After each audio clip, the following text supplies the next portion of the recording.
Winery out in Calera. Okay. I know what that From is, 12 to 3, so kind of like a brunch time show. They got a new pavilion out there if it rains. But there tomorrow, then next week, so social on Friday, and then so on. Everything's on my Instagram. So, What's your Instagram?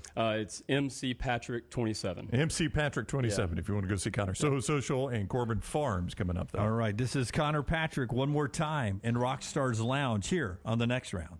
I appreciate it.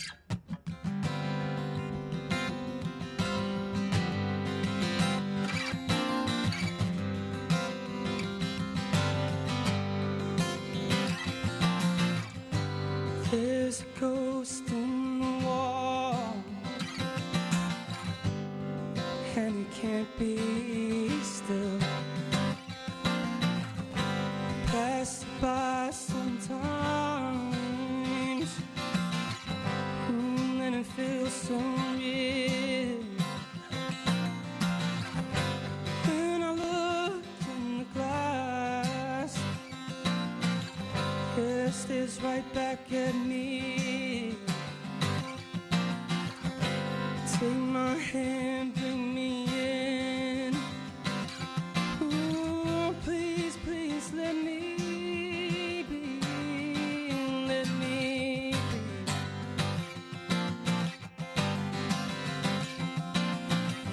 So take my hand, bring me in.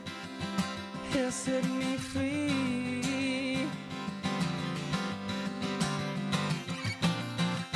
Yeah, outside of these walls, ooh, it's been killing me.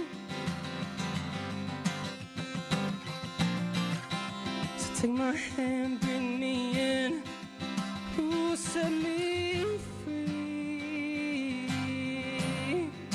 Yeah, now set me free.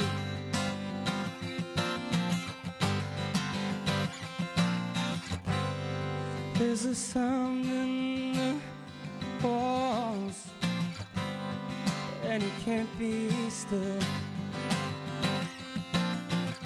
Hear the ghost left me inside.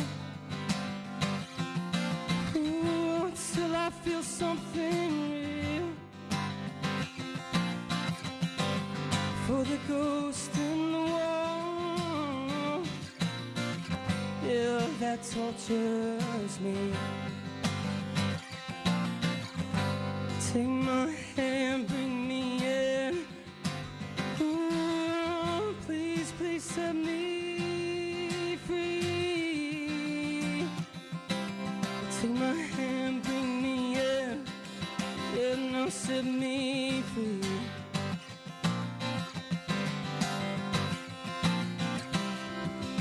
Outside of these arms, you've been torturing me. So take my hand, bring me in. Yeah, now set me free. Set me free. Ooh, yeah. There's a ghost in the to the ghost in the hallway, yeah. To the ghost that tortures me. Oh, please set me free. Ooh.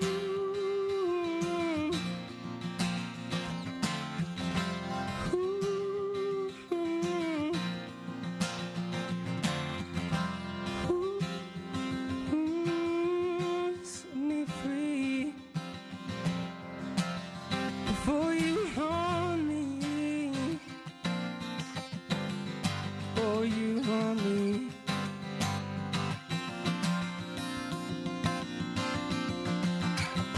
So take my hand, bring me in. Here now, set me free.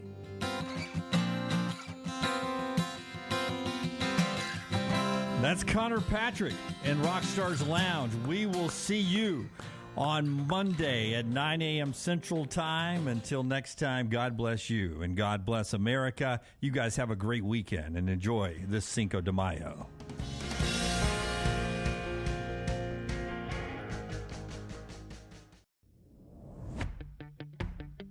Jim Dunaway, Lance Taylor, Ryan Brown, and Rockstar. Live from the Birmingham Racecourse Casino Studios, the next round, presented by Bud Light, is on now. All right, we roll into a live show now on all of our platforms on a Monday. Bronny makes news, maybe setting up a head coach to get fired in college down the road. We'll talk about that. Bronny James in a recruit in basketball. The Stallions win in the USFL. Some movement going on in baseball, college athletics. But let's start with college football, as we often do on this show. And first off, let's go with the latest news, and we'll work our way back to what a big weekend it was for Auburn. But five-star safety Anquan Fegans from Thompson High School in Alabaster, five-star safety, picks USC over Alabama to go play for Lincoln Riley out in L.A. And moments before the five-star safety picks USC, his brother, also from Thompson, a four-star corner, Traquan Fegans, who was a freshman at Alabama last year, really didn't get on the field, is going to have 4 years of eligibility left, who had already entered the portal, picks USC. So the Fegans are leaving Alabaster, Alabama to go to SoCal to play for USC. Reaction, LT. Well, I think it's really interesting that Lincoln Riley is focusing on defense. I mean, he's got to. Lincoln Riley's offenses, they're going to be dynamic. They're going to score a ton of points. We saw it at Oklahoma. We saw it in year one at USC. The defense was the major problem, and it was a major problem once he got Oklahoma to the postseason. So now you go out, you get the brothers from Thompson that actually will improve the defense immediately once they get there. You would think so. Now, one is still a commitment, right? Hasn't signed. Oh, that's right. A five-star corner. Safety, excuse me. Yeah, that's class of 25. Yeah, that's one of those, though. And we say this all the time. Like, if Alabama got a kid from California coming to Tuscaloosa, I'd say the same thing. When a kid's going that far across the country, it's a long time to signing day, I mean, you got to get this, assuming he signs in, the next available signing day. You got a lot of recruiting you got to do to keep this kid committed, and the people that are recruiting against you are closer than you, and that's what I always. And I know, look, we're more connected now than we ever have been with FaceTime and Skype and Zoom and all those things. Air travel is air travel, but the thing I always worry about, like if it were Alabama and USC for a kid in L.A., USC can get FaceTime with that kid every day. It's harder for Alabama. That's right. And the same's true now of USC recruiting a kid from Alabaster, Alabama. Nick Saban's staff, Kirby Smart's staff, Hugh Freeze's staff, they can be there just like that. But not just the kids, the family. That's right. And the business owners and the mamas and the daddies. Yeah. And you know what they say when they come in? When Lincoln's staff was here, they haven't been here? Oh, yeah. Okay. Yeah, and I was looking at this the other day. You can't get a direct flight to L.A. From Birmingham. Really? Nope. Sure can't. Well, that's a big airport. You'd think we at least have one direct. Yeah, I mean, don't we have one to New York at least every day? Yeah, we've got one in New York. It seems like we should have one to New York, one to Chicago, one to LA. LA. We used to have one to LA, but I don't think we do now because I was looking the other day. Lincoln's going to be hitting that university plane, so if he comes over, but assistant coaches don't get used to the university plane. So, again, the kid may sign that. I'm not saying he won't, but I'm just saying that's what you always are concerned about when you got to recruit from halfway across the country with that much runway left until signing day. But around high schools in the state of Alabama, this is what the reaction's going to be. Whoa. I thought Thompson was the program that basically this Alabama dynasty had built into a high school dynasty because it had felt like Thompson had become a little bit of a pipeline. Yeah. Now they lose, is it Peter Woods? Is that the big guy who's at Clemson, Lunsford? Yep. Okay. So they lose Peter Woods to Clemson, and now here goes five-star Anquan Fegans out to USC. Now, Thompson pipeline to Tuscaloosa doesn't seem to be what everybody else in the area seems to think it was. Well, I don't think this would be the story that it is if it was Georgia or Clemson. I think Lincoln Riley coming in state and getting two of the best defensive backs from underneath Nick Saban is a huge story.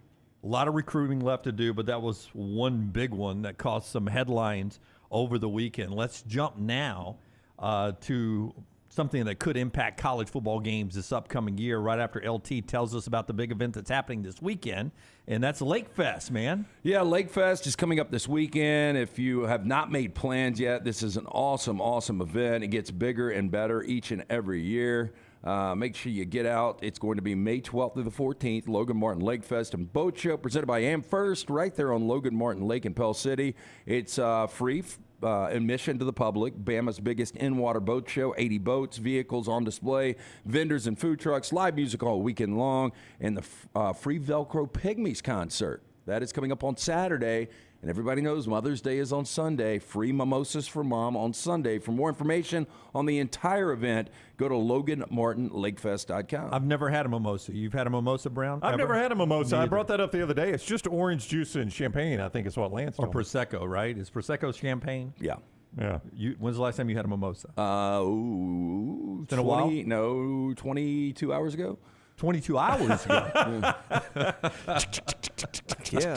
So Clock's ticking, Rocky. I was at this place and I ordered a pitcher of mimosas, and they bring out this pitcher, and literally it was like a small glass, like a pint, and I was like, "Can I get a bigger pitcher?" And she was like, "Well, I can get you 2 pitchers." I was like, "Well, then let's go 2 pitchers." Wow. The last time I had Prosecco was when the Nationals won the World Series. I saw you drink that, yes. Yeah, and the social media picture. That's right. And it's because and everybody's like, "You're not really drinking champagne, you're drinking Prosecco." And I'm like, "I don't like to taste champagne, so I don't really care." Why are you all talking like this? I don't know. I don't know. I was talking like that on Twitter. But Carson says, I love a virgin mimosa. Is that just orange it's juice? just orange juice, Yeah. right? Yeah. That's what that is, Carson. That's a good one, Carson. Well, I like that used to drink orange juice. I would drink like 2 or 3 glasses a morning until I started investigating the calorie count of orange Oh juice. boy, the too. sugar is crazy, Well, but I know, do like it. But you just think, oh, it's healthy. think it- yeah. healthy to have a glass or 2 of orange juice. But I'd kill a glass or 2, and then I'm like, man, I am starting my day with like 600 calories right off the bat from this orange juice. Well, You know, I did for a while. I did this for a while when I was at NBC 13 in my 20s as a sportscaster. I'd anchored weekends. I'd go in on a Saturday and a Sunday, and I would take a whole, thing of orange juice, and I would sip that all day long. I would drink a whole thing of orange juice. Oh my gosh, that Do they still have the? until it stopped burning off, and I was like, "Where's all this weight coming from?" Do they still have the orange juice to concentrate? I Where think you can still buy that. lump it out and Yeah. mix it. Oh, you know what? gross. We used to do in the trailer park? What? We'd get out a spoon. Oh, I've done it. We'd take the Yeah, cap I've done off. it. And, No, I've done it when I'm sick. That's an old. I don't know if it's a wives' tale or I don't know what you call the remedy. The old remedy. But it just shocks your body with vitamin C if you eat the concentrated orange juice. yeah. So we thought. Yeah, Jay Parrott was not a carafe. A carafe. Yeah, A carafe of mimosas. It was not that. It was really a small glass, basically. Yeah. But they were perfectly mixed. But thing is, I had a bunch of showings yesterday for the house. So you I had to got get 4 out. total, so I had to be out all day. So I'm not one of these guys that's ever really subscribed to the Sunday Fun Day. But yesterday I did. You had a to. little Sunday fun day. Well, I went and hung out with you a little bit. Yeah. Taco Mama for a drop. And then I ended up taking a nap from about 5 p.m. to 8 p.m. That sounds like day drinking to me, LT. Well, it was a nap. I like to get my daily nap in. I usually just don't do a 3-hour from 5 p to 8 p. Yeah, I had one. We went to our friends at Taco Mama. I had one margarita there, and LT ended up getting us a pitcher. So I had no way. more. Yeah. And by the way, they're real pitchers there. No, they are. Yeah, they're legit pitchers. I would never ask for a bigger pitcher from Taco Mom. And I'll tell you, their jalapeno margaritas are dialed in. Dialed in. It's Especially, the best I've ever had. especially the lady that made ours yesterday. Yeah, Kim's been making them at several different locations for a long, long time. And it was interesting. We were the only people in there except for another couple that had their daughter. And I remember their daughter's name was Macy, I think. And Macy can get around. She's got a 5-star speed, man. But the funny thing was, Kim was like, they were telling me that you gave us a shout out the other day. So Macy's family was Yes. telling. Oh, okay, Yeah. gotcha. Yeah. All right, Macy's So family. they were Thanks for listeners, listening to the yeah. show, Yeah, Macy. we appreciate that. We love you. Really good. Keep mom and dad listening. We'll get to your best and worst of the weekend coming up. But I'm at the pool on Saturday. Did you skin off? Yeah, I was just my swim trunks. Well, last year didn't open to Memorial Day, so we're ahead of schedule there. we at the are old ahead of development. schedule at the old neighborhood there. So Yeah. I'm at the pool Saturday. Maggie and I are out there. And to show you how committed our staff is up here, Taylor Korn, our social media director, she's like, hey, Dunaway, can you do a quick video about Caleb Burton's commitment? Yeah, she asked me about that after asking Lance, and I said I couldn't do it either. And I said, yeah, I'm at the pool right now. Give me a second. Didn't even catch that. Yeah. No. Well, I mean, I You were assumed- not the third choice. I thought we were all doing it. No, I didn't know. I so think Lil T went to you first. I was like, oh, yeah, I'll do it. But I tried to make it act, like, yeah, but I'm at the pool. Give me a second. I don't want to disrupt my weekend. I'll get back to you.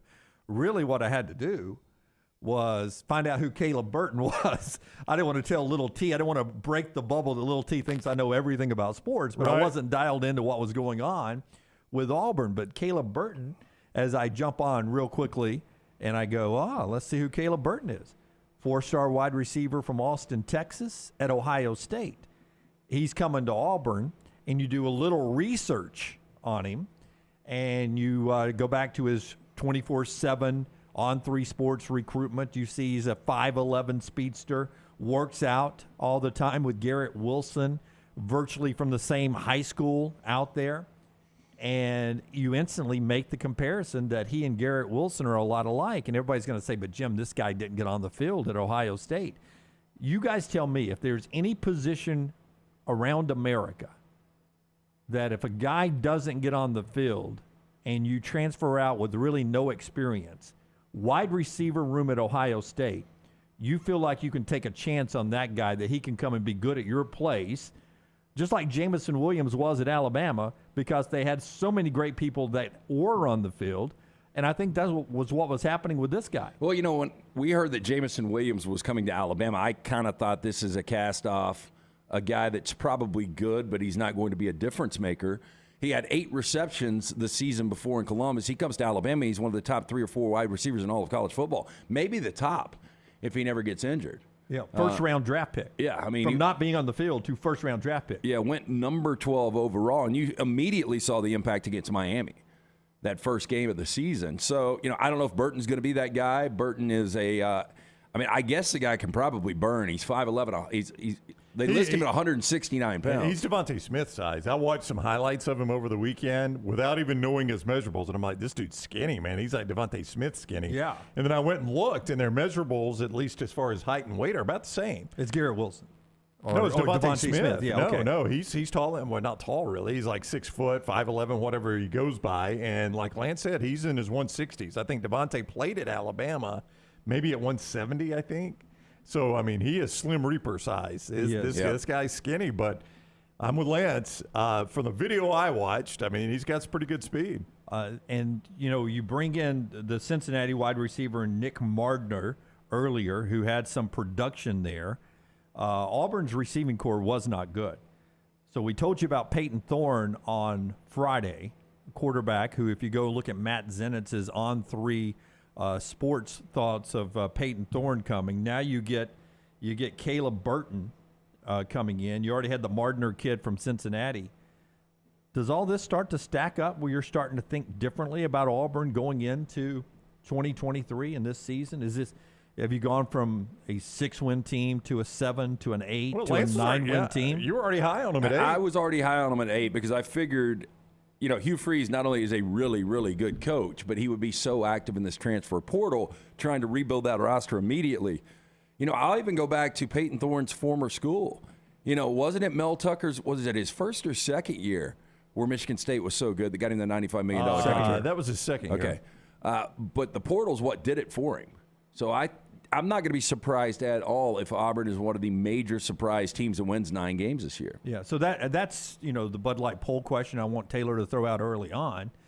Is there a changing perception for you of what you think Auburn can be this year by what has happened with the quarterback and the receiver positions in the last few days? For me, it is. Yeah, to me, though, your only problem is – as good as this thing could work out and as good as some of these portal guys could be, best case they're 3rd in the West. So nothing they've done puts them in front of Alabama and LSU to you? I mean, look, Alabama's and built Georgia. They got to play all 3 of them. Built this thing over 17 years now, and LSU in year 2 after what they did winning the West in year 1 under Brian Kelly, I just don't think they can do anything to surpass those 2 teams right now. You agree, Brown? I mean, I would still favor Alabama and LSU in front of them. Let me put it this way. We're in Nashville. Let me get the date here. Okay. 77 days from SEC Media Days in Nashville. If our buddy Chuck Dunlap from the SEC office slides over to you a ballot Brown, go ahead and put your preseason rankings down, and I'll take it back, and we'll count it up in the back room. Where are you putting Auburn in the West? Okay, so here's the problem. Before Peyton Thorne, Caleb Burton, before the transfer portal, just based on spring football, I would have still had Alabama number 1, though it's really difficult. It's almost entirely based on that game being in Tuscaloosa. Alabama 1, LSU 2, and I would have had Ole Miss 3. This is where and a lot of that was on my belief of Jackson Dart. Now, this is where I start to have Auburn at 3, and I start to think about, what do I do with 1 and 2? And, you put so much on quarterback, so let's go the 4 quarterbacks there. So you've got, let's assume Tyler Buckner, Peyton Thorne, Jaden Daniels, and Jackson Dart. I think we'd all have Jaden Daniels number 1 there. Quick note on those 4 guys. All 4 of them not recruited to those schools. Kind of wild, portal quarterbacks. Yeah, that could be your 4 starting quarterbacks right there, all portal quarterbacks. So I think we'd all go Jaden Daniels number 1.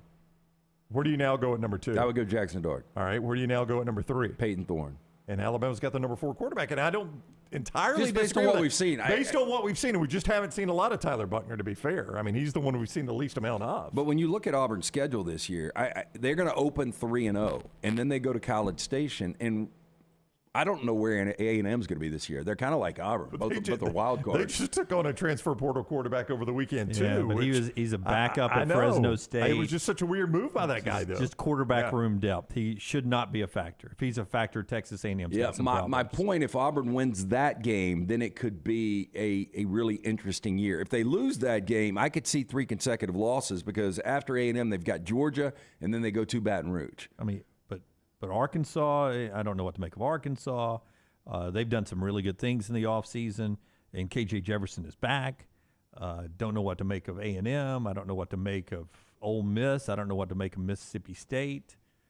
Alabama seems as vulnerable as they've been in a long time. They do. But to Lance's point, I mean, Auburn's got a legit shot at being 4-0. But those next 2 games that they play, now there's a bye week in between, but the next 2 games they play could basically end your shot at the West, right? Because it's Georgia and LSU, and that's what and LSU's on the road, and that's what I look at there. Even if you're 4-0, you lose those next 2. Boy, it's an uphill climb in the West. And that's the thing. I think best case Auburn's 9-3 because I don't think they're beating LSU, Georgia, and I don't think they're beating Alabama. Now Alabama isn't Jordan Harris. You never know what happens. You never know how good this team gets by the end of the year. But if you give them those 3 losses, then I'll throw in either losing at A&M or at Arkansas. So 8-4 is probably the number for me. But if they go 9-3, to your point, that's a great year. Oh, in year 1, fantastic year. Sky says Peyton Thorne greater than Tyler Buckner. I think that's what the guys say. He goes 3 greater signs, so he's going much greater. Okay, that's what that means, much greater? I would guess. He went 3 of them. I think he's trying to make a point there, but based on what we've seen, absolutely. Now, Tyler Buckner's a complete unknown, really. You've not seen this guy play college football hardly. I think Tommy Reese likes him better than what else Alabama had, for whatever that's worth. But, I mean, based on what we've seen on the field, yes, right now Peyton Thorne is much better than Tyler Buckner. We just haven't seen Tyler Buckner play. That can be another Bud Light poll question. Easy to drink, easy to enjoy. Taylor Korn, who's handling our social media, everything at Next Round Live as she wants. Who do you think at the end of the year is the better quarterback, Peyton Thorne or Tyler Buckner? You can throw that out as well at Next Round Live. Our friends at Precision Sports. Let me give you a little arm update from me. We're still trying to get that video. Forster, that video has not come in yet from a local gas station, right? Go ahead, Scott. No, I have not seen it yet. Are you refreshing your? I'm dying to see that video. Yes, I was asked twice at texting church. Again. I was asked twice yesterday in the house of the Lord, Dunaway, if the video was coming. I'm still trying to chase it. I'd love to see it myself. Thursday night, without alcohol, I tripped over a gas hose filling up my Alfa Romeo Birmingham Stelvio, and in the process grabbed, as I slowly lift my arm, my body weight on the left door and did some damage to my left arm. But the pain has left the shoulder. And that's good. It is now feeling more like I just maybe pulled a muscle or strained a ligament or something. So I feel like I could be back on the golf course by Thursday. So both of my rotators are partially torn. And when I went to see about them years ago, they were like, look, you can get these things scoped, but you're going to have a lot of rehab.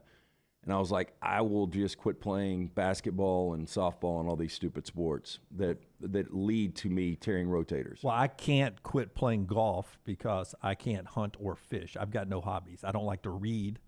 Well, anyway, what I'm I was going to say. I'm a horrible drinker, so I can't do any other hobbies. What am I to do? Mine flare up sometimes, and after Dunaway, because I reached out to him later that day, and I was like, my left rotator cuff is killing me now. And I thought It was the weirdest thing. I felt like we were twins at that point. That I was in pain and he was having friendship pain. There was something there. Y'all were conjoined twins at one point. It was the closest I've felt to LT in my life, in my career. Precision Sports, though, I was going to go see him this afternoon, but I think I'm just going to hold. I would I'm hold gonna right now. now. And again, obviously, if you need to go in the next couple of days, we'll get you set up with our friends at Precision Sports Medicine Orthopedics. Remember that number, 205-512-3885. The website, precisionsportsortho.com/2023. Maybe you tweaked that shoulder putting something in the attic. Maybe you injured your elbow out in the driveway. Maybe you tripped over a gas hose. Maybe you did. These things happen. Let 2023 be the year. Precision Sports Medicine and Orthopedics gets your life back on track. Orthopedic care better together. Find your provider today. Again, call 205-512-3885 or visit precisionsportsortho.com/2023. Daniel says, Lunsford T-shirt ideal. Gas holes be tripping. I don't guess I mean, sure, yeah. Yes. Try anything. Gas holes be tripping. Hey, it's not bad. Not bad. One more thing before we go to break here. Because it's so big, I don't think we can wait for best and worst of the weekend in the next segment. But get those ready, folks. Auburn baseball took 2 of 3 from number 1 LSU over the weekend. And Alabama baseball, with a coach who wasn't betting against them, took 2 of 3 from number 5 Vandy. Big weekend for baseball in our state. For Auburn, and you know the way Butch builds a program at Auburn, it's about pitching. And all of a sudden, their pitchers this weekend held LSU to 3 on Friday and to 2 on Sunday and to 11 for the series. The 2 on Sunday and the 11 for the series are the lowest of the year for LSU, which has a dynamic offense. And it's the first series LSU's lost all year. And they lose it at Auburn over the weekend. Wow. So a pretty big baseball weekend. Any more news on Brad Bohannon? No, well, none. No. I mean, I was in Tuscaloosa Saturday. Wow. And I told you guys I'm going to start going. World traveler. No, I'm going to start going once a month. Well, I told you guys that last month. You checked off April and May. Y'all called me out. Do you guys not remember? Oh, I do. He's not going to do it. I do remember calling him out. Rockstar, over on that calendar, the big calendar that we keep up with everybody's vacation, mark off April and May. Okay, and what's today? The 8th. The 8th. He's knocked off April and May. Already knocked it off. Anyway, I was down there, and there was really no buzz about it. But he went to Tuscaloosa. Did you come home immediately? I did not. Well, nothing. So wait, you were at a lake house, right? Or just at a breakfast place? Or that was here in town yesterday? I don't know. So your weekend had mimosas in a very small carafe. And no buzz about Alabama baseball. Nope. So a normal weekend for you. Well, yeah, it was. I mean, it was a pretty big weekend down there, though, because it was graduation, which I really didn't realize till I went down there. That's bad planning on your part right there. It wasn't bad. Graduation weekend, man. Yeah. All of it. Congratulations to all the graduates out there. And thanks to all of you guys in the Coke Zero chat room. 100 quick messages in an opening 10-minute segment. We appreciate you guys so much. When we come back, we'll do your best and worst of the weekend. Redmont Vodka, Redmont Distilling, part of the show today. Our friends at Redmont, Charles Barkley's company. We'll talk about the NBA playoffs. Charles has got a love with what's happening in a couple of these series. We'll get to that as we roll on as well. Tell us about Redmont. Redmont Vodka is locally owned and operated. You mentioned Barkley, one of the great faces behind Redmont Vodka. It's vodka perfection. Their aim is, oh my gosh, what am color I doing and clarity. Here? Yeah, color and clarity. I just deleted every one of my. Lunsford. You can go back. Don't hit buttons. Okay, Don't hit buttons. It is color and taste though. Yeah, it's 8 times distilled. It's gluten free. Yep. Yeah. It's available at your local package store and ABC stores. It's available in 22 states. Ask for it by name. Ask for it by name. Yeah. It's Redmont Vodka. Yeah, back in a moment. Follow Scott Forrester on Twitter @ScottForresterTV. Man, I love a good meal. I'm Jim Dunaway. A good meal is what you get with my friend Sterling at Champy's Chicken on Highway 119 in Alabaster. We're talking great southern fried chicken, wonderful sides, hand-cut chicken fingers, po' boys, and those Mississippi Delta recipe tamales. You got a perfect menu for everybody. Champy's Chicken is perfect for watching the big game, or taking a meal to the lake house, down to the coast, or stay in the restaurant and dine in a great atmosphere. It's all made fresh to order right there on 119 in Alabaster, Champy's Chicken. For 50 years, our friends at Wayne's have been doing things around your house that you don't have time to do. Warm weather is coming. You want that lawn looking great. You want mosquitoes not around. Our friends at Wayne's, they can help you out. Right now, they will do $50 off for each of those services to continue to celebrate their 50th anniversary. Again, our friends at Wayne's, they take care of all of us here on the next round. You don't want those mosquitoes. You want the lawn looking great. Call them today, 866-WAYNES1, or call Waynes.com. Hey, Lance Taylor from the next round. You've heard me for years talk about our friends at Bromberg's Jewelers, and we welcome you to stop by and see that great customer service at the Mountain Brook and Summit locations. But we'd also love for you to check out their new online shop. They've got plenty to choose from. Great gifts, big and small. Available online, they've got David Yurman, Tudor watches, select diamond and gemstone jewelry, William Henry, seasonal and favorite giftware items, and baby gifts as well. They've even got an online sale section. For more information, Brombergs.com. It's the spring sales event at Alfa Romeo of Birmingham. Now you can get $10,000 off, plus rates as low as 4.7% on new 2022 Alfa Romeo Stelvios and new 2022 Alfa Romeo Giulias. Come see the team at Alfa Romeo of Birmingham, exit 27 just off I-459 on Grants Mill Road, or visit them online at alfaromeousaofbirmingham.com. Hurry down before they're all gone. All incentives applied, in stock units only with approved credit. Alfa Romeo USA of Birmingham.com. The Double Down Media podcast family is live and full of content for all ages. The Mystery Fifth Hour gives the next round hosts a chance to talk about everything but sports. Pour a glass of Bama and bourbon, our weekly college football conversation, while sipping some of the most interesting pours in the bourbon world. And our Not For All Ages podcast, The Last Call, presented by Redmont Vodka. LT has in-depth conversations with personalities like Clay Travis and Taylor Hicks. Find those podcasts and more by searching The Next Round on Apple and Spotify. And remember to like and subscribe. Hey, Lance Taylor from the next round to tell you about my friends at Michelson Laser Vision, located conveniently UAB Highlands. Almost 20 years ago, I went in for the procedure. Only took 12 minutes for both eyes. When I went in, I had 2200 vision. I was legally blind. Now I have 20/15 vision, still 19 years later. Make the call today. Schedule a hassle-free consultation, 969-8100. Dr. Mark Michelson, Dr. Jen Michelson, Michelson Laser Vision. Make sure you tell them the next round sent you, 969-8100 or MichelsonLaserVision.com.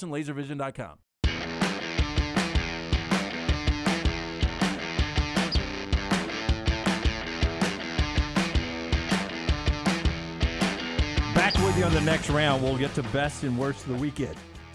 Best and worst of the weekend brought to you by our friends at Hemp Hill in just a second. But momentarily, let me tell you about our friends at Way to Wellness, back down to a slim 193. I got to increase my water intake this week. That's my goal this week. In fact, can someone throw me a cool water out of I need another one. Your goal should be 100 ounces a day. That's what I need to get to. I mean, how much is in one of those, Brownie? This is 20 ounces, I think. 20 ounces. I usually drink 2 of these a day, so I'm coming up about 60 ounces short. So I got to get more water into my my plan. Way to Wellness has a specific plan for you, not a cookie cutter plan. If you want to jumpstart your weight loss, maybe get your blood pressure, cholesterol numbers in line, they can help you do that. Leslie, her board certified team are fantastic. Just go to their website. Their website is this, aplanforme.com, aplanforme.com. And that'll take you there to the Way to Wellness site. You'll find out that Leslie, because you're a next round viewer, does not require, there's no contract, there's no sign-up fee, and your first consultation is free. If you've ever thought about doing this, now's the time to do it. Way to Wellness, your journey to healthy living. It's aplanforme.com, the website. Hemp Hill brings us our best and worst of the weekend. We'll tell you about Hemp Hill coming up a little bit later on. For me, I'm going to just get it out here right off the bat. Are you going to cry? I'm not going to cry. Okay. But I was very emotional yesterday. You guys know that I love Taylor Swift. Yep. Because I liked her, very early on, and then it became something my daughter and I share. I took Harper to her first concert was a Taylor Swift concert. We've been to 3, and she's doing this massive tour, first time on tour in 4 years, and Nashville was the date. So I let my friends at ATIX. I got her 3 tickets for Christmas this past year for a slim $900. That's not $900 a piece. That's 3 at $900 total. 3 at $900. Which is an incredible deal. Best value in the world right now. Yeah, best value. But we were in the upper deck, right? And I was like, and she's older now. She's 22. So, or as some kids like to say, her Taylor Swift age. She's 22. There's a song about I feel 22. Right. Yeah. So she's big enough to go on the road. She travels by herself now. And I said, well, I'll tell you what. On Christmas, me, you, and a friend can go to Nashville, watch this. But as we get closer, I'm like, it'd probably be more fun just you and a group of friends. But I get with our friends at ATIX, and I'm like, I would love to surprise her when she's going up this weekend with better seats, get her out of the upper deck. So our buddy Steve at ATIX, wonderful folks, they do this for football, concerts, everything, got me a great deal on my 3 up, and I was able to move down to section C, row C, section 135. So you basically went a 3 for 2 trade. Yeah, you traded 3 2. tickets for 2 better tickets. Covers the hotel with the money I made with ATIX. Made a little and profit. Everything. Yeah, made a little profit and moved her to a really great concert experience. Yeah. Well, what's your biggest regret on this? Not buying 15 of those tickets? Oh my goodness. I mean, think about it. Was there a limit when you bought? Because you bought as many as you wanted? I didn't buy them originally. So my buddy Barry and his family and a bunch of families that are in my church and golfing groups, for their wives and kids, I'm the only guy in the group that likes Taylor Swift. All the guys were going to Nashville. They were going to drink and have a great weekend, maybe play a little golf, while the daughters and wives went to the concert. Jim would have been the only guy going to the concert. But I wasn't going to get into the queue because it was chaos. I was always going to buy through ATIX. But then Barry called me on Christmas Eve and said, hey, we double dipped and we bought too many tickets. Do you want to buy the 3? So I got him at face value, I think, or just a slightly bump. He made maybe a little juice off his. So I got a great deal on him without having to go through the queue. But so Harper gets there yesterday, and I got our great hotel room just right off Broadway. And, of course, the weather is bad. And on Wednesday, Steve at ATIX had said, hey, I can get you a better seat, and you make more profit if you want to go to the Saturday. Well, the Saturday forecast was horrible on Wednesday. And I was like, no, we need to stick to Sunday. She can't do Friday because of graduations. She's got to do Sunday. And Saturday looks bad, so let's stick with Sunday. Well, as weather does, Saturday was perfect. Sunday became a disaster last night. And I was worried all week long about, screwing up with these tickets. ATIX covered it. Then I'm worried about the weather. Well, Harper gets into the stadium fine, and then the bottom falls out, and the concert's on pause. Literally, they had a shelter in place. According to somebody that tweeted us that you landmine Taylor Swift, they said they're under a shelter in place at Nissan Stadium. This is where I want to talk to you about best of the weekend and being specific with your prayers. Oh, wow. I prayed that she would have a great concert experience. And it rained. And it becomes this thunderstorm. Uh-huh. But as I, in tears at 1:30 this morning, told Maggie after I got off the phone with her, I said what seemed like a landmine to our viewers and listeners, and I understand the joke, turned into this unbelievable concert experience. Yes. For 3 hours, they're sheltered in place, and my daughter and a group of people she doesn't know are singing Taylor Swift songs to pass the time in a big group of hundreds of people who are just singing along for 3 hours. So what you're saying is, having the time of her life. When you prayed for her to have a great time, you thought the rain was not an answer to your prayers, when in fact it was. No, it made it a life-changing concert experience. Because the best concert I've ever been to? The Killers in the rain. That's right, where you wet your pants. It wasn't accidental. I made a choice. Well, yeah, but I did wet my pants. Yeah. But it's my favorite concert experience because there was something about the rain falling while watching the Killers outside. It rained. It was dropping buckets last night. The show delayed 3 hours. Taylor Swift takes the stage, I think, at 9:35. She plays until almost 1:30 in the morning.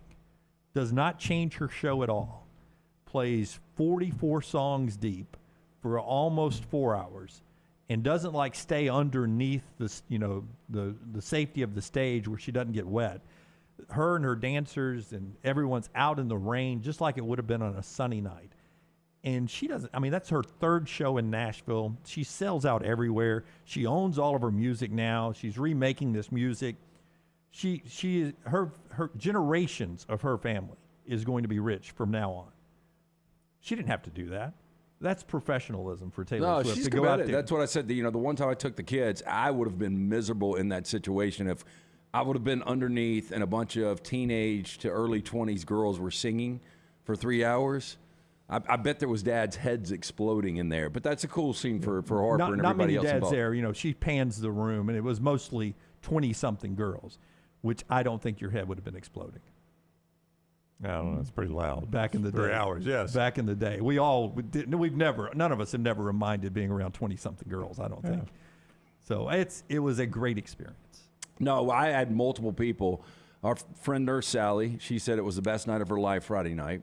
Our buddy Dustin said it was just an incredible show. He said 44 songs, 3+ hours. Yep. How about last night? I mean, 44 songs. I mean, Rockstar, how many people have a catalog of 44 songs? It's just to pull that off 3 nights in a row is Incredible. It's amazing. Now, she's not vocally pushing her voice that much, but the still, performance of changing outfits nonstop like that has got to be. Yeah, like a and she moves nonstop. I would assume she doesn't even have to work out. There were other country music artists and other artists that go to her shows on a regular basis, and they tweet about it. The production of her shows, and when you went to you brought this on the show after you went, you were amazed at the choreography, the light shows, the whole stage set up. Ashley Cook, who's an up and coming music artist, and I think she got her start on TikTok. But she's growing. She was at the show last night, and she was just amazed at the lights, the stage, and everything that goes with it. It's a show. It's more than just a concert. Did you show the picture? And I just had my back to the screen. This is how that's not an effect. That's how hard it's raining on her throughout that whole show.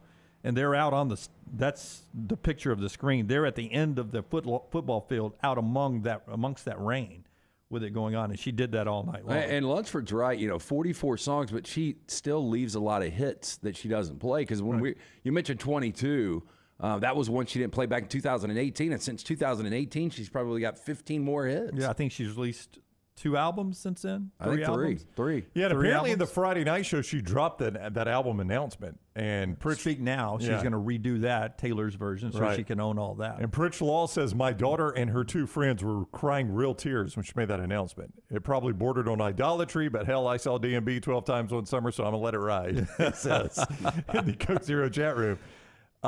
Brody says Morgan Wallen would have canceled. A lot of people would have canceled. I'm not just going to roll Morgan Wallen under the bus. A lot of people would have. And Taylor's not along. Like Luke Combs the other night had no voice. Yeah, and he walked right out and said, we're going to try. We're going to have a hell of a time. We're going to sing tonight. You guys are going to have to sing along. My voice is bad, but it's going to be free for you guys. You at some point, you're going to get it clicked back. Your tickets are going to be refunded. But we're going to have a good time tonight. I admire Luke Combs for doing that. There are a lot. I'm not saying Taylor Swift's the only great artist that would do something like this. I just admire that she did do this last night for my daughter, and it was a great experience. And I knew I'd shared that with all of you. Just an amazing time. And thank you to Taylor Swift, and thank you to our friends at ATIX. That's my best of the weekend, and I can't even go with the worst. I have no worst. My arm is feeling better. It was a great day at church yesterday.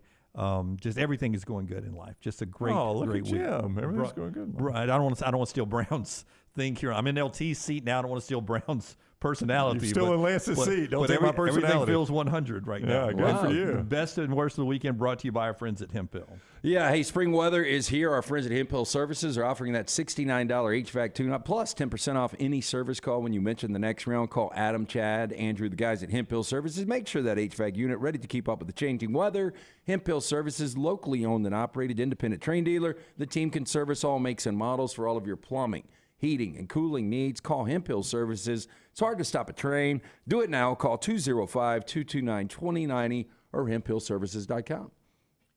You have a best and worst? I do. I have a best and worst. I mean, the best is just kind of general. My daughter, she's graduating high school. I don't know about when you guys graduated high school. Was it No. Was it a month-long celebration for No. you? No. Yeah, it kind of was. Was it really? Yeah. Y'all had parties and everything for a month? I mean, we just partied for a month. Right. Yes. And then into the But summer. that had nothing to do with you graduating high school. That had to do with you being Lance Taylor, I think. Yeah. But no, I know what you're There saying. was a different feel. It really did feel like, at the end of the year, it doesn't matter what grade you're in, that last week or two, you're pretty much shagging flies. Yeah. Oh, yeah. Doing nothing. It was like the last month plus for us. But you're talking about just students getting together and having parties. Yeah. These are organized. These are organized. It's Right. almost like it's almost like marriages. So people are spending money on this stuff. Parents, right? I did, yeah. Yeah. I mean, no, like every kid. No, we didn't. It wasn't exorbitant. I mean, we ordered some Taco Mama. Kids love that, right? But yeah, I think we all party as seniors in high school. but these are like seniors in college. organized. So and so's having Yeah. their graduation party. We send invitations. It's almost like showers and Yes, official and graduation everybody's parties. having them now, Yeah. and I don't remember that being part of my graduation. Yeah, I don't remember that. You have one, but you also have to go to your friends who are Correct. having Yes, one. yes. And my daughter went to two yesterday and had two Saturday and had hers yesterday. That's right. Last night. And parents are coordinating. Well, wait, we Yep, can't do that one. that's absolutely right, Anna Kate's yes. got hers there, but we can Correct. do yours Sunday night if you want That's to do right. yours Sunday yes, night. Yeah. Yes. I mean, it's pretty wild, man. So that was this week. I'm very happy to do it because I'm very proud of my daughter and I love her friends, and we just had a really good time. Some of my family came in town, Jennifer's family. So we had a very good time. My worst of the weekend, and I suspect we'll talk more about this in a broader segment, so I don't know that I necessarily want to get into this. I'm not a boycott guy. Like, I don't boycott. I think they're kind of dumb, to be honest with you. I don't boycott. Like, if I want to eat something or drink something or consume something, if I like it, I'll do it. If they've got some sort of stance or whatever. So I'm not going to boycott the NBA playoffs. I'm not suggesting that. But I am suggesting if they suspend Jokic for this deal, Let's get into this in the next segment. that is going to be one of the biggest jokes in NBA history. Let's get next into that. segment, that's fine. Let's I get it. thought, I thought when I brought it up. We'll jump into the NBA playoffs and we'll continue all of that. You reminded me, I've got our supper club friend group. We've been together for a long, long time. Yesterday, and I cried at church yesterday too. Very emotional guy. Why'd you cry? Because it was senior day in our services. You don't have a senior. And I don't, but He's ovulating too, by the way. Mary Abney and Mallory, Mary Abney Orr and Mallory Cameron are graduating, Right. and Did their parents cry? they're seniors, and the seniors were serving communion to us yesterday. Right. So I got to take communion from Mary Abney and Mallory, who were babies when we started this supper club. I mean, literally babies. And, Yeah, goes fast, doesn't it? and they grew up, with my daughter and my son, and just to see the girls, they were like, "You didn't cry last year when the boys were graduating." I said, "Yeah, they're boys. I mean, these were our girls. Our girls are graduating." So, just a good day, good weekend, man. Enjoyed it, and life's going fast. It's going fast. When we come back, we'll get into the NBA playoffs and a lot more of the show being brought to you by our friends right there at New York Butcher Shop. Always a good time. Never, even when you're ovulating like me, never too much red meat in your life, is there? No, when you and I yesterday were at Taco Mama, I was wishing that New York Butcher was open just to take home some steaks to grill out. That's the one day. Not open on Sundays. Not open on Sundays, but any other day you can get in there, see Jim and that incredible staff at the New York Butcher Shop. You can pick up the finest in steaks. They've got ribs. They've got chicken, sides ready to go. Chef-prepared entrees, side dishes, perfect dinner-to-go choice for you and your family. They've got those huge deli sandwiches, great for lunch, with a great selection of fine wines and desserts. New York Butcher Shop, one-stop dinner shop, 2 locations, Cabo Heights, Highway 119 in Greystone. The New York Butcher Shop, rare quality, well-done service. Take the next round anywhere you go with official Next Round gear. Buy yours today at nextround.store. Let me introduce you to the new line of Red Wing athletic work shoes. This great new line is perfect for the industrial athlete, the guy who is working on concrete or running through the warehouse all day long. Red Wing Athletics use the same technology found in a running shoe, with soft mesh uppers, a lightweight aluminum toe for protection, and non-slip soles. This shoe is a winner. This comfortable new line of safety shoes are perfect for warehousing and light manufacturing. Plus, the colors look great. Stop by your local Red Wing shoe store, have your feet measured, and test drive a new pair of Red Wing athletic work shoes. Be there as your champion Stallions defend their title. Get your tickets now for this weekend's home game. We can't wait to have you for the USFL. Seats start at $10, so bring the whole family for kickoff at Protective Stadium as Coach Skip Holtz and the Stallions are running it back in Birmingham. Doesn't get much more exciting than that. Don't miss out on the hottest ticket in town. Touchdown, Birmingham. Buy your Stallions tickets today at theusfl.com. Holly Mack Wilson is the realtor you should use to help buy or sell a home. Why? For one, she is a professional with certifications in negotiations and buying and selling real estate. She also sells 70 homes every year. Think about that for a minute. 70 homes is the equivalent of almost 6 homes per month. That's more than 1 per week. That's crazy. It's because of her attention to detail, her marketing knowledge, and her professionalism. She helps you get the most out of the house you are selling and helps you get into the home of your dreams at the best possible price. Holly Mack Wilson is also someone you can trust, which is crucial when making the biggest purchase of your life. What's even more important, she cares and wants to help. If you're buying or selling a home, she can help. Call Holly Mack Wilson today, 205-901-9446, or check her out online at hollymackhomes.com. Holly Mack Wilson, a trusted, professional, and experienced Keller Williams agent. For 50 years, our friends at Wayne's have been doing things around your house that you don't have time to do. Warm weather is coming. You want that lawn looking great. You want mosquitoes not around. Our friends at Wayne's, they can help you out. Right now, they will do $50 off for each of those services to continue to celebrate their 50th anniversary. Again, our friends at Wayne's, they take care of all of us here on the next round. You don't want those mosquitoes. You want the lawn looking great. Call them today, 866-WAYNES1, or call waynes.com.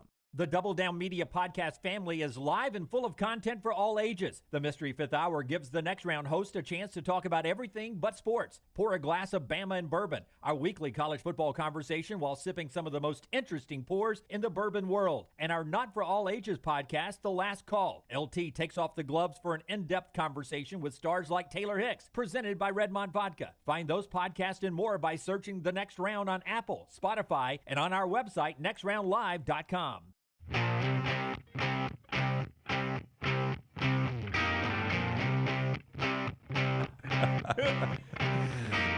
Back with you in the next round. Listen, I don't care what you guys say about me in the Coca-Cola Zero chat room. I'm never going to change, Rockstar. I don't care what they call me.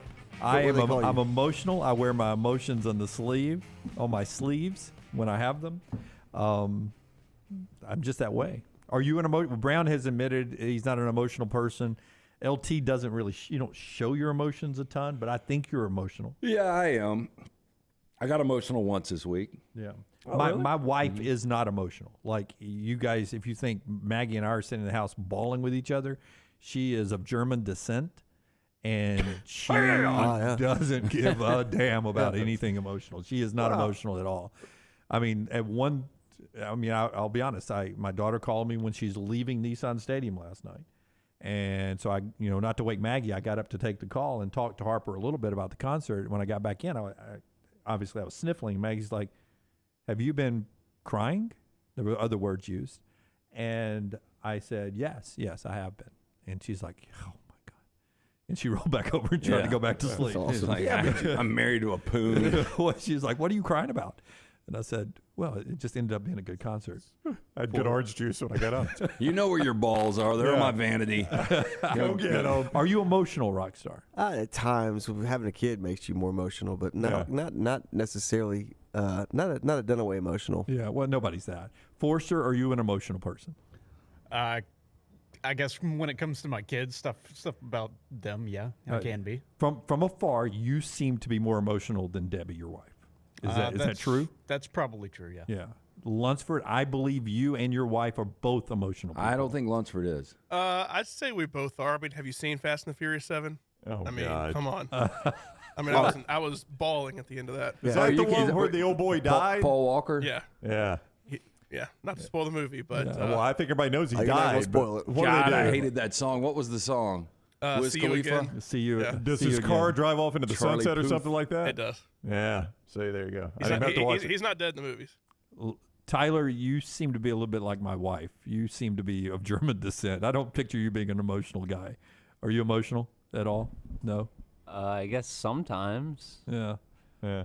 No, you're definitely the most emotional of the group, and the only reason we're talking about this is that includes Taylor, Kelsey, Reed, and David. The whole company. I am the emotional. The actual females. Yeah, little T might be the hardest person here. Yeah, she may be the one with the least emotions. So she's best on social media, best drinker, least emotional. Is that? You know what's funny is really because you said she was a better drinker than you sometimes, pound for pound. Oh, pound for pound, yeah. Kelsey isn't really emotional either. Yep. It's like our girls here are the strong ones. I try to get Kelsey to be emotional, and nothing, ever. Yeah. Ever. What do you do when you try to get somebody emotional? Well, I'll be like, oh, man, it's our 600th show today, according to Lance. Is that something you get emotional about? Isn't that amazing? If I ever knew the real number, I might shed a tear. Troy says I'm emotional about my religion, about dogs. That's about it. That's what got me emotional this week was dogs. Yeah. It's dogs? Mm-hmm. Our friends at Wayne's want to make sure that you, if you want to celebrate a number, how about 50 years? We're celebrating our friends at Wayne's. They've been a great company. Started with pest control 50 years ago, and it's grown into a great southern company spread all over the southeastern footprint there. And right now, whether you're a new customer or an existing customer, you could be with Wayne's for a week, a year, 50 years, you can get this deal. You can save $50 and stack these up $100, $150 if you get multiple services added. If you use our promo code TNR, the promo code's TNR. So go to callwaynes.com, the website, callwaynes.com, the website, or call up Wayne's at 866-WAYNES1. Give them that promo code TNR and add maybe the mosquito protection or your lawn care service or maybe the pest service or the termite protection. Stack those up, new or existing customers, and save $50 on each of those. Again, the promo code is TNR. Or you can use TNR when you call 866-WAYNES1 or to the website, callwaynes.com. Last night in the NBA, Phoenix beats Denver. That series is now tied 2-2. Remember, Denver was up 2-0. They go back to Phoenix, it's 2-2.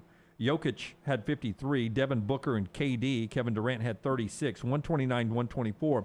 Great basketball game. But Brown brought this up as his worst of the weekend. At 2:36 to go in the second period, Jokic is trying to get the ball back from the crowd. And the crowd's not giving it back to him. But, let the referees get the ball back. Jokic doesn't have to worry about it. But he's over there trying to get the ball back. He's in the crowd. The crowd's, all over the place. And Jokic, to me, Brown, does give a little look to see who's to his left, and it's the new Phoenix Suns owner, right, who did play college basketball, important to the story. Yeah, but you think Jokic knows who that guy is? Yeah, I don't know if he did. I don't know if by sight if he knows it's the Phoenix Suns owner. He does glance. If you watch the replay, he does glance, but then he sort of chicken wings him, gives him a push. There's no doubt he makes contact. And the new owner, whose name I can't pronounce, soccer flops.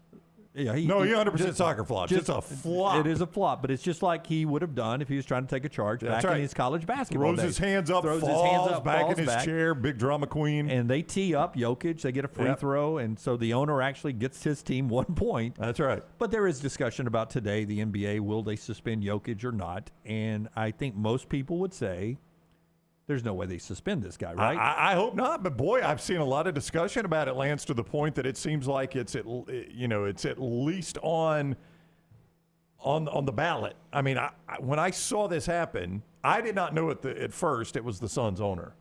I had volume down, and I saw it happen. I'm like, whoa, what just happened there? Was there, because I saw the guy's hands go up, and then they show the replay. It's like, God, that's such a soccer flop. And then it was only later I realized it was the owner, because can I point out, I would have thought the owner had better seats. Well, he's on the first row. He's on the first row, but he's not at mid-court. Like, if I own the team, I'm going to be mid-court. I'm going to be in the Nicholson seats. So it was just a glance of a push from Jokic? It was like this. Do you think the owner made contact first? No, but here's what Jokic was trying to get the ball in quickly because they had a 5-on-4 situation. That's right. So they probably had an easy transition basket there. And Suns fans are holding the ball, I guess, knowing that, right? They're not going to let him get the ball in. And that's what he said. Jokic was told in the postgame, hey, that was the owner. And he's like, I don't care. He's a fan, isn't he? And he's like, he can't influence the game by holding the ball. Yeah. Jokic is right about that. And I think it is a zero chance he gets suspended. I would hope. You can't impact. You can't impact a playoff series by something that happens like that unless it's egregious, unless you go up into the stands and start throwing punches.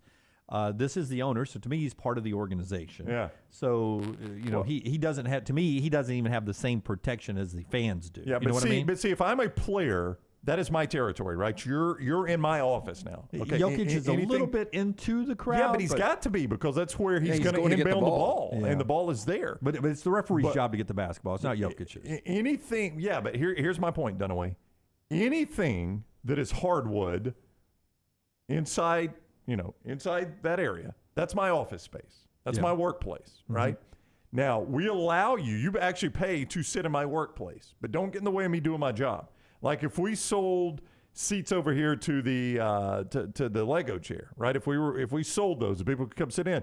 That's great. We're making money off of it, but we can't have you walking in front of the camera and jumping up here trying to talk on the microphone like you're drunk, right? This is our workplace, so respect that. So even if he didn't make contact first, if the fan's just crowding Jokic and he's actually within the court, which he was. He's not in bounds, but he's on the actual court. The fans crowding him. I got no problem with backing him off. Yeah. He didn't know who that guy is. You say this all the time No. about people running out onto the field. I don't know what that idiot's doing. I just want to I was just pointing out facts. I agree with you. I agree with you. I don't even think it should have been a technical foul. I agree with you on that. Because he stepped forward into his space. The owner almost was stepping forward and being aggressive into his space. Yeah, I'm not climbing up in the bleachers. You're coming down in my workspace. And you walk towards me. And as I said with Jermaine Burton leaving the field up in Knoxville, I don't know what anybody's doing when they're running at me. Yeah. Now, what Jermaine Burton did, I wouldn't have done, I don't think. And it far exceeds what this was. Right. Yes. But in this situation, I don't know what anybody's going to do nowadays. Don't come at me. That's right. Don't get in my space. I don't think there's any way he knows this. If this had been Mark Cuban, maybe Jokic knows it. But all I see is somebody coming at me from this side, and I'm naturally going to throw up my arm. If somebody's about to get that close to me, I'm going to throw up my arm to protect myself, and I'm going to knock somebody down like that. I have no problem with Jokic doing that. I would not even have given him the technical. Well, that's 1 point in the second period doesn't change the outcome of the game.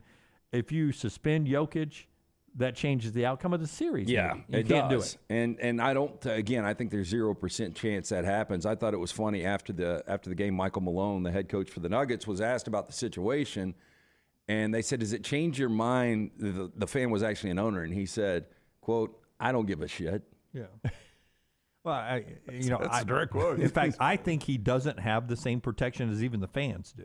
Wait, you're saying that because he's basically part of the league? Like if it was just a fan, then that fan deserves a little bit more protection than that guy does because he's the owner. He's part of the league. He should know the rules, know better, and know not to try to crowd into Jokic's space. This has the... In fact, if anyone gets suspended... It should be the owner? It should be the owner. This has the feel of a 7-game series. And it seems like the home team's going to win every one of these games because Jokic, there's not much more he can do. What did he score, 54 last night? Yeah, and 53. 53? 46 of those in just 3 periods. Yeah. In the last Which is 2 games. an enormous amount of points. That really is. These 2 losses, and look, and I knew Phoenix wasn't going to have an answer for him. The problem is Denver doesn't have an answer for the combo of Durant and Booker. Booker just doesn't miss. But Jokic, on these 2 losses, averaging 42, 11, and 14 assists and shooting 63%. I mean, he's the best player in the NBA right now. I mean, yeah, you can say it. I mean, he was a runner-up MVP. This won back-to-back MVPs in 21 and 22. He's the best player. We're talking about the best player in the NBA. I mean, he's not Michael Jordan, but this would be the equivalent of Jordan shoving whoever the Pistons owner was back in the Bad Boys days, and Jordan having to sit a game. You're not going to. I don't think he should sit any player for it, but certainly not the best player in the league. And to me, if I'm in the commissioner's office, part of the thing I look at is the fact that the guy flopped. I almost treat this like an on-the-court foul, right? He flopped. It made it look worse. But when you flop like that, that tells me you weren't pushed very hard and you know what you're doing. That's right. This owner was playing drama queen. He was trying to get points. You don't throw your hands up. No. And that motion right here, coordinated and together. Yeah, Jokic barely that owner knew what he was doing. It's ridiculous. I'm with you. The owner ought to be suspended for the flop. They ought to treat it like a flop foul. If anyone is being suspended, it should be the owner for acting that out. All right, some college football movement going on of note. Some teams improving. Some people turning out, getting rid of some maybe some problems from the locker room. A guy is being kicked off an SEC team for the second time in the course of 1 calendar year. We'll get to all that coming up. Justin Hokanson is our first guest. He's with us at 11 Central.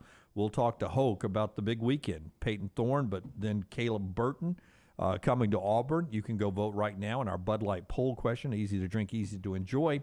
right now at Next Round Live on whether or not you think the pickups Auburn has done in the last 48 to 72 hours changes the way you feel about this upcoming season for the Auburn Tigers. A lot more college football to get to, being brought to you in part by Bromberg's. It is Mother's Day week.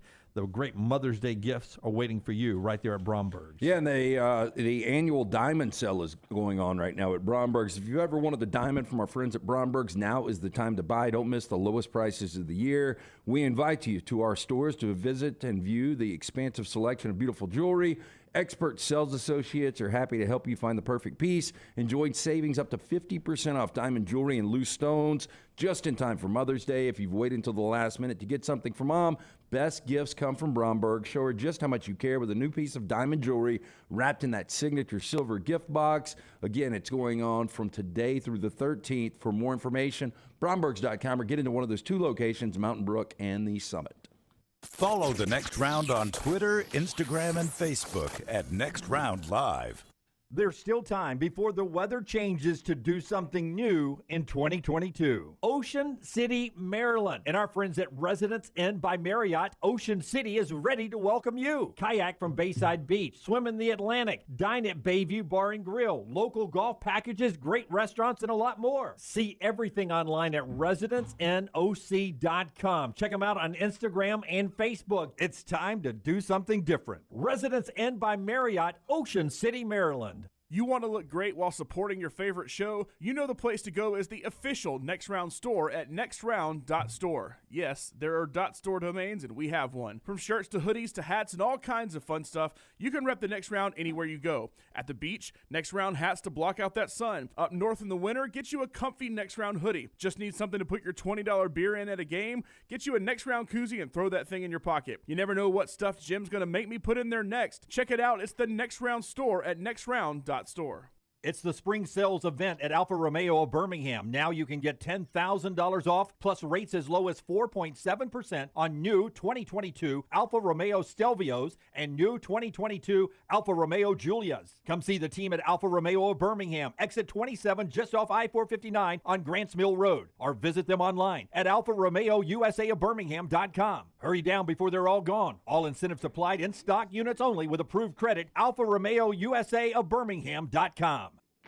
The Next Round is so much more than the show you get from 9 to 1 each day. So make sure to head to our official YouTube channel at Next Round Live and subscribe to get all of our latest content. We, of course, have plenty of specialty content and shorts based all around the sports in the heart of the SEC.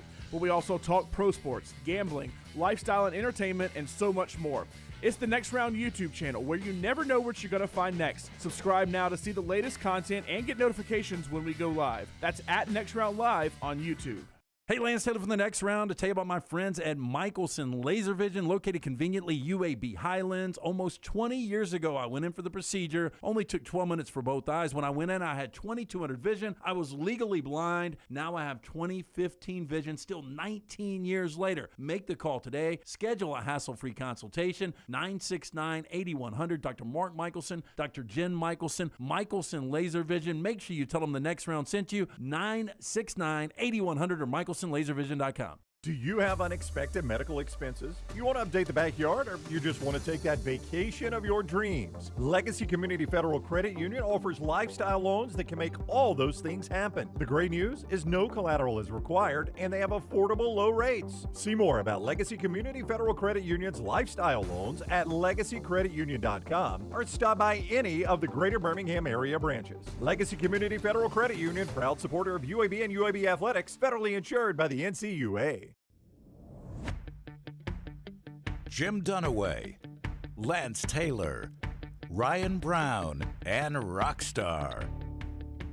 Live from the Birmingham Racecourse Casino Studios, The Next Round, presented by Bud Light, is on now.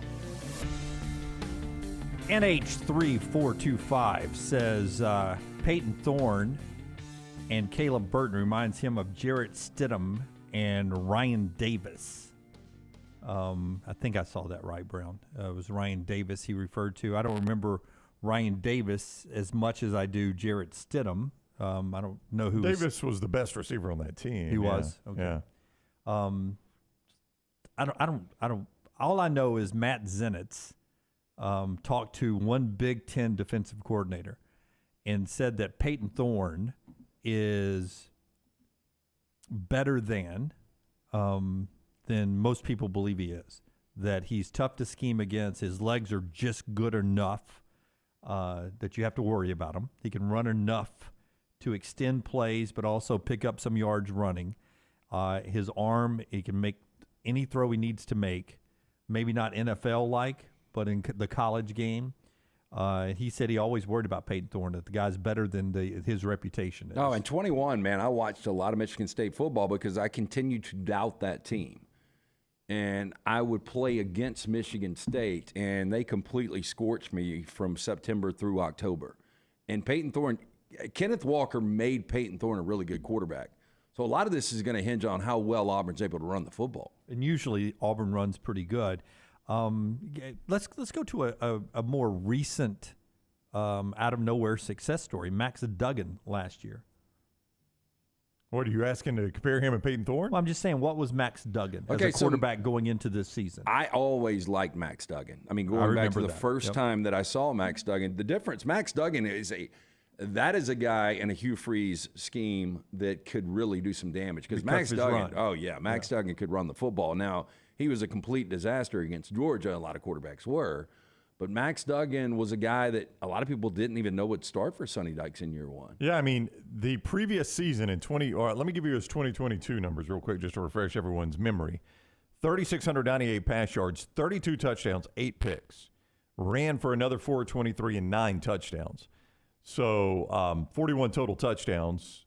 In 2021, 2,000 pass yards, 16 touchdowns, 6 picks, 3 rushing touchdowns on 352 rush yards. So he went from 19 to 41 touchdowns and threw for 1,300 more yards, or 1,600 more yards. A lot of that, I think, was Sonny Dykes. I mean, he got in a more – and Garrett Riley. He got in a more passer-friendly offense. So it really changed things for him. And I do think Hugh Freeze – I mean, I don't know what Mel Tucker's a defensive coach. So, I mean, for me, what I'm about to say is not really revelatory, but Hugh Freeze is a better quarterbacks coach than Mel Tucker. Now, I really don't even know much about the Michigan State offensive coordinator, so it's unfair for me to make comparisons to he and Philip Montgomery. I don't really know. But I have faith in Hugh Freeze getting the most out of his quarterbacks. I think he showed us he could do that at Ole Miss and really with Malik Willis at Liberty as well.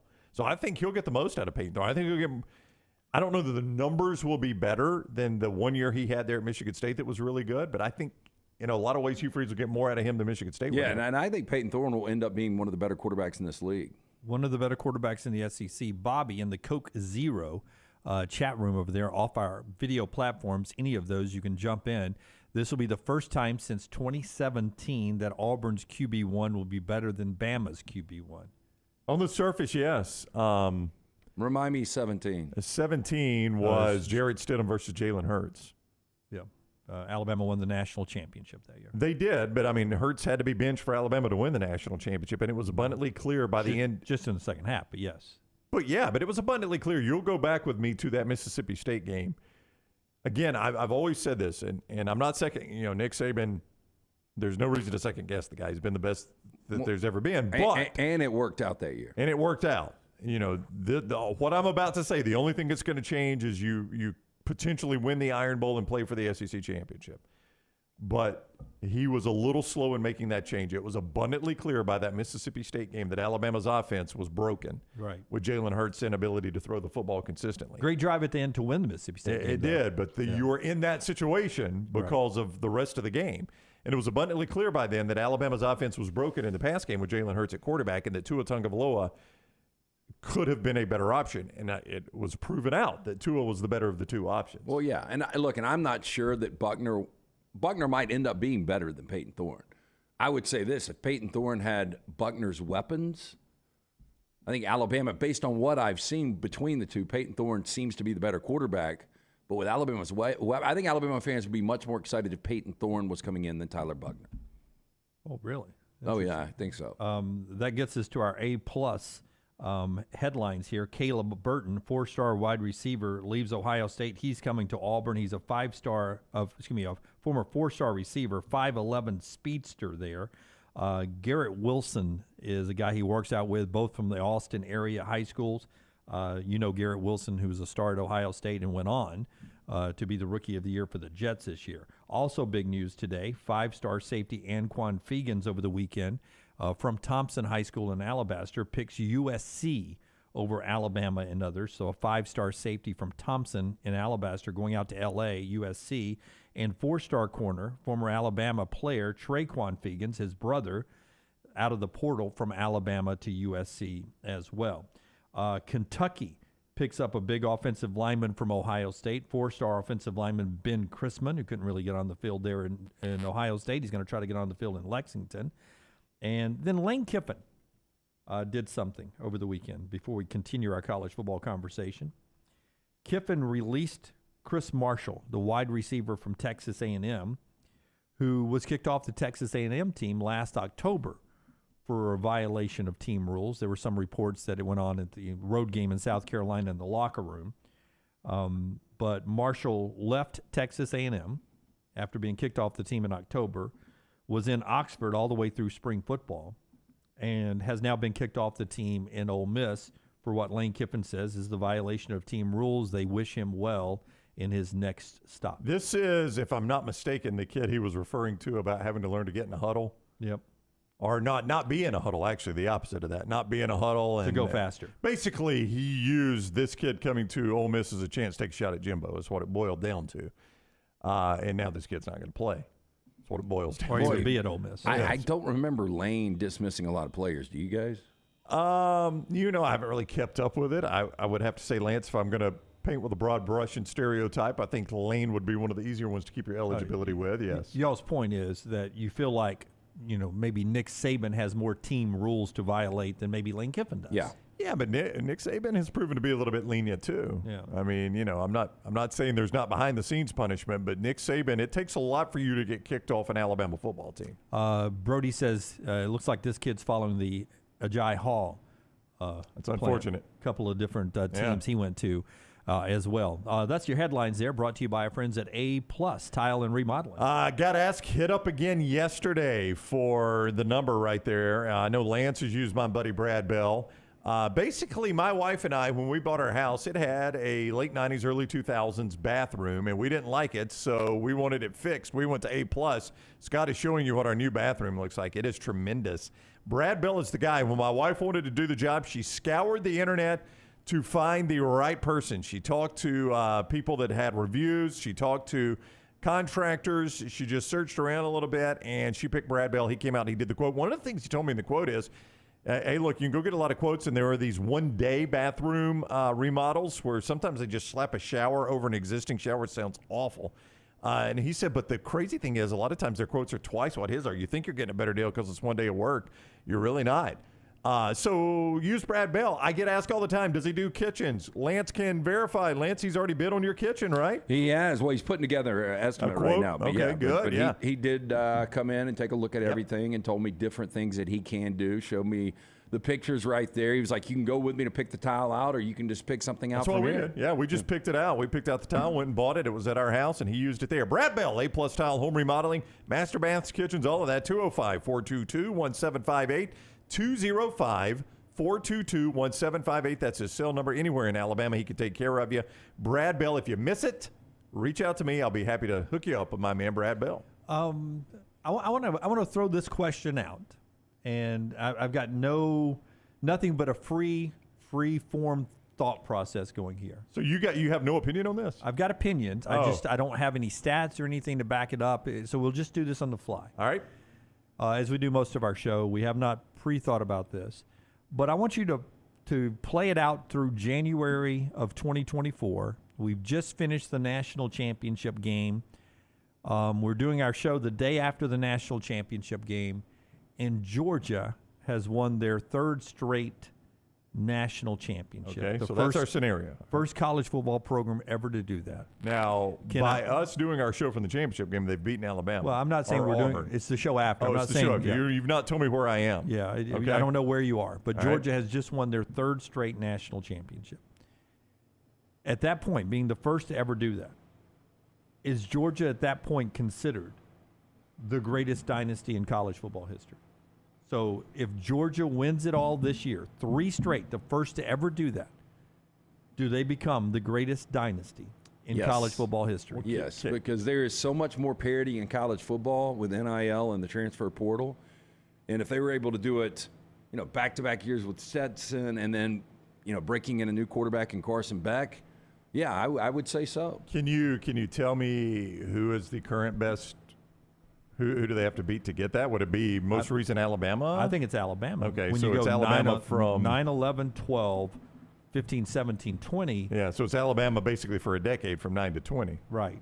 And I don't know if the answer is yes for sure by winning 3 straight if you consider a greater dynasty than what Alabama has done, but you do become the first to ever win 3 straight. Yeah, I mean, I think I'm going to go with Alabama still there, Lance. I mean, to Dunaway's point, that was, 6 and 10 years. I got the math right there, right? Or 6 and 11 years.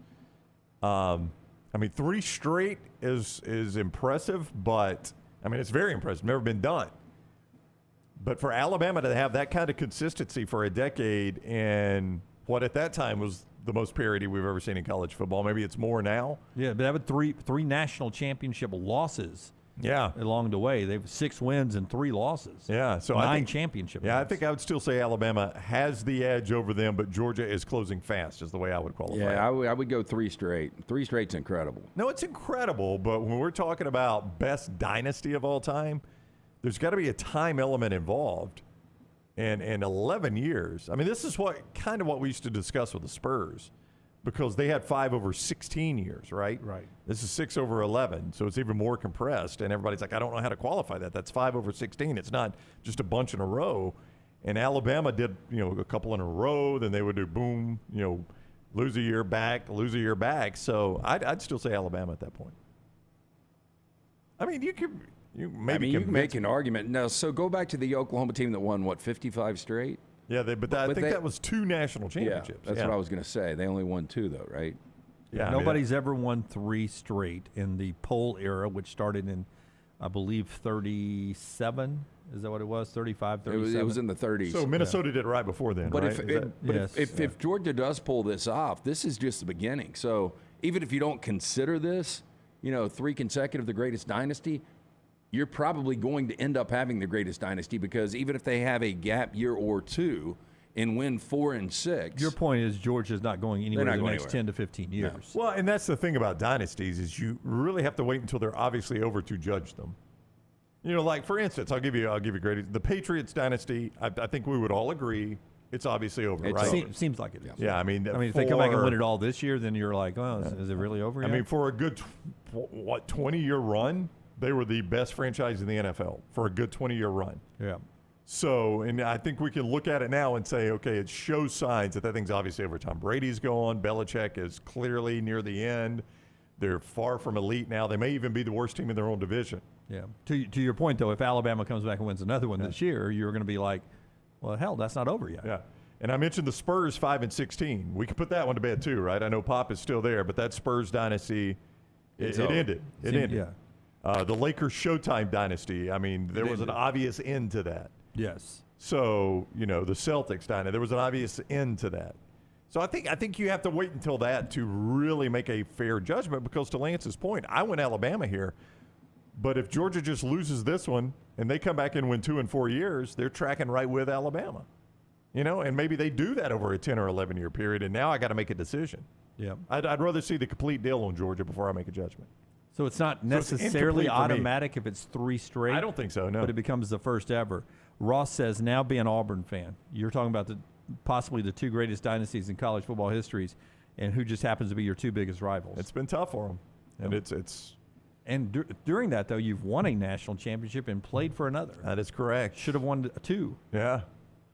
Which would have been the best period of football in your school history. Yeah, and even in 2017, you were in the SEC championship game with a chance to play for another one and couldn't close the deal. Speaking of which, Conor O'Gara with an amazing story over the weekend at Saturday Down South. Like our Peter Burns, for instance. We don't own Peter. He's a friend of ours. Peter will be in town. Kirby's here on Wednesday. We'll be out there with the Regents tradition on Wednesday at Greystone. And Peter's playing. Peter gets labeled sometimes as the SEC bias guy.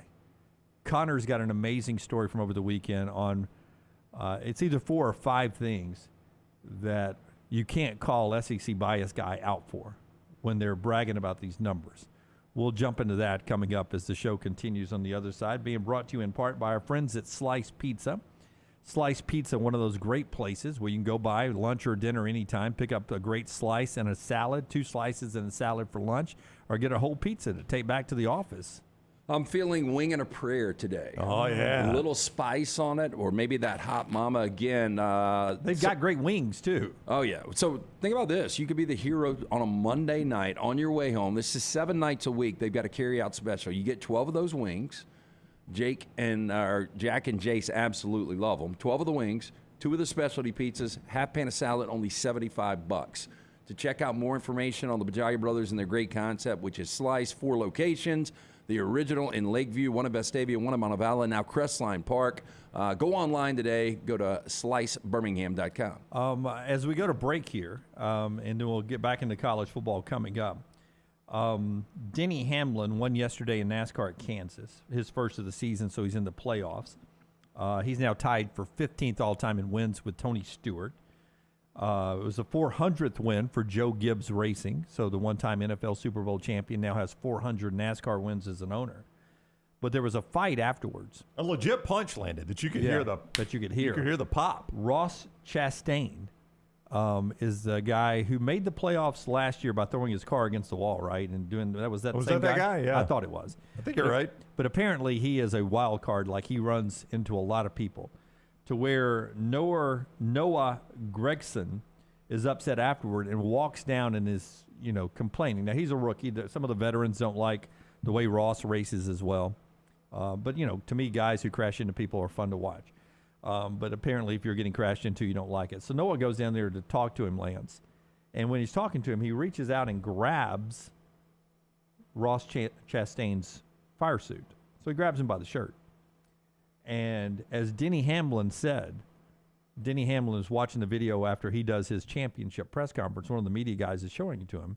And you see Denny watching, and then Ross Chastain throws the punch. And as Brown says, you hear that connection. And Noah doesn't fall down, but people jump in. There's no more punches thrown. Denny turned to the media guy and said, well, he did warn him to let go of him, to stop. And you can see Ross Chastain when he reaches out and the guy grabs him, and the rookie does, and Ross says, stop, man, let go of my shirt. Stop. And the kid's still talking and not letting go of Ross's shirt. And that's when Ross goes, pow.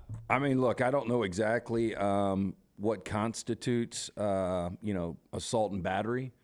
But if you put your hands on somebody, I think it's game on then. Yeah, I was going to ask if you guys, because I saw some of that in the Coke Zero chat room. It was somebody's best of the weekend was the NASCAR fight, and basically said if you put your hands on another man, you get what's coming to you. I mean, that's kind of a rule, I think. Yeah. And I wondered if both of you subscribe to that rule. It was. Do you subscribe? It depends on how big the guy is. If he grabs my shirt and he's a lot bigger than me, it's not necessarily automatic. I'm gonna throw a punch. No, what I'm saying though is if I'm a police officer and I arrive at the scene and there's been a fight and I get the details and I know somebody has grabbed one guy's shirt and the guy told him, "Let go, get off." Oh, he gave him 3 clear warnings. Yeah. Stop, man, stop. Let go of my shirt. Stop. And the kid was still talking. He was upset. I'm not arresting the other guy then. Yeah. Well, it was weird that Jokic got called for a technical for that.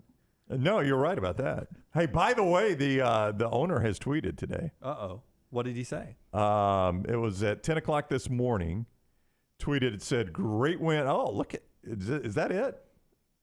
Great win for the Suns wow, last night. Scott, how freaking quick is he? Yep. Amazing series so far. That should be and is the only story. Suspending or finding anyone over last night's incident would not be right. I have a lot of respect for Jokic and don't want to see anything like that. Excited for Game 5. Go Suns. I like this guy. I do too now. I'll give him credit. He flopped last night. I think he should be suspended for flopping.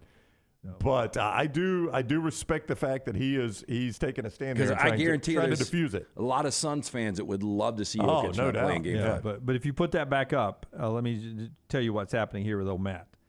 Matt has maybe heard people like me saying, if anyone should get suspended, it should be the owner who shouldn't be allowed to be courtside for a game. So he's trying to defuse. So Matt's out there saying, "Oh, listen, I don't think anybody should be suspended. No. I'd like to be courtside in Denver for Game 5." NH3425 say the same thing. Yeah. But now he could also know maybe he's getting suspended and ramp it up the other way too. Like, hey, listen, man, I'm just minding my own business, and I got a big guy. He's twice my size coming over there throwing an elbow. Yeah. To me, that sounds like a guy who maybe gotten a call from somebody in the office that says, "Hey, they're actually considering suspending you, not Jokic."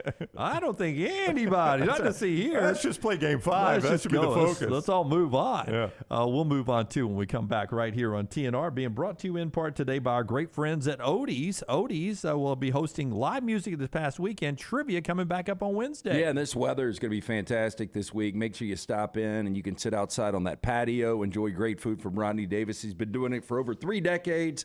The award-winning wings, delicious burgers, great sandwiches, including that Diablo sandwich, ice cold beer buckets full of the Bud Light. And again, every Wednesday night it's Odie's Team Trivia. Me and Rocky will be out there. Go see Will Haver and that great staff. It's Odie's Tavern, a Birmingham institution, Crestline Village. Follow LT on Twitter at @TheLanceTaylor. Hi, this is Wes McClooney, owner of the New Balance Birmingham store. Today I have some tips on how to stay healthy. Number 1, get some cardio. 2, get a proper fitting on your shoes to get the most out of that cardio. Our in-store fit specialist will match your feet with the perfect New Balance shoe so you get the perfect fit. Come see us at the New Balance Birmingham store, located on Highway 280 next to Chick-fil-A. Experience the difference a custom fit makes today at New Balance Birmingham. If you're looking for a fun golf atmosphere that is laid back with a peaceful environment, the Meadows Golf Course in Harpersville, right off of Highway 280, is perfect for you. Just a short drive from Birmingham, this 18-hole, 200-acre track with rolling fairways and ample greens is the definition of peacefulness of the country just miles from the city. Enjoy a great lunch before your round and a cocktail on the wraparound porch after 18. Come see us today. The Meadows Golf Course in Harpersville, right off of Highway 280. Did you tweak your shoulder putting up Christmas decorations? Injure your elbow shooting hoops in the backyard? Or hurt your knees getting up from the couch at halftime? Let 2023 be the year precision sports medicine and orthopedics gets your life back on track. Orthopedic care is better together. Find your provider today. Call 205-512-3885. That's 205-512-3885. Or visit precisionsportsortho.com/2023. This is for the men who never settle, the ones who miss the fairway all day and still pull out the big stick, the type of guys who will always prefer to be behind the grill than in front of the camera, and the men who never let their friends forget about a high school nickname. This is the Lodge mentality. This is Twin Peaks. Who wants to settle for a single TV? With more TVs, bigger screens, plus our fabulous scenic views, there's more to watch at Twin Peaks. Winter weather can take a toll on your vehicle's performance. Don't let slick roads or new potholes leave you stranded in the cold. Vulcan Tire and Automotive has a team of ASE certified mechanics that have a plan for your vehicle's winter maintenance and repair. Tires, brakes, battery checks, and more. Vulcan Tire and Automotive has you covered. With 4 locations in the Birmingham area, be sure to tell the guys at Vulcan you heard about them on the next round. Your safety is their top priority because of Vulcan Tire and Automotive. Wherever you go, we go together. Be there as your champion Stallions defend their title. Get your tickets now for this weekend's home game. We can't wait to have you for the USFL. Seats start at $10, so bring the whole family for kickoff at Protective Stadium as Coach Skip Holtz and the Stallions are running it back in Birmingham. Doesn't get much more exciting than that. Don't miss out on the hottest ticket in town. Touchdown, Birmingham. Buy your Stallions tickets today at theusfl.com.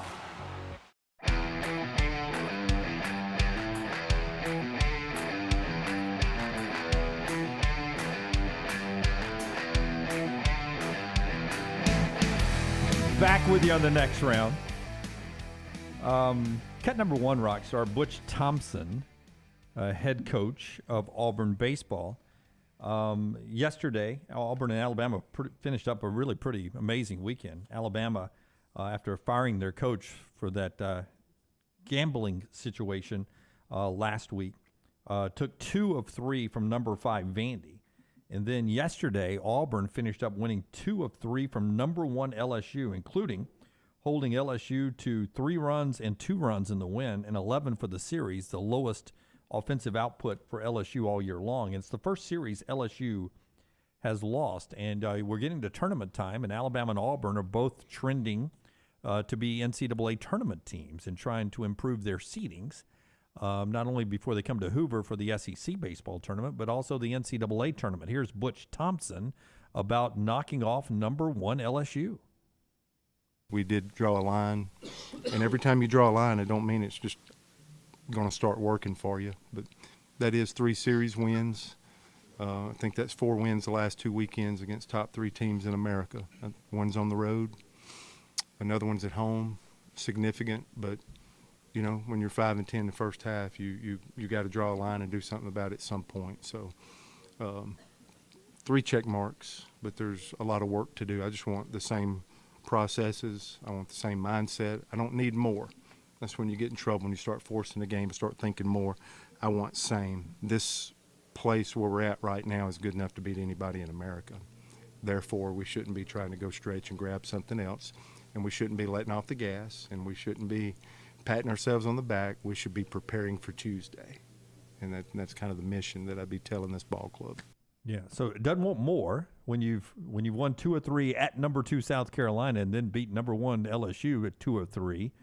Then you've got all you need. You can, as he said, beat anybody in the country. Just an interesting twist in baseball this past weekend, the past 2 weekends, for both Alabama and Auburn. Yeah, and I'll say this for Alabama and Auburn. For Auburn, their next 2 series are at Ole Miss, who's not very good this year, and hosting Missouri, who's the worst in the SEC. Well, among the worst in the SEC. Ole Miss and Missouri.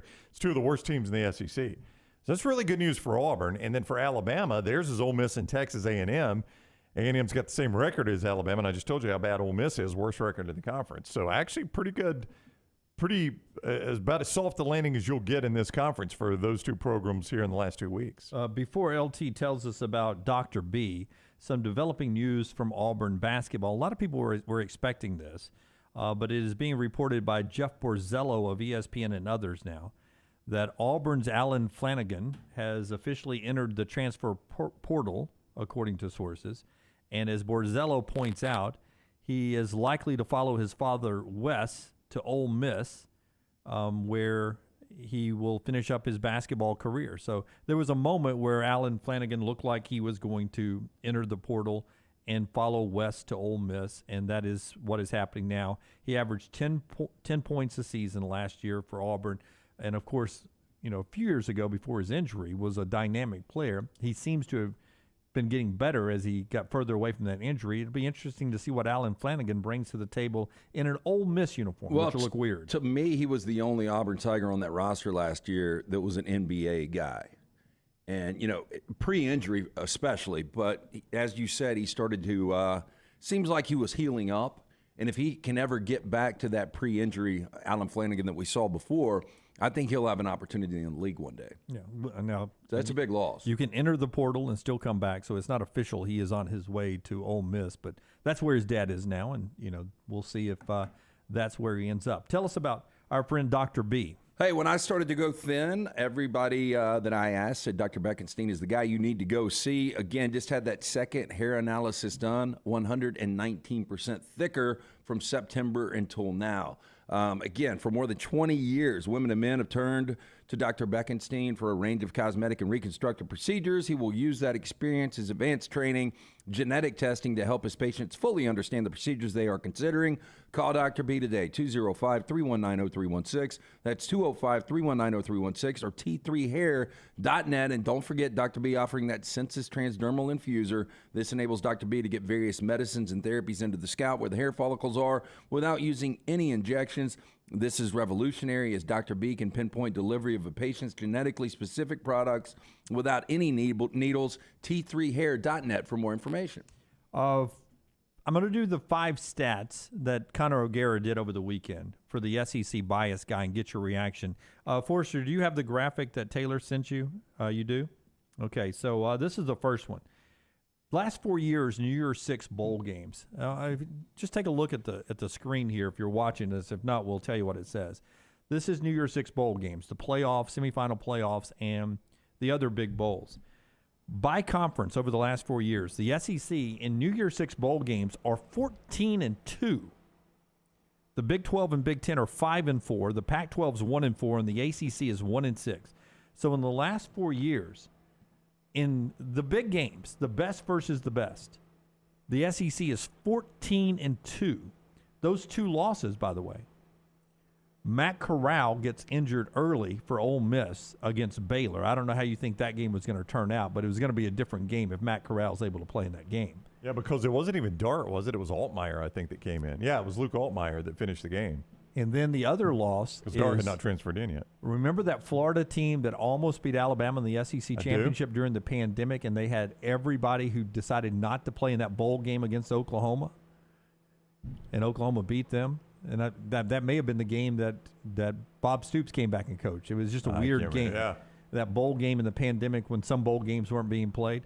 Those are the only 2 losses the last 4 years by the SEC, as Connor O'Gara points out. If you're labeled as an SEC bias guy, there's nothing a Big 10 media guy or a Big 12 media guy, Pac-12 ACC, or just a guy who says, I'm not biased, can argue about what the SEC has done in those biggest of the bowl games. Yeah, I think we look at bowl games now, some of these even some New Year's Six, and we think, hey, look, it's still a bowl game. You don't know what direction this is going to go. But when you've got 14-2 over the last 4 years, I mean, that's a statement. It is. Now, you know, historically, I've put very little value in bowl games. But if very little. If there's any value in them. If I'm going to put any in any of it, it's New Year's Six games. It's the big games. I mean, it is the big games. Those are the games which are generally matching like teams. That's, you know.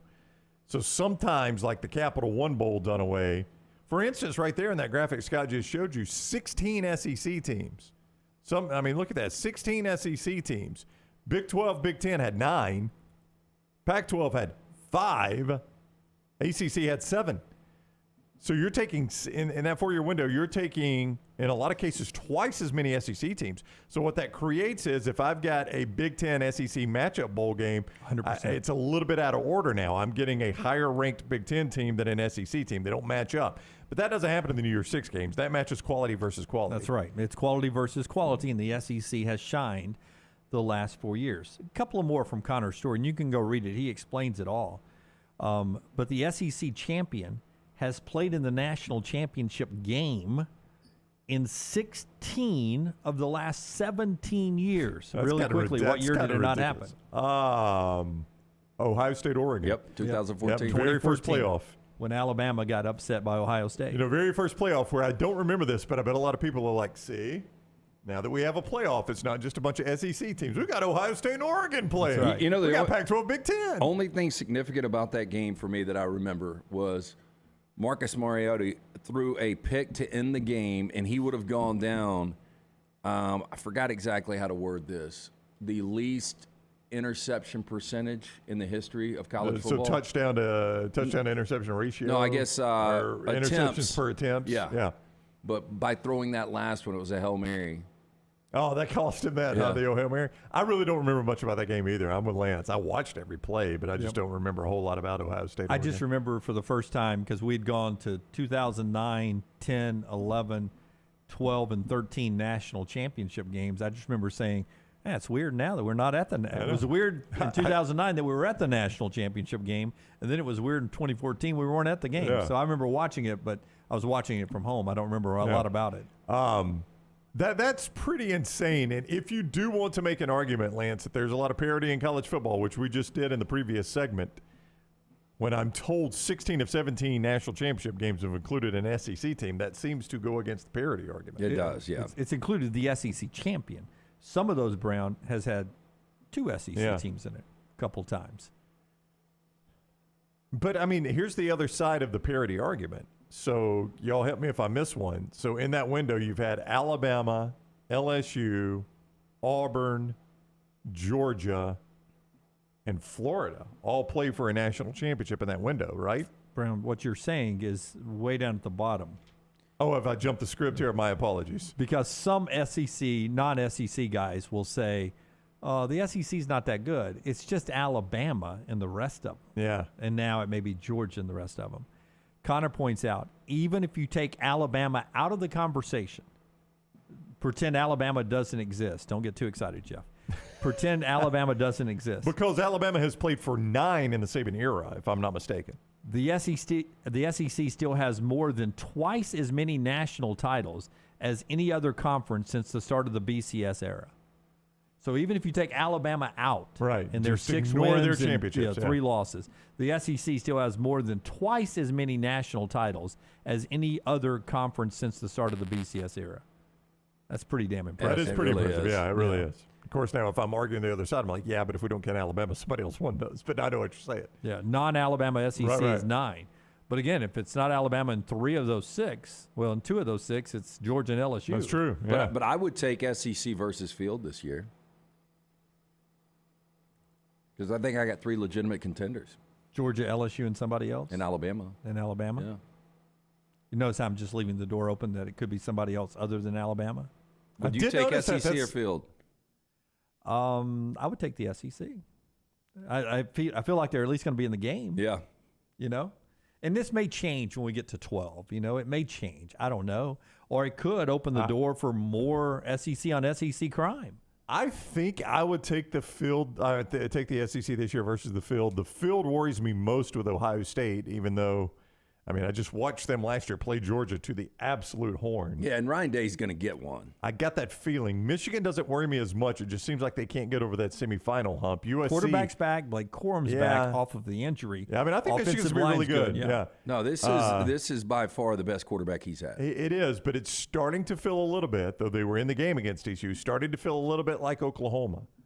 You know, always able to get to the semifinals, but just don't measure up once they're playing somebody that's not the Big Ten. Ohio State's managed to overcome that. You got to prove to me that Michigan can.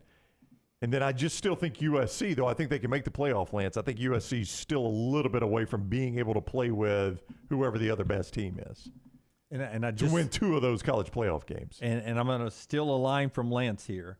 It just feels like everybody's sexy pick is Florida State all of a sudden, or USC.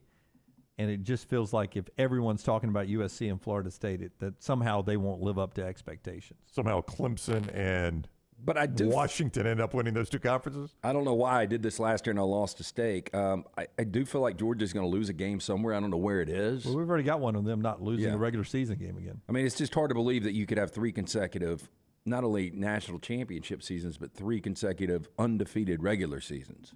In fact, I will let you out of that right now if you want, because I feel like that was one of those segments you came in when you were still coming off your surgery, and we made that bet that you gave it to me again. I don't know. Their schedule is so easy. I feel like I'm stealing a stake from you there. I would let you out because you feel like Georgia loses a regular season game somewhere, and I just don't feel like that's fair to take that from you again.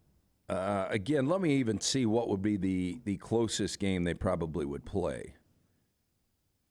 So some say Tennessee in Knoxville. I mean, without just really digesting Georgia's full schedule, because that's late in the year too. I think they're next playing to last game. Yeah, next to last game.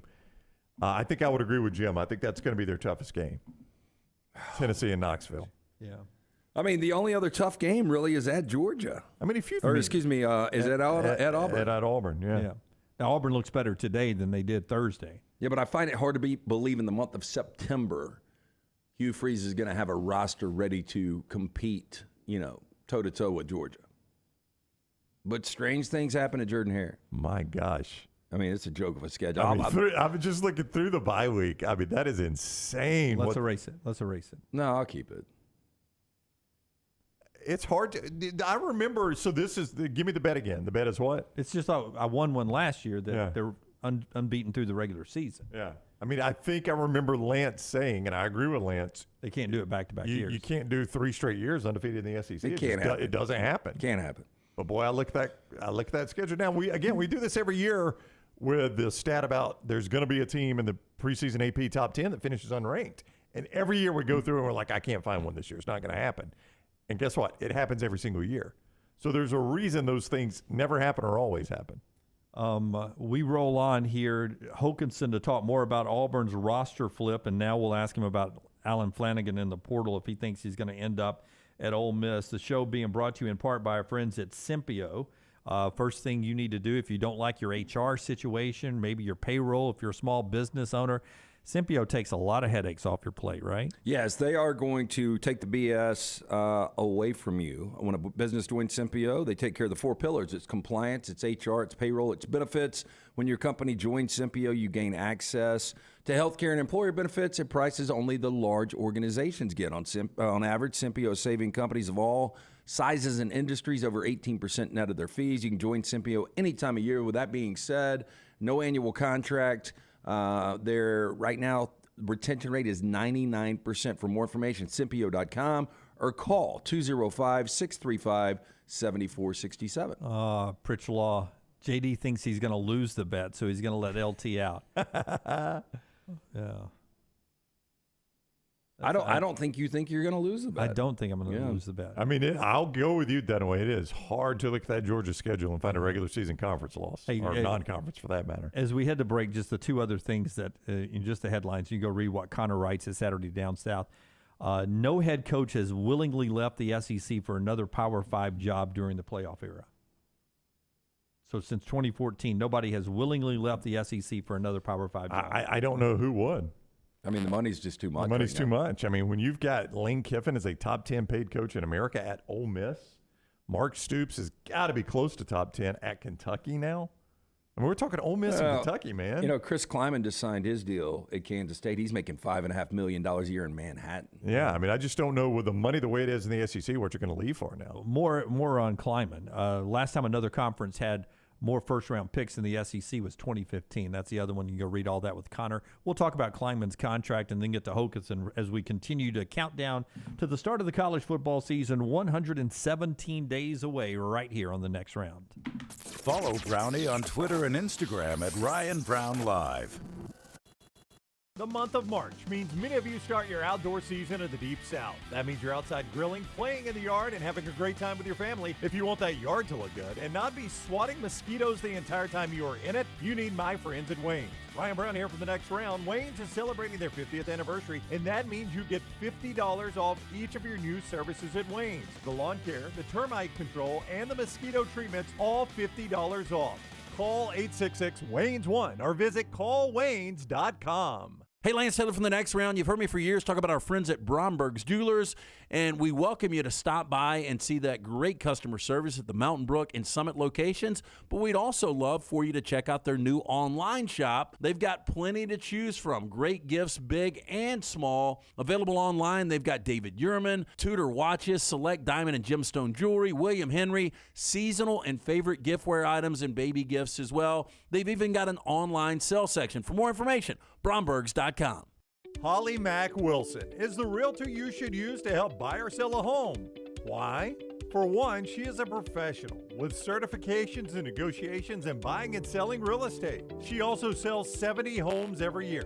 Think about that for a minute. 70 homes is the equivalent of almost 6 homes per month. That's more than 1 per week. That's crazy. It's because of her attention to detail, her marketing knowledge, and her professionalism. She helps you get the most out of the house you are selling and helps you get into the home of your dreams at the best possible price. Holly Mack Wilson is also someone you can trust, which is crucial when making the biggest purchase of your life. What's even more important, she cares and wants to help. If you're buying or selling a home, she can help. Call Holly Mack Wilson today, 205-901-9446, or check her out online at hollymackhomes.com. Holly Mack Wilson, a trusted, professional, and experienced Keller Williams agent.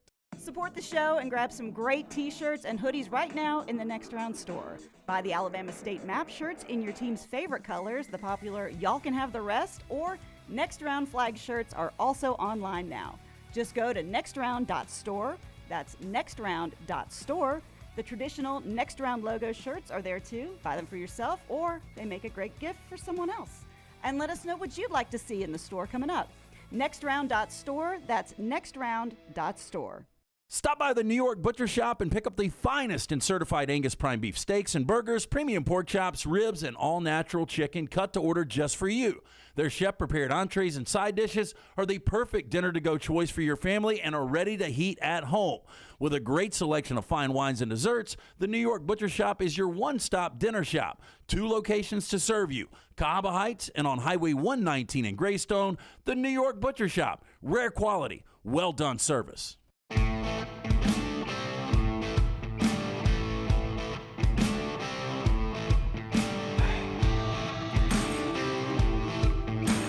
Both America's teams kept winning in baseball over the weekend.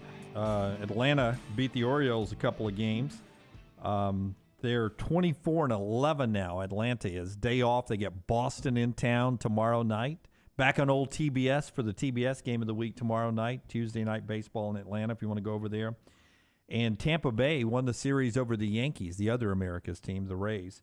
They're now 28-7. So 28-7 for Tampa, 24-11 for Atlanta. As baseball continues, Tampa Bay and Baltimore start a series today. St. Louis and the Cubs start a rivalry week up in Wrigley Field tonight as well. Some baseball. Show being brought to you by our friends at Storm Restoration Roofing. If you were in the Nashville and Kentucky areas last night, you had some storms blow through there. We've had plenty of them down here this spring, and we'll have plenty more coming, right? In fact, there's a chance, I think, of some thunderstorms maybe later tonight. If you have some wind that blows through your area, and if you live and watch us in central Alabama, our buddy Greg from Pell City and Storm Restoration Roofing wants to help you out. First, he'll give you a free, no obligation inspection of your roof. Free, no obligation. He'll get up there, check out everything, including where the pipe fits are and everything around the chimney, and make sure all the shingles are tight, no water leakage anywhere. That's a free, no-cost roof inspection. He can handle all the repairs. If you have storm damage, he can handle that. Just check him out, 205-542-3531, 205-542-3531, or you can contact him and learn more about his company by going to Greg from Pell City on Facebook, Greg from Pell City on Facebook, and look him up there. A-plus rated with the Better Business Bureau, locally owned for over 20 years. It is Storm Restoration Roofing. Greg from Pell City, right there, 205-542-3531. Chris Kleiman gets a new contract at Kansas State. And as you guys were bringing up, the money is pretty significant. It's a $1.5 million a year raise. And they take him out from 2026 all the way to 2030, and he'll average $5.5 million a year over the course of that contract. He was successful at North Dakota State, takes over this program, and I don't know what everybody expected from him, but going into the Sugar Bowl game last year against Alabama, his team, who was the Big 12 champions, considered to be some of the best coached teams in college football. Yeah, look, and what he's done at Kansas State is, outside of COVID, he's won 8 games plus in every single year, including 10 and winning the Big 12 championship last year. He's a throwback, and I love the hire coming from North Dakota State just because of all the success he had there, 69-6 overall, and won 4 different championships. But when you look at Kleiman, he's an old school 55-year-old. He looks like he really does. You see that picture of Wilford Brimley with Tom Cruise and what they look like at 50.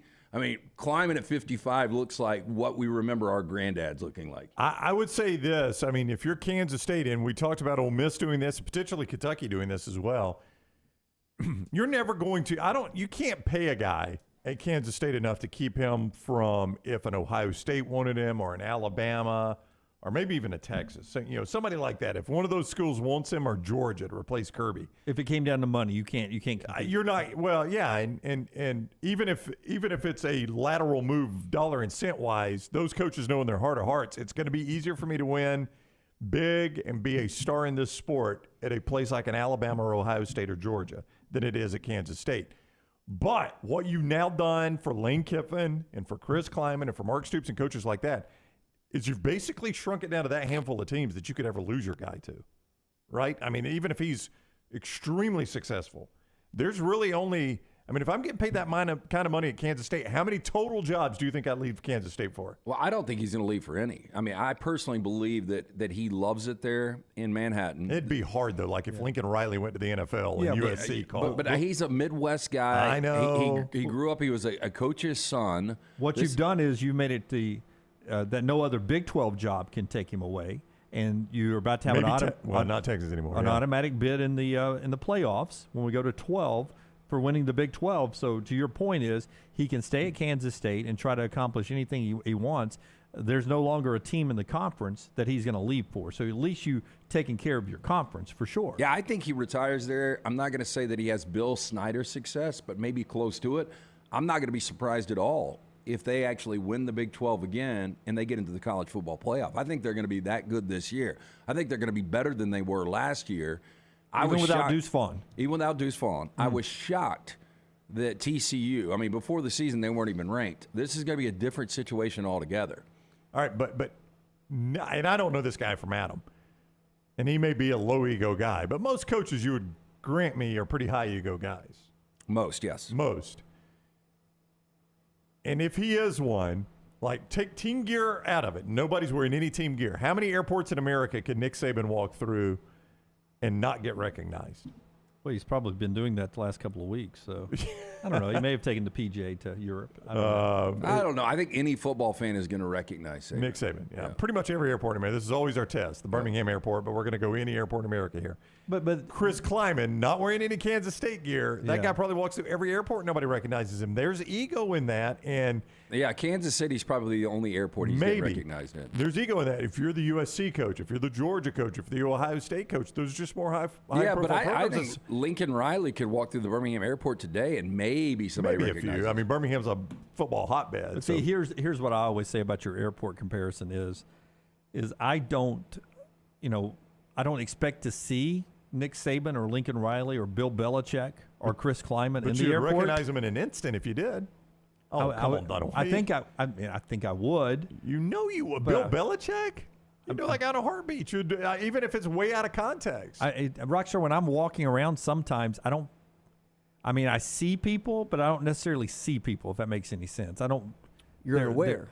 There are people walking around. I know people are walking around, but I don't think I stop and focus on faces. Like the most famous person I've ever seen in an airport was Al Sharpton. And I know that's not a high bar, but it's the most famous person I've ever seen in an airport. Chris Stewart and I, the Alabama play-by-play guy, were walking through, I think it was Hartsfield, and we passed Al Sharpton. And we both looked at each other, and all Chris Stewart said was, "It sure is."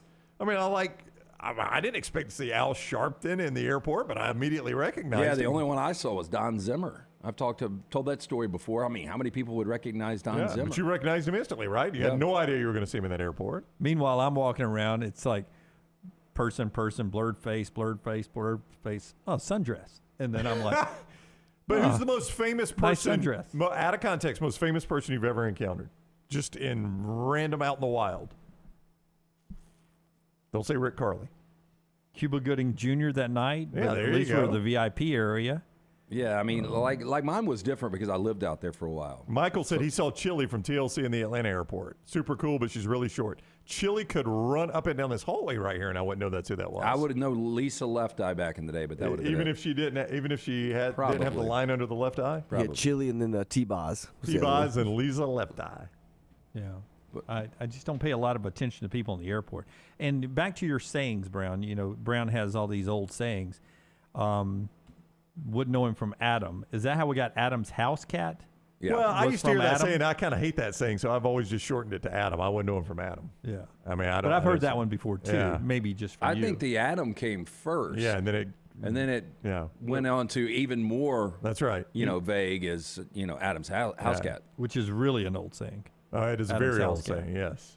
Can you do your little Google search that you do the saying of Adam's house cat and see where it came from? The origin of Adam's house cat. Yeah.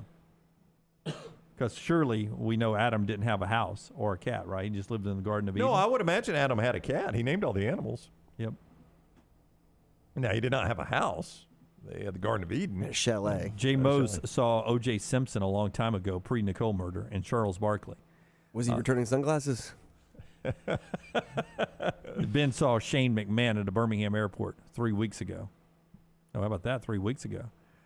Steven, on a road on a plane leaving OKC with Boy George was in the seat in front of me.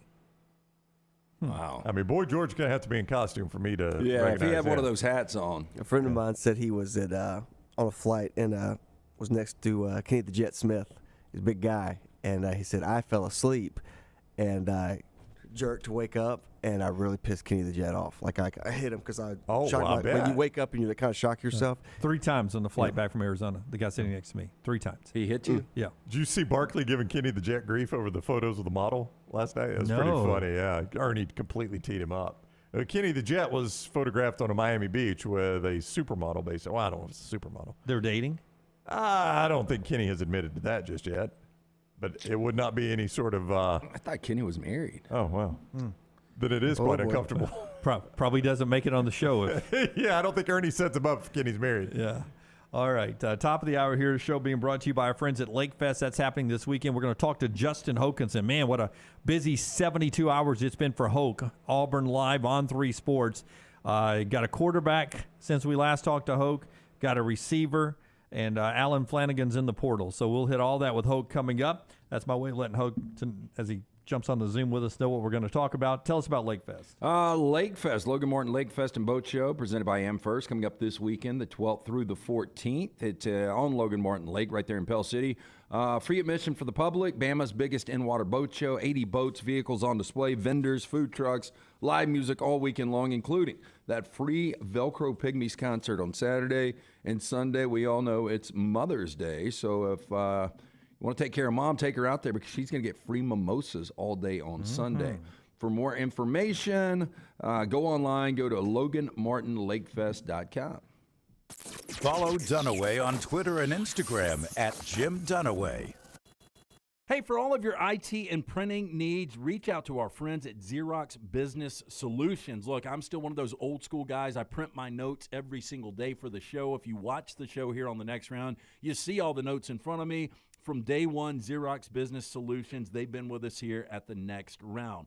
Local for over 45 years. For all of your IT and printing needs, visit XeroxBusinessSolutions.com or call 205-969-3000. That's 205-969-3000. Follow Next Round Live on Twitter, Instagram, Facebook, and YouTube. The social media team at Next Round Live will share the latest interviews and videos from UAB, Alabama, Auburn, and campuses all over the college landscape. You'll also get the latest highlights and news from the Next Round Live Daily Show. Jim, Lance, and Ryan will share their thoughts, and remember, you can always see the old shows on the Next Round Live YouTube channel. Subscribe, like, and don't forget to comment. Turn on the notifications so you don't miss a thing.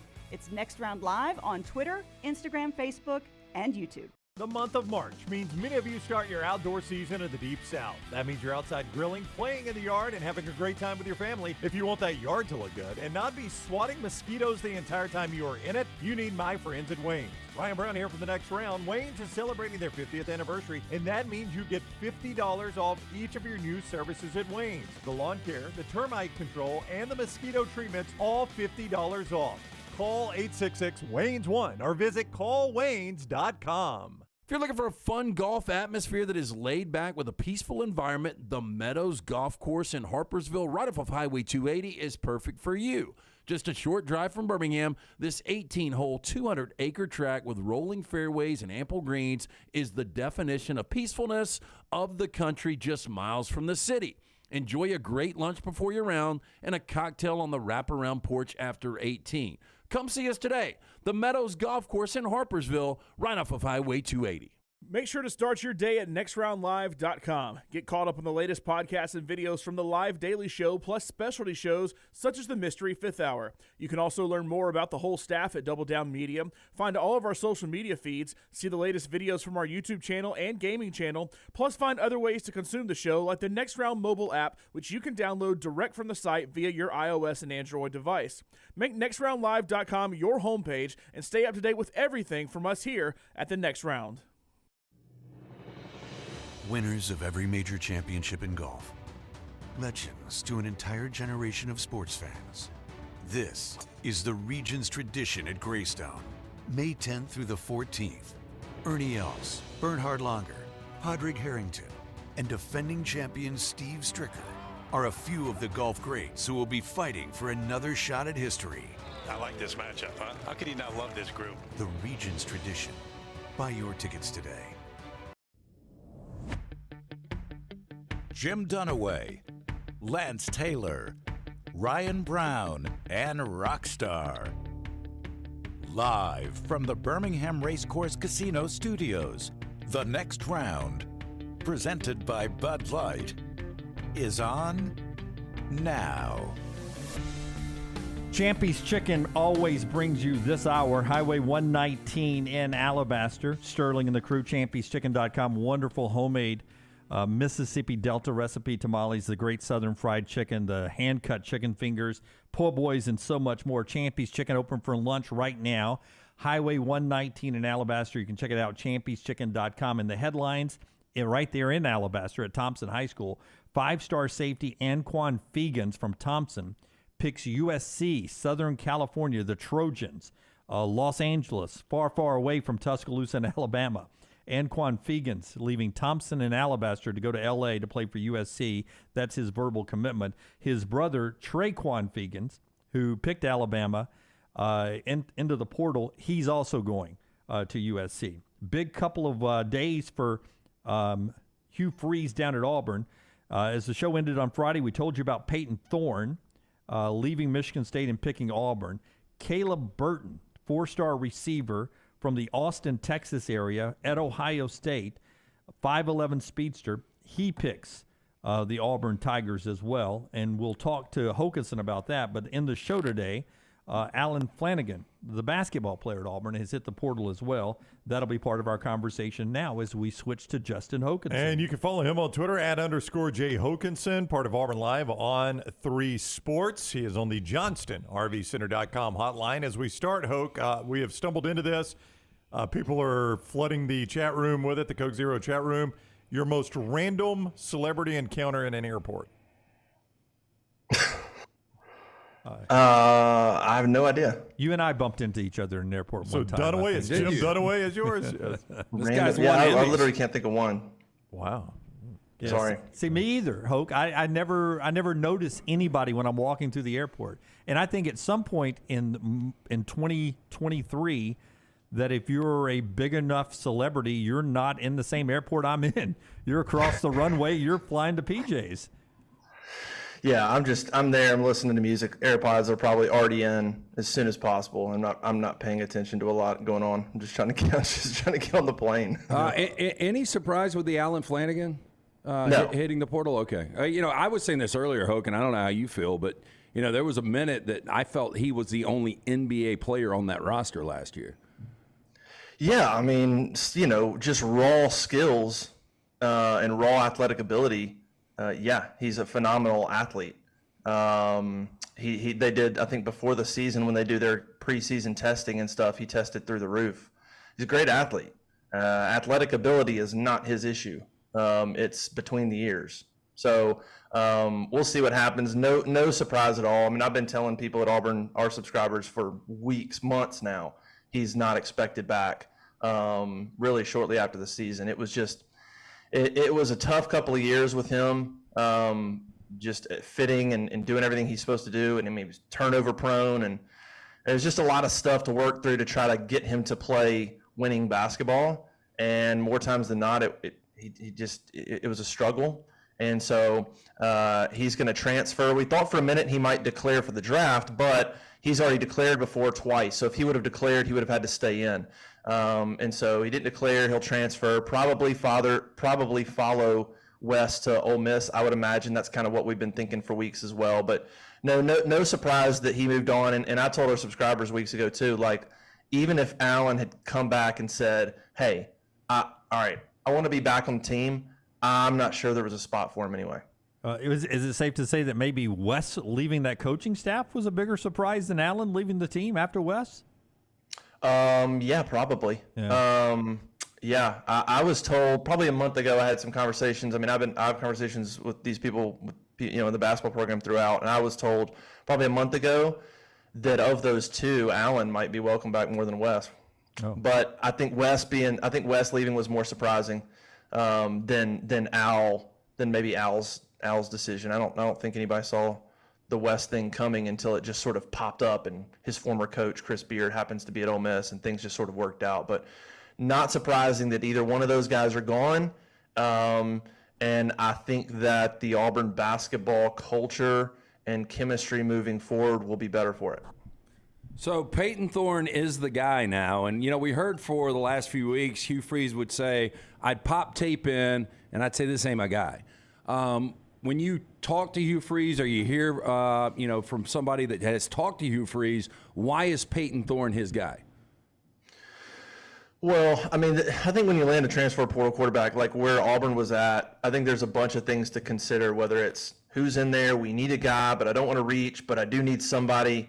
I think what Peyton Thorne, I think there's a moxie about him. There's a good accuracy about him. There's enough athletic ability to run the RPO and to scramble and to make things happen, the way Bo Nix would. He's maybe not the athlete Bo was, but you've got the athletic ability to pull the ball and run if they don't respect it, to scramble and make things happen if it's not there. He's played multiple years of Power 5 college football, and I think maybe one of the biggest things is he's got 2 more years of eligibility left. That might be one of the bigger selling points if you take somebody that, across the board, all things being equal. I think the fact that he's got 2 years and you didn't have to go get a guy just for 1 year is a big deal. I think you've now got your quarterback for the next 2 years, and you can Hugh Freeze can start his tenure off at Auburn with a 2-year quarterback. I think that's a big deal. So you're not doing this again next year and trying to rebuild things, or does Walker White come in and ready to play? So I think the 2 years of eligibility was a huge deal as well. Obviously, you got to have the skills, and there's got to be some things that you like about the player. But I think those 2 years is massive, man, because now you can come in, not just this year. I think everybody's looking at this year. What does he do for this year? And yeah, I get it. That's the one right in front of us. But this year's kind of, I don't want to say a wash, but like if you win 8 games, Auburn fans are fine in year one. Like they're not expecting the world. 2024, you get a guy that now can come back as your quarterback in 2024, which Peyton Thorne can. Now you actually give yourself another high school class, another portal class. You give yourself a chance to really compete next year in year 2, like go for 10 wins. I mean, really compete to do some nice things. So I think those 2 years of eligibility was as big a deal with Peyton Thorne as anything. Justin Hokanson with us on the JohnstonRVCenter.com hotline, part of Auburn Live on 3 Sports @_Jay Hokanson. But you got to have somebody to throw to as well, Hoke. They addressed that in the portal, and some listeners of the Coke Zero chat room, I just want your opinion on this, are saying they don't think Auburn's done at wide receiver in the transfer portal. Yeah, that's fair. I mean, I think, they hosted North Texas receiver Shorter. I can't remember his first name. They were after the kid from TCU, but he's probably going to SMU. They're hosting Keon Coleman, massive portal prospect who was at Florida State and arrived in Auburn, I think, last night. The transfer from Michigan State, the receiver, 6'4", beast of a guy, probably, maybe the best portal receiver out there right now. But isn't he the guy that hit the portal basically saying that Peyton Thorne couldn't throw the ball to him? I mean, I don't know. All I know is he's visiting. Yeah. So I don't know what the truth to that is, about whether it's Peyton, maybe it was the offense. I don't know. Okay. I just know he's down here. So there's got to be some, something there that he likes. Now, Florida State feels good about him, but we'll see. But yeah, I don't think Auburn's done at receiver. I mean, they've got athletes there on the roster, but that's the other position you heard Hugh Freeze talk about in the spring. Hey, they're not where I want it to be. You just got a lot of unproven guys there. You don't know what you have really in Nick Martin or Javaris Johnson or Camden Brown, Jay Fair. All those guys are unproven. And so I think bringing somebody in that's got some experience, some ability to get open and be a playmaker is huge. There needs to be some more competition in that room. Caleb Burton's an interesting prospect. I mean, redshirted last year, had some injuries, but you're talking about a 4-star prospect from Texas that Ohio State goes to Texas and says, we think you're good enough to sign. Ohio State's one of those schools right now. If they're recruiting a receiver, I'm just gonna trust the guy's got some real ability. So, and he's got 4 years of eligibility. So I think that's a kid that could maybe help you this year, but I think that's a great pickup for the next couple of years down the road. Yeah, and I said this in a video on Saturday that his friendship and working out with Garrett Wilson, who was really good at Ohio State and is now doing it in the NFL, that they worked out together, and he also went to Ohio State from that same area. That's got to say something about his ability. And I'm like you. If you're an Ohio State receiver, I don't care if you're on the field or not. I think you're pretty good. But from that part of the country and his friendship with Garrett Wilson, that gives you another check mark in my book. What about you? Yeah, no, I agree. I think it's just going to be interesting to see how quickly whether it's Caleb Burton, whether it's any of these other receivers that they come in, how quickly can they come in, learn the playbook, and be a factor this year? Can they be a factor in September? And so I think they can. I mean, a lot of that offense, that RPO offense, is just understanding being at the right place at the right time.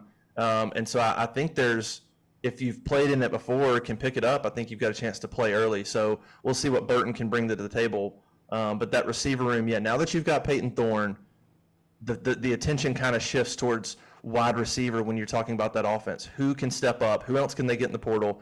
And who can develop quickly to be a playmaker out there? Because you're probably going to rely on those running backs a lot and the offensive line a lot. You don't need a ton of receivers out there for what they're going to probably try to do this year. You just need some reliability and some competition. Back to making an impact this year, if you had to guess, Caleb Burton or linebacker Jalen McLeod, bigger impact this year? Oh, McLeod. No doubt I would go with McLeod, because I don't think they have anybody like him. I don't think they have any type of edge rusher, any type of legitimate pass rusher on that team. They don't have anybody like him. I think that you can line up out there and tee off on 3rd and long, or even other passing situations, blitzing situations. I think he is a really, really important piece of the puzzle for what that Auburn defense is going to end up doing. If you think about what Ron Roberts wants to do, if he wants to play in the backfield and create havoc plays, and that's a part of what they do on defense is creating negative plays, he's going to have to be a big part of that, Jalen McLeod. So I would say McLeod big time. I think you're going to look back, and if Auburn's successful, if that defense is successful, Jalen McLeod's going to have to be an important part of it. But assuming, Hoke, that Auburn is done in the transfer portal receivers, which they may not be, but for the purposes of this question they are, give me your 3 starting receivers on opening day. I would go Nick Marner. I would say Javaris Johnson. And then the last one's kind of up in the air. I mean, I think Jay Fair will play a lot. Coy Moore, maybe, because of some experience he has. He might be your starter. Camden Brown's going to play a lot, too. I sort of look at Nick Marner and Javaris Johnson as sort of the top 2. And then I think Coy Moore, Camden Brown, Jay Fair all get mixed in there and see who can make plays. Of course, Landon King's gone now. So I would kind of look at those guys. But, I mean, the spring game, they mixed it around a lot in terms of who was rotating. And Amari Kelly is a guy to watch. Redshirted last year, but's got some good ability. But Nick Marner and Javaris Johnson, I think, are really the guys that I would hone on them being 2 reliable guys. And then past that, I think it's pretty wide open. So, I missed the question. You didn't say Caleb Burton. That's there what at I'm all. saying. Yeah. So Burton is not a guaranteed starter. Well, I just don't know. I mean, he didn't play at all last year. I mean, he's got no experience other than potential, and now he's got to come in and be a stud, learn the offense, and then start. I mean, it's very possible. I don't know. I'm kind of one of those guys, I just want to see it first. And so I just don't know. You got to overreact, though. You got to say, you got to, this is media 2023. You can't be reasonable. Yeah. So, yeah. If he had some snaps last year, but he just didn't, and he had some injuries, which I think he's fine. But we'll see this summer. We'll hear a lot this summer. Receivers, quarterbacks, they're going to get out there here in the next couple of weeks and start doing their thing and building chemistry and running through that playbook. So we'll know this summer kind of where Caleb Burton's at, maybe some of these other portal receivers if they get another one. We'll know going into fall, okay, they're primed to make a run here in the first week or 2 of fall camp and potentially be a starter. I think we'll know a lot this summer. All right, he is Justin Hokanson on all those things as Auburn continues to shop in the portal there at wide receiver potentially, @_J Hokanson on Twitter. He'll break that news for you. Auburn Live, part of On3 Sports. AuburnLive.com is where you can find that. So go check all of that out at all those spots. Hoke, thank you for the time, man. Always great talking with you. All right, appreciate it, guys. See ya. All right, buddy. Hokanson with us on the JohnstonRVCenter.com hotline. Too reasonable for his own good sometimes. Too reasonable. to even. Would we have said the same about Jamison Williams? I'm just trying No, to. You know, that's what I brought it up earlier. Nobody would have thought Jamison Williams Yeah. would be an impact at all. Yeah, I mean, I don't even know that we had him, obviously, in Alabama's 3 starting receivers. Now, I don't know who would have said started. Obviously, Mechie that year. We'd 100% said Mechie. Yep. Probably Slade Bolden, I guess, would have had him starting. I don't know. Tell us about MyBookie, mybookie.ag, if you want to get into the games today, and then we'll continue the conversation. I'll tell you who we have had starting is Agiye Hall. You remember how big a spring game he had? Yes. We'd 100% had him starting in front of Jamison Williams, and one's barely caught a pass, and the other one's trying to play in the NFL right now. MyBookie.ag. Jimmy Dunaway is where you go right now. They've got all the Major League Baseball up and at 'em for you. You can participate right there at MyBookie.ag. Don't forget code next round. When you sign up there at MyBookie.ag, code next round, you get that first deposit bonus up to $1,000. It's quite simple. You deposit $200. You can play with $300 instantly, just as an example there, right? This is up to $1,000, though. Just use promo code NEXTROUND to claim your bonus. If you're a diehard or if you're just a casual, doesn't matter. There's never been a better time to start exploring the world of online sports betting than with MyBookie.ag. You can bet anything, anytime, anywhere. MyBookie.ag. Don't forget code NEXTROUND when you sign up for that deposit bonus up to $1,000. MyBookie.ag, code NEXTROUND. MyBookie.ag, code NEXTROUND. Chris sat behind Jason Sudeikis and Olivia Wilde on a flight from L.A. to Maui several years ago. A sentence you won't be able to say anymore. Yeah, it was pretty good one there for a while, though. Yeah. He said he also met Howard Stern in the men's room at Nobu in New York City. He loves talking to people, I'm sure. That would Oh, be yeah. a great conversation. He's a notorious germaphobe, isn't he? Yeah, I'm He is. surprised he actually went to a bathroom. Yeah. Even it being Nobu. Was Robin standing next to him? I'm kidding. It was a joke. Howard! Laura, recently my brother and I, really my brother, spotted the lead singer of Cowboy Mouth at Houston's airport. Well, I don't know how you would recognize the lead singer of Cowboy Mouth. Yeah. Jeannie says that. That's a good tune, though. Yeah. Jeannie's got a gun? Yep, Jeannie's got a gun. That's it, 100%. Cowboy yeah. Mouth, one of their top 5s. Known for that. That and Love in an Elevator. Yeah. All right. Best and worst of the weekend. Keep those rolling in. Brought to you by our friends at Hemphill. Can I make an obvious observation? Your old guy, Joe Madden, it looks like they just found some crazy guy to interview about baseball. Every time I look down there and see him on the MLB Network, he's so disheveled and he's just got a crazy look. Does he to not him. look like James Dean next to him? Yeah, but look at the guy to the left. What's his name? Steve Phillips? Steve Phillips, who is going completely white now. Yeah, hair and beard. Steve Phillips looks like one of those little. He looks like Roger Sterling. What are those? No, Sterling never looked that gray. He was more salt and pepper. It's one of those fake plastic. What were those people back in the day? It was a cartoon. It was a toy. It was Claymation? A bunch of people. No, it was Gumby? No. People was in the name of what they were. Oh, I know what you're talking about. Little people. Little people. Yeah, he looks like a little person. No, that sounds like he's Oh, undersized. Yeah, Jim, let's punch out of this one. Yeah. Put it in reverse, Terry. Dream sequence, everybody. Yeah. Here we go. Dream sequence. All right. When we come back, we'll jump into trash as well. Later on, Brandon Marcello joins the show. One of my favorites will be back with us at 12 noon coming up. We'll talk college football with him. Show being brought to you in part today by our friends at the Regions Tradition as we get ready, Brownie, to be out there this week, all weekend long, Wednesday, Thursday, Friday, Saturday, Sunday. It's Regions out at Greystone. Thought you were about to do a little Godfather there. Wednesday, Tuesday, Thursday. Wednesday is the Pro-Am Day. That's when we're going to be there in the Margarita Grill tent alongside number 10.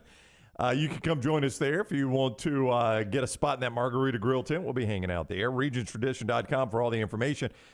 $25 good any one-day tickets are available, and kids 18 and under get in free with a ticketed adult. You can come Wednesday and see the greats like Kirby Smart, Hugh Freeze, Riley Green, Charles Barkley.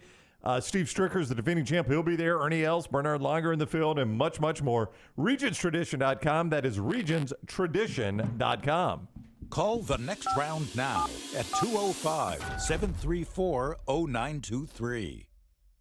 Winter weather can take a toll on your vehicle's performance. Don't let slick roads or new potholes leave you stranded in the cold. Vulcan Tire and Automotive has a team of ASE certified mechanics that have a plan for your vehicle's winter maintenance and repair. Tires, brakes, battery checks, and more, Vulcan Tire and Automotive has you covered. With 4 locations in the Birmingham area, be sure to tell the guys at Vulcan you heard about them on the next round. Your safety is their top priority because of Vulcan Tire and Automotive, wherever you go, we go together.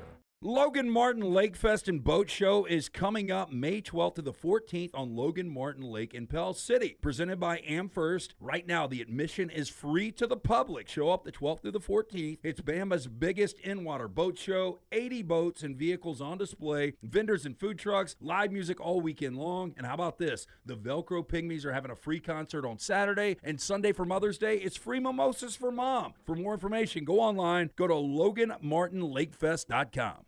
Do you have unexpected medical expenses? You want to update the backyard, or you just want to take that vacation of your dreams? Legacy Community Federal Credit Union offers lifestyle loans that can make all those things happen. The great news is no collateral is required, and they have affordable low rates. See more about Legacy Community Federal Credit Union's lifestyle loans at legacycreditunion.com or stop by any of the greater Birmingham area branches. Legacy Community Federal Credit Union, proud supporter of UAB and UAB athletics, federally insured by the NCUA. Hey, Ryan Brown here from The Next Round. Do you want to help pay for my kids' college and look great while you're doing it? You need to go to The Next Round store. Everything from hats to short sleeve and long sleeve t-shirts, sweatshirts, hoodies, zip-up hoodies, and much more. And we're adding new things all the time. Why would you not want to see my kids get a great college education and look great out in the public while you're doing it? Get the gear we wear all the time on the show, and there's only one place to get it. NextRound.store. That's NextRound.store. The Region's tradition returns to Greystone May 10th through the 14th. You can see golf legends compete, the Celebrity Pro-Am, and enjoy the biggest lawn party in Alabama. But it's so much more. It's about giving back to our community. The Region's tradition is proud to support Children's of Alabama as our primary beneficiary. In 31 years, the tournament has raised over $21 million for local charities. The Region's tradition, a great time for a great cause. Follow Next Round Live on Twitter, Instagram, Facebook, and YouTube. The social media team at Next Round Live is dedicated to giving you daily news conferences and practice video from UAB, Alabama, Auburn, and around college football. Follow and compare to the sites you used to visit. You'll also get the latest highlights and news from the Next Round Daily Show. Turn on the notifications so you don't miss a thing. Next Round Live on Twitter, Instagram, Facebook, and YouTube. See more at nextroundlive.com.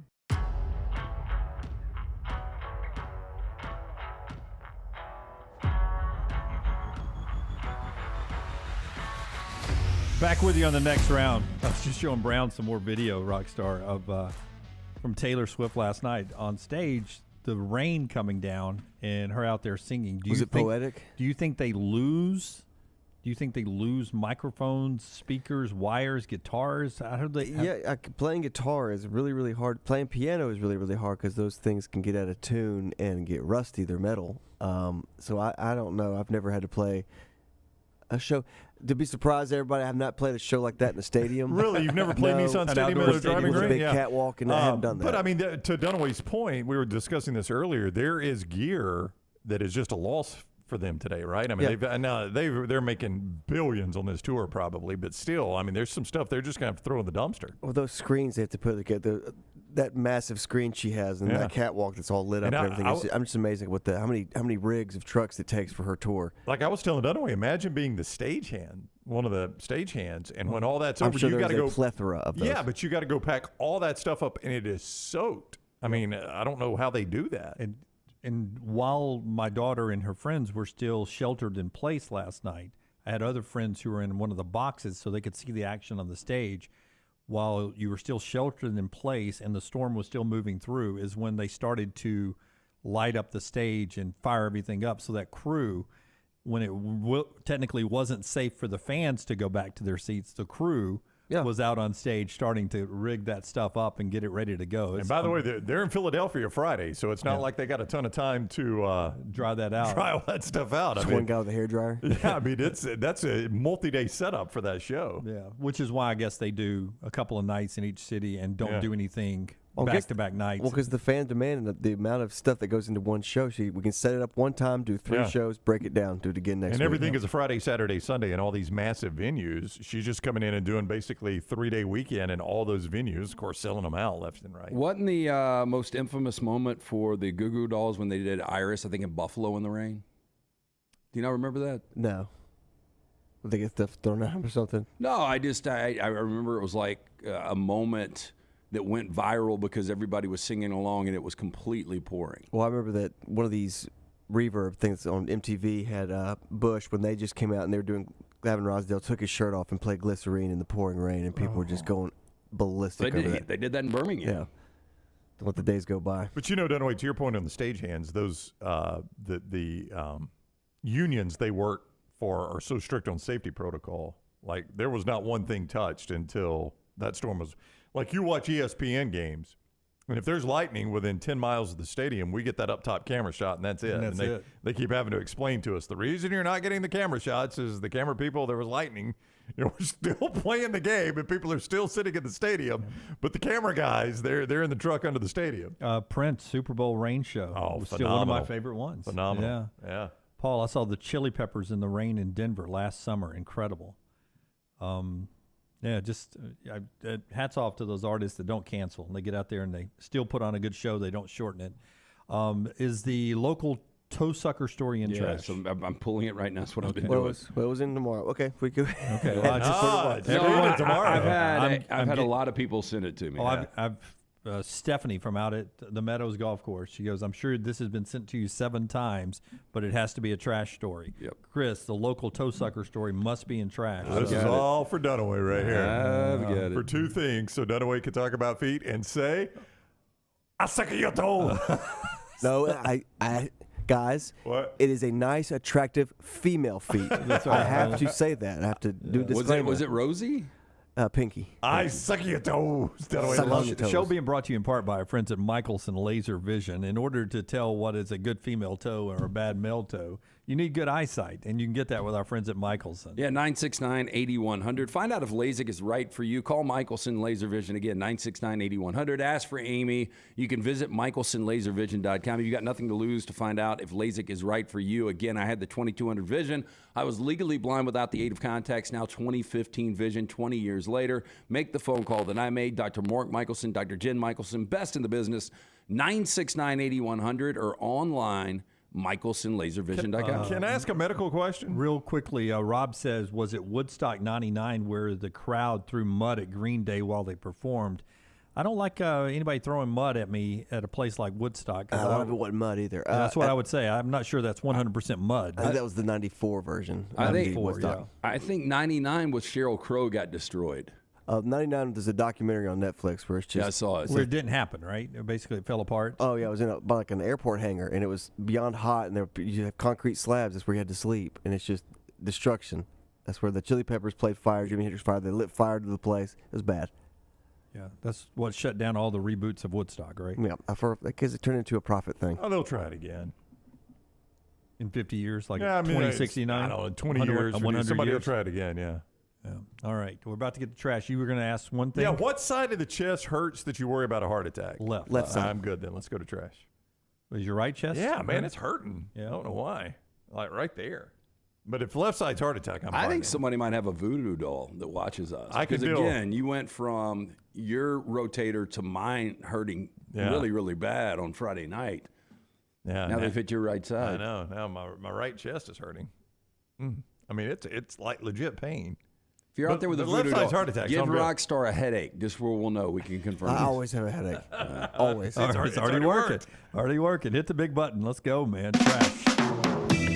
6 witches that are in our church. And you know what's strange? 3 of you are in this room right now. Oh, We got your first name. We got your last name. We even got an address for one of you. You so much as cough wrong, and I'll expose you in front of everybody in this tent, you stinking witch. LT's Trash is presented by Mortgage Right. Mortgages done the right way. Hey, let the experts at Mortgage Right help get your financial house in order. Their team of experts can make sure you're prepared for anything 2023 may bring, including freeing up cash for the things you need to get done. With locations in Birmingham and Leeds, Mortgage Right offers a variety of loan products, fast and free pre-approvals, reliable hands assistance that will help you take advantage of all available home buying and refinance options. With Mortgage Right, there is no middleman. You can trust that your files will never leave their office. Take control today. Visit Mortgage Right at the locations on Highway 280 in Birmingham, Parkway Drive in Leeds. You can apply at mortgageright.com/TNR or call 205-815-9200, NMLS 2239, Equal Housing Lender. Do you want to do it now, Rocky, or you want to save it for the end? He's building a graphic. Oh, yeah, I'll save it for the end. Yeah, okay. So the toe sucker will be coming up here at the end of Trash today. We first start. How about LT teasing ahead to stories now? And Philadelphia. Eager for another nude bike ride through the city of brotherly love? You can keep your shirt on for now. The next Philly naked bike ride is coming in August. I've seen one of these before in Austin. A naked bike ride? Yep. No desire to see one of these. It just seems like they're, that guy needs to do some squats. Boy. Getting his picture taken in 3 laughing females. What are they laughing at? Yeah, one of them's looking right at what she's laughing at there, Rockstar. Wow. Yikes, man. I mean, that bike seat's got to hit you at a tough spot there when you're naked. It's always good to go by these guys behind the hills. Yeah. Yeah, what if you go off the seat onto the bar, though? Yeah, that's bad news, Lance. Hey, organizers of the annual jaunt to promote fuel conservation and positive body image said Wednesday they're holding the August 26th starting location and route under wraps and will disclose them the day before. Now, previous rides have zipped past sites including Independence Hall, the U.S. Mint, the Liberty Bell, and the Philadelphia Museum of Art, where Sly Stallone sprinted up the steps in Rocky. You just cannot ride. You can't ride a bike naked because, you're laying them to the left, you're laying them to the right. No, there's no you can't comfortable way split to the do middle it. with them. It's uncomfortable enough with pants on. Yeah. I really can't ride a bike for a long period of time because I don't have my ass. It probably looks like the guy on the left there. My hair too.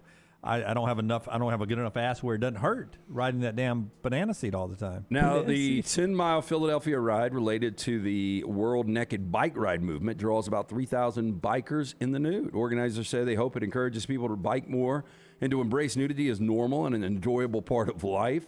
The ride used to be held in September, but the nude bicyclist said it was too chilly, with temperatures reaching only as high as about 70 degrees. That's why it was moved in 2019 to August. Yeah, they're more comfortable with a 5-speed, not a 3-speed. So if you see that, their whole message is, if you see that walking on the street one day, do you see 100 bikers pass by in the nude? You think to yourself, one, I'm not as ashamed of my body as I need to be. I should be. I'm fine with it now. And then 2, I need to bike more.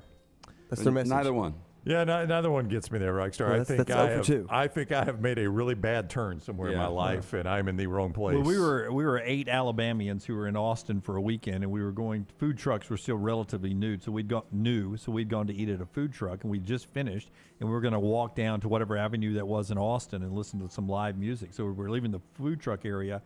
Here comes police. Actually stopped, so they had permits. Stopped the traffic, and we were on the corner, and here comes this bike parade, tour, or whatever, and it's almost like a race. They were going pretty fast, men and women just cruising by and butt ass naked, and the women looked a lot more comfortable than the guys did. But so it's not going to be comfortable either way. I've never had their parts, but it seems like their parts are a little better on a bike seat than ours are. I would hope there's no hills on this 10-mile jaunt. Yeah, well, because you got to stand up. Yeah, and pedal. Yeah, that's a bad look, right? Get out of the saddle. Yeah. A massive whale has washed up on a beach in the UK earlier this week. They're talking about dissecting it with a chainsaw or incinerating it, according to an expert. That's the easiest way, I bet, well, right? because years ago we had one, I think, up in New England that they put dynamite in, and that did not end well. Well, they usually do explode. Yeah, they explode on their own. Yeah, but they exploded this one intentionally, and it went a little further, some of the pieces did, than they had imagined. Really? Yeah, they didn't quite sketch that one out just right. Let's go ahead and just burn it.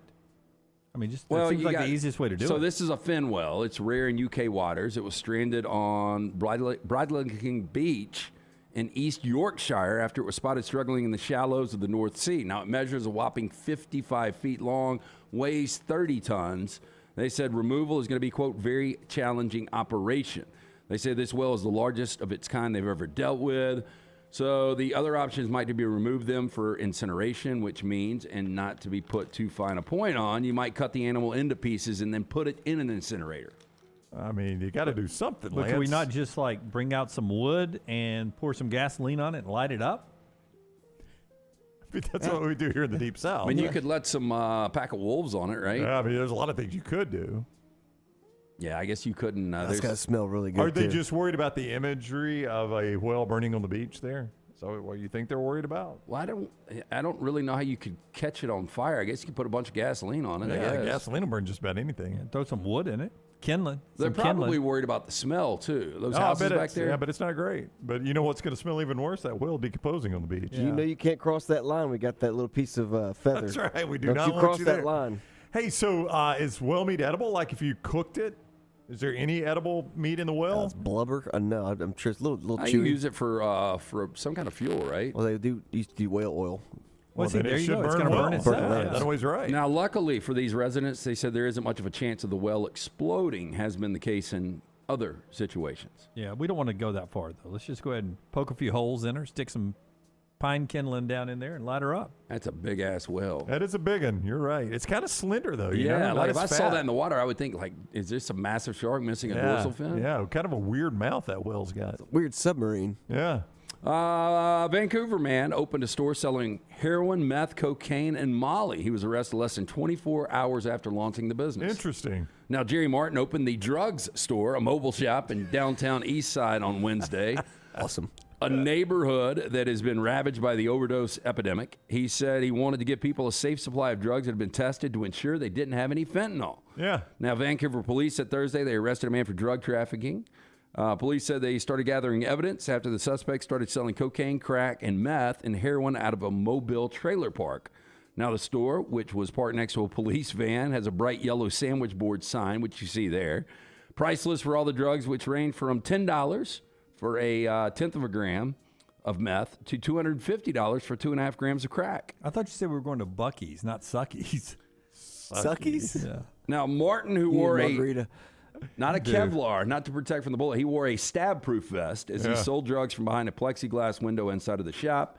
Says he wanted to stay close to street prices. My favorite, all right, there's a couple things here. Number one, the fact he thought he could do this and not have police busted up. I mean, that's number one. Looks a little like Chris Cooper in American Beauty. Number two is the sign he's holding says ID required. What kind of idiot goes to buy illicit drugs and shows their ID? Right. I mean, that like screams that it's a police He's operation. pretty responsible, though. Look at that. Possession limit, 2.5 grams per drug per person per. But if I'm buying illegal drugs, like the purchase of said drug could put me behind bars. The last thing I'm going to do is show you my photo ID, so you know exactly who I am. You just want to go ahead and take a mugshot, too, while I'm here? No. Here's my question. If he's doing this to make sure there's no fentanyl, where's he getting his drugs? That's a great point, Lance.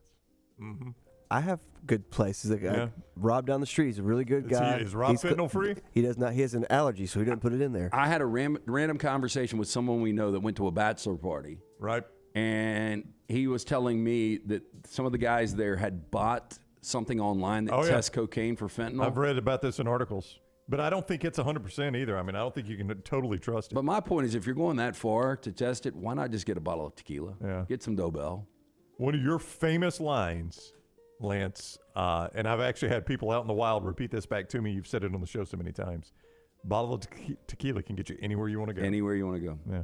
And that is a fact. Mom on TikTok has gone viral after sharing a recent snack-shaming incident that allegedly occurred at her child's preschool. Now, in a video shared to the popular video platform, Megan PV, a mom of two, said she was upset after her son's school sent home a note telling her to send in healthier snacks for him. Now, she went on to say, quote, "I sent my son to school with Pringles, which is a very age-appropriate snack for a 3-year-old. This is what this school has sent to me." She showed a photo of an empty Pringles container with a message written on it. The message, "Please help us make healthy choices at school." Now, Megan was exasperated, according to this story. They, quote, "snack shame my 3-year-old. They snack shame me by writing a passive-aggressive on his trash.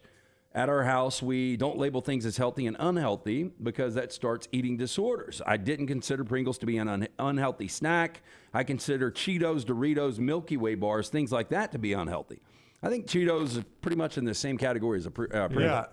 It's everything with moderation. This is a trend I just don't understand that we've gotten into over the last decade or so. How about you teach science and math and English, and I'll be the parent to my children? Right. That's what I haven't really understood about this whole thing that has I happened. don't get it either. Well, I'm guessing because the other kids see that, well, how come Susie gets Pringles and I have to have grapes every day? They need to go home and talk to mom and dad about that. But they have to talk to me. I'm the teacher. I'm guessing like I get the bitching for it. I like this, how this chick added, though. I would pack Pringles with granola bars, yogurt, fruit, all that kind of stuff. I didn't think this was applicable to me. Regardless, I don't think it was appropriate to write it on my son's empty packet of Pringles. Yeah. She said it was disrespectful and unsettling. Yeah, take this home. Now, was she sending him with the whole canister? Because at that point, he's I'm probably... sure those little snack packs that So have I like picked 10. up, believe it or not. You think he's dealing at that point, though? Well, I mean, I think he's giving some to the other kids. So probably so. Yeah. So the boys, they spend the night on Friday nights and sometimes Saturday nights during the school year. And so one of the first things we'll do before we go out to eat or after we go out to eat is we'll go get snacks for them. And they always get Pringles. And they've gotten on this Pringle. It's the habanero, like barbecue, like really hot, scorching Pringles. They're pretty good. Get in the middle of the night with an edible, you need an entire can. Here are the top 10 non-chocolate candies, according to Ranker.com, before we get to the sucking toes story. Number 10 on the list, Swedish fish. I like them. I know you guys don't. You know, my little one, Hallie, loves Swedish I do fish. too. I can eat them, but I don't seek them out. Only if she's like got the them, red ones. Yeah. She's got them, I eat them, but I don't seek them out. Nerds is on the list. Used to like Nerds. I did too, but you know, they just kind of tear your teeth up now. When I was a kid, I didn't really worry about it. Neither one of those very fond. Yeah. I didn't like either one. The of Nerds those. are okay. Oh, see, I liked the grape strawberry too. I mean, how many are we getting to? 8, 10? 10. I'm going to like these other 8. Number 8, Sour Patch Kids watermelon. I did not like these. I had some of these over the weekend. I mentioned I had family in town. I went with my brother and dad and my brother's kids to play golf. And my brother's oldest son had a big pack of the watermelon ones. We ate them the whole round. I love them. Why would you want a Swedish fish when you could have that? You're exactly right. Swedish fish better. That was Kobe Bryant's. That was his guilty pleasure back in the day. These are much better than Swedish fish. Not even the same category. Number 7, Jolly Ranchers. I liked them when I was in like grade school, but I don't like them anymore. You know, our friend, we all, well, not Jim anymore, but Lance and I get our haircut from our friend Roni, Right. and he's got a dish of Jolly Ranchers, and I get one every time I go in there. That's the only time I ever have one. I used to too, Brand, when I had hair is what you're trying to say. So that's right. I get the now and later that he's got in there. But back in the 80s in high school, Jolly Rancher was the best snack, and you couldn't have gum. Yeah. So I'd throw a Jolly Rancher in to start a class, and it would last the whole class. You probably put it in the Zima, too. I remember my old buddy King Farish had it was O'Neill Drugs right by the old New York Pizza. And after school, we'd walk there, and his mom had a tab running for him. And so on good days, he'd buy me a Coke and a couple of Jolly Ranchers. I remember Jolly Ranchers were 10 cents each. 10 cents each. I didn't even have a dime on me. What a world back then. Number 6, Airheads. Not a fan. Don't really like the texture of the Airhead. Never liked them. Yeah, I could pass on the Airheads, though, again. Something my little one likes, though. Number 5 is the Haribo Gold Bears, which I guess is just the gummy bear, right? Those are really good, especially the pineapple one. The clear one that's pineapple is the best flavor. one. You know, those are made from animal carcasses, though. Okay. Yeah. I was unaware of that. Well blubber. Yeah. Yep. Number 4, Skittles. Used to be a fan until I popped one of my caps off. Freaking love Skittles. The old job. Never been a big fan. You don't like Skittles, huh? Well, I like Skittles. Number 3, I am a big fan of the Starburst. Oh, I love Starburst. I think this should be the number 1, honestly. Well, number 2 is gummy worms. You know, I like gummy worms. Okay, don't really like them. Starburst are much I like better. Sour Patch Kids better than gummy worms. Number 1 is Sour Patch Kids. Yeah. Wow. Well, we already had Sour Patch Kids. Well, we had Sour Patch Kid watermelons. These are just the kids. I like the watermelons better, though. I do not agree with the top of this list. I think Payday should be on there. It's non-chocolate. It's very true. Just saying. Lance makes a point. Okay, here we go. Police allege a sleeping hotel guest in Nashville woke up to find the night manager sucking on his toes. There's your suspect, 52-year-old David Neal. Not the one who used to work at Fox 6. No. No, this is the manager of the Hilton Nashville downtown, which I think we stayed there not long ago, has been Looks arrested. like Ben from Lost. Charged with aggravated burglary and assault. Nashville Metropolitan Police say the manager made a key card to gain access to the hotel room, entered at 5 a.m. on March 30th. The guest from Texas, named Peter Brennan, told police he woke up to find Neal sucking on his toes. Wow. Brennan said he jumped up screaming Now, Brennan said he confronted Neal as he recognized him as one of the hotel employees who had entered his room the previous day to fix his TV. Quote, I could see he was wearing a uniform. His name tag was on it. He was talking to me, but not giving me any good answers. Neal admitted to police he entered the guest room, but claimed it was because he smelled smoke and wanted to check on the guests. This is how we were trained to smell smoke at my house. I'm going to suck your toes. Yeah. Manager arrested on Friday, jailed on a $27,000 bond. Brennan said he's been traumatized by the bizarre episode. I'm having problems sleeping, frankly. I'm going through some PTSD. Talking to a therapist, which tells me all this, there is a big lawsuit coming to him. No doubt. But how does this guy look like this right now? Because, I mean, his glasses would not have survived.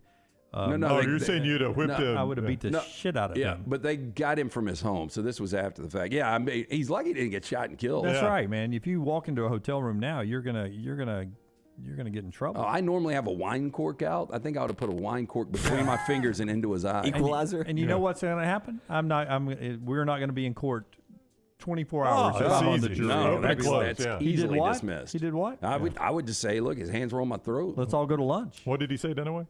I said, if we're in court. No. What did he say when he was sucking the toes? Suck at your toes. Suck on your toes. Dunaway always makes him Asian. Did not. That's not Asian. Do it again. Sucky your toes. Sucky. Suck on your toes. Sucky. Suck your toes. That's trash brought to you by our friends at Mortgage Right. Buying a home, major milestone in life. And getting it right comes down to the right advice at the right time. That's why we're proud to partner with our friends at Mortgage Right, who do mortgages the right way. Locally owned and operated, Mortgage Right standing by to help you today. Visit the locations, Highway 280 in Birmingham, Parkway Drive in Leeds, or you can call 205-815-9200. If your stomach feels like it has 24 bullet holes in it and you want a different story? 27. Different person, though. Oh, I always get them confused. I know. So the 27 bullet holes in sucking they were your toes, different people? They were a duo. Yeah. They were partners. Yeah. If your stomach has a hole in it right now, Champy's Chicken, Highway 119 in Alabaster, champyschicken.com. Great food, Mississippi Delta recipe tamale. Sterling loves the Next Round listeners when they swing by there. Go there, Highway 119 in Alabaster. Go there, champyschicken.com. Follow Sean Lunsford on Twitter @JLuntz. Hey, if you're looking for Birmingham's best pizza, you need to stop in and see our friends at Slice Pizza and Brew. It's as local as you can get, from the ingredients that go into every pizza to the beer on tap. For a great lunch or dinner, go see our friends today, Vestavia or Lakeview at Slice. Follow Next Round Live on Twitter, Instagram, Facebook, and YouTube. The social media team at Next Round Live is dedicated to giving you daily news conferences and practice video from UAB, Alabama, Auburn, and around college football. Follow and compare to the sites you used to visit. You'll also get the latest highlights and news from the Next Round Daily Show. Turn on the notifications so you don't miss a thing. Follow Next Round Live on Twitter, Instagram, Facebook, and YouTube. See more at nextroundlive.com. It's the spring sales event at Alfa Romeo of Birmingham. Now you can get $10,000 off plus rates as low as 4.7% on new 2022 Alfa Romeo Stelvios and new 2022 Alfa Romeo Giulias. Come see the team at Alfa Romeo of Birmingham, exit 27 just off I-459 on Grants Mill Road, or visit them online at alfaromeousa of Birmingham.com. Hurry down before they're all gone. All incentives applied, in stock units only with approved credit. Alfa Romeo USA of Birmingham.com. Want more of the show? Download the app or visit nextroundlive.com for the latest podcast. The Mystery Fifth Hour, our Not For All Ages podcast, The Last Call, and our entire Double Down Media podcast family. All at nextroundlive.com and on the Next Round app. Stop by the New York Butcher Shop and pick up the finest in certified Angus prime beef steaks and burgers, premium pork chops, ribs, and all-natural chicken cut to order just for you. Their chef-prepared entrees and side dishes are the perfect dinner-to-go choice for your family and are ready to heat at home. With a great selection of fine wines and desserts, the New York Butcher Shop is your one-stop dinner shop. 2 locations to serve you, Cahaba Heights and on Highway 119 in Greystone. The New York Butcher Shop, rare quality, well-done service. Be there as your champion Stallions defend their title. Get your tickets now for this weekend's home game. We can't wait to have you for the USFL. Seats start at $10, so bring the whole family for kickoff at Protective Stadium as Coach Skip Holtz and the Stallions are running it back in Birmingham. Doesn't get much more exciting than that. Don't miss out on the hottest ticket in town. Touchdown, Birmingham! Buy your Stallions tickets today at theusfl.com. There are so many things I love about Walk-Ons. Authentic, mouth-watering Louisiana cuisine, prepared fresh, daily from scratch. A great beer selection and TVs everywhere to watch the big game every day of the week. And of course, they've got 2 great locations on Highway 280 and 119 and at Hoover near the Hoover Met. Walk-Ons is also a great place for happy hour, 2 to 6 Monday through Friday with $5 moonshine swirls, $5 house pours, and half-price appetizers. And it's an easy take-home experience for the family as well. Highway 280 and Hoover with Walk-Ons.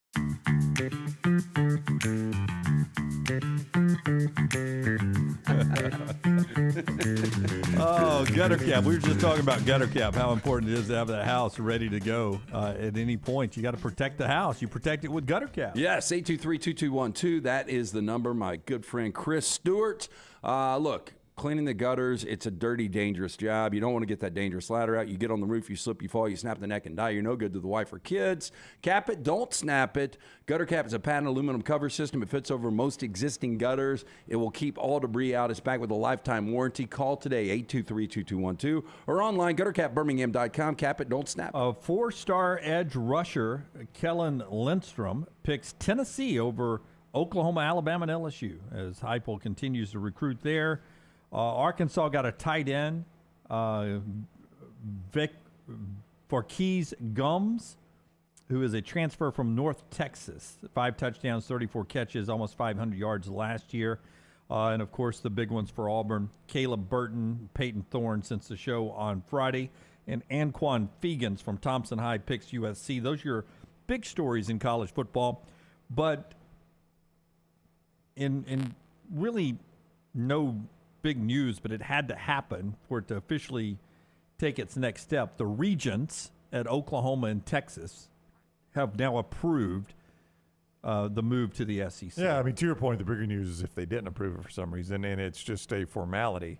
So now there is nothing in the way that keeps the move. There's no other nothing that happens now that it doesn't happen on July 1, 2024. Yeah, very exciting to me. Like, I was just thinking about this morning. I was getting ready for the show, and I just took a brief glance at the baseball standings to see who was in line to come to Hoover. And I don't know why, but I just started thinking, soon there'll be Texas fans. I mean, that's a really good baseball program. Texas and Oklahoma has been too, but Texas historically has been fantastic. And I would imagine that first time they come to Hoover for the SEC baseball tournament, they'll travel pretty well. Yeah, look, I was in probably the minority. I liked what we had conference-wise.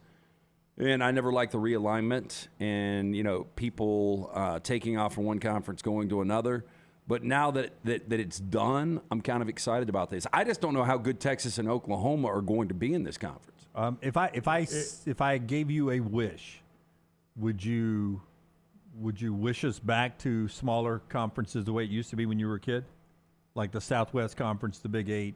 Like I could take – I kind of like the 12-team conference. I don't mind 14, but yeah, I would go back. When the conferences were smaller and we played fewer conference games, we got better out-of-conference games. It seems that was the trade-off. And as conferences got bigger, we played more conference games, but we got less big out-of-conference games. I do think with a 12-team playoff and, say 8 conferences, 4 wild cards, that would be really exciting to have some automatic bids out of the Southwest, the Big 8, the Pac-12, the SEC, the Big 10, the ACC. But I guess we'd have that many. We've always talked about this was probably too tough of a schedule. But in 1983, Auburn played Texas, Florida State, and Maryland. And before you scoff at Maryland, they were a top 10 team with Florida playing. Bobby Ross. Yeah, Boomer Esiason was the quarterback, and Bobby Ross was the coach. Yeah, I mean, so if we got those kind of schedules, I always point out in 1986, Alabama out of conference is impossible to think about now, but out of conference, Alabama played Ohio State, Notre Dame, and Penn State. Yeah. I mean, just think about that, playing that out of conference. LT's neighbor, I think the playoff formatting would be much easier with older conference alignments. I don't disagree with that. Yeah. Yeah. We'll never go back to it, but I kind of agree with you. If you had the Big 8, the Southwest, the Pac-10. I guess you'd have 6 major conferences and then 6 2 wild cards. Or 6 wild cards, yeah. I guess it would be fun. All right. I don't know what we're going to do with the baseball tournament. We bring Texas and Oklahoma in. I guess more teams sit out, don't they? I don't know what the basketball is going to look like, and we're still trying to figure out football. All that's going to be settled coming up at the SEC meetings. Just back from the Pac-12 meetings at the Fiesta Bowl site was Brandon Marcello. We'll talk to Brandon Marcello about everything going on in college athletics in our next segment, being brought to you in part by our friends at Lakefest, LT. Yeah, actually, Brown, I think, just real quick, I think 16, I think everybody gets invited to the tournament. I don't know, man. Right now, if they get one bad rain day, they are screwed. I can't imagine if you start adding teams to it, unless you just make the tournament last longer. That is true. Just all single elimination at that point. Logan like Martin the Lake softball. Fest Boat Show presented by our friends at Amherst, May 12th through the 14th at Logan Martin Lake in Pell City. It's free admission to the public. Bama's biggest in-water boat show. 80 boats, vehicles on display, vendors, food trucks, live music all weekend long, including that free Velcro Pygmies concert on Saturday. Free mimosas for Mom on Mother's Day on Sunday. For more information, LoganMartinLakefest.com. Follow The Next Round on Twitter, Instagram, and Facebook at Next Round Live. Have you had a pipe burst, a washing machine overflow? Maybe your toilet or bathtub has overflowed upstairs and now you have water coming through your ceiling? No problem. The specialists at Dry Tech are here to help. What's important is you act immediately when water damage occurs. Failing to do so can cause mold, rot, and mildew issues. Long-term exposure to those toxins can cause many health issues down the road. So act fast. When trouble strikes, call Dry Tech 205-637-0143. That's Dry Tech at 205-637-0143. Hey, there's nothing worse than waking up to a plumbing problem. Don't get caught in a flooded house. Call the guys at Hemp Hill Services. Adam, Chad, and the team at Hemp Hill are the only ones I trust to fix it and fix it right the first time. Hemp Hill Services does it right and always at a fair price. For all of your plumbing, cooling, and heating needs, trust the name that Birmingham has trusted since 1954. That is Hemp Hill Services. Call now, 205-229-2090. That's 205-229-2090. If renting is putting a dent in your bank account, here's your sign from the universe that it's time to buy a new home. And who better to help you through the ins and outs of home buying than our friends at Mortgage Right. With Mortgage Right, you don't have to worry about becoming a short notice mortgage expert because they do all the heavy lifting for you. They're trusted mortgage professionals and they'll help you choose the right mortgage option and stand by your side every step of the way. Visit mortgageright.com/TNR to buy before renting runs you dry. That's mortgageright.com/TNR. NMLS 2239 Equal Housing Lender. You could win a Ford Bronco or your share of $25,000 cash during the Birmingham Racecourse Casino's Bronco and Bucks giveaway. Come play the latest, most exciting games around. With fun bonuses and big jackpots, you could win a Ford Bronco or your share of $25,000 cash. The more you visit, the more chances you have to win. Drawings May 5th and 6th at Birmingham Racecourse Casino, located off I-459, exit 31, Derby Parkway. Must be 21 or older. Must be present to win. Stop by the New York Butcher Shop and pick up the finest in certified Angus prime beef steaks and burgers, premium pork chops, ribs, and all-natural chicken cut to order just for you. Their chef-prepared entrees and side dishes are the perfect dinner-to-go choice for your family and are ready to heat at home. With a great selection of fine wines and desserts, the New York Butcher Shop is your one-stop dinner shop. 2 locations to serve you, Cahaba Heights and on Highway 119 in Greystone. The New York Butcher Shop, rare quality, well-done service.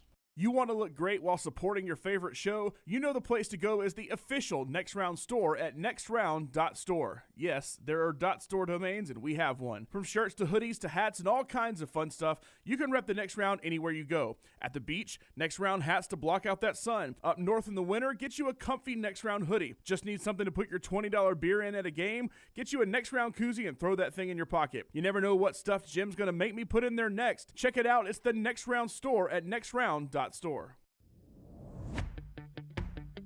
Jim Dunaway, Lance Taylor, Ryan Brown, and Rockstar.